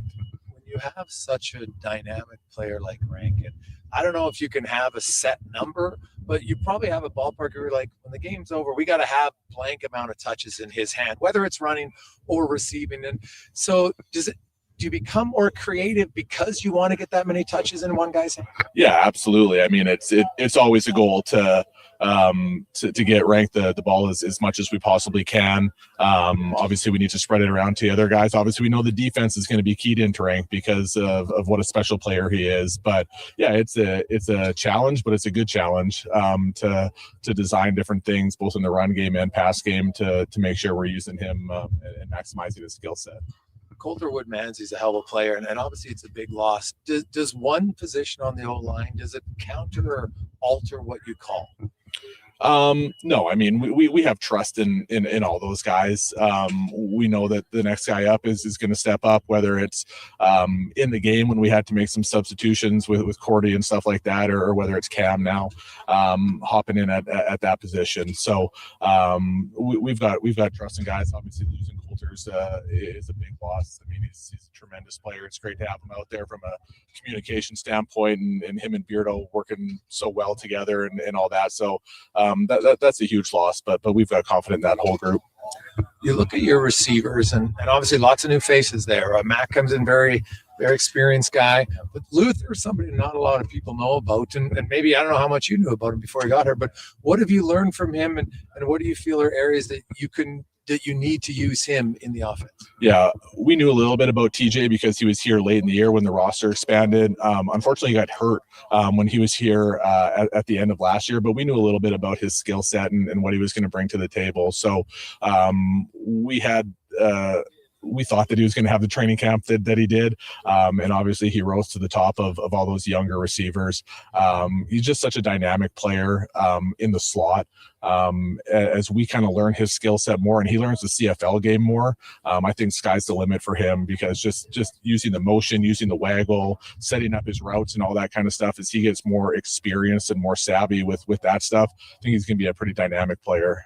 There was a lot of penalties in week one. Some of that just due to probably week one, and even week one for the officials, I think, because there's a few looking back that maybe wouldn't be called. Yeah. But as the OC, you obviously want to get on top of that. How do you ensure that penalties are reduced in week three? Yeah, I mean, we're really focused on the pre-snap and post-whistle penalties. That's the stuff that is avoidable, and that's the stuff that we don't want to show up on the stat sheet after. Between the whistles, we got guys playing fast, and they're trying to make plays, and we understand stuff is going to happen. At the same time, it's going back and watching the film and making sure the technique is sound and making sure the fundamentals are sound so that we're not taking those penalties. But the stuff before the snap, that's the stuff that really irks me as a coordinator and that we want to avoid. And then any of the post-whistle stuff, the URs and all that, want to avoid that as much as possible going forward. And lastly, you look to Montreal, you kind of know what to expect from their defense. They like to pressure all over, and the importance of just being clinical offensively, can't bobble passes because that's going to give you less time. Yeah. How do you practice that? How do you enforce that this week to ensure that when you get there on Saturday, you're playing fast? Yeah, we're just trying to streamline the game plan as much as possible against these. Just obviously coming off after a bye week and stuff like that, we didn't want to put too much on the player's plate from a mental perspective. So I think we've done a good job of keeping things streamlined, simple, straightforward, so that guys aren't worried about where to line up and what the call is, and they can just go out there and play fast, and then those things you talk about aren't going to happen. You're just going to play a lot cleaner brand of football if you can do that. Well, there you go, Jordan Maximic. So interesting to see how the Elks are going to line up on this weekend. Obviously, the new change to the roster for the right guard position, and it should be fun. Coming up, we got Toronto Blue Jays baseball right after Connor Halley Sports 1440 update. Big thanks for everyone, Mike and the gang down here at Northgate Chevrolet Buick GMC, setting us up with Colton Dock from the Edmonton Oilers. That was a great interview. If you missed it, you watch it on YouTube. You can listen to it at anywhere where you get your podcast, or go to the JasonGregorShow.com, JasonGregor.com, and you can see it there. as well. Come back tomorrow. We got a lot of World Cup. We got a lot of baseball, lots more in the hockey world to get to, and some green and gold. So have yourselves a wonderful Tuesday evening. Let's get to the con, man. Sports1440.ca, brought to you by GoAuto.ca. They have over 15,000 vehicles for you to choose from. If you're looking for a vehicle, red, blue, green, they got it. GoAuto.ca. Good night.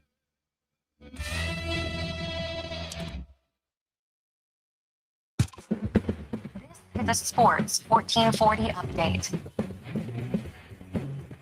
Couple trades today in the NHL. The Maple Leafs trading goaltender Joseph Wall and defenseman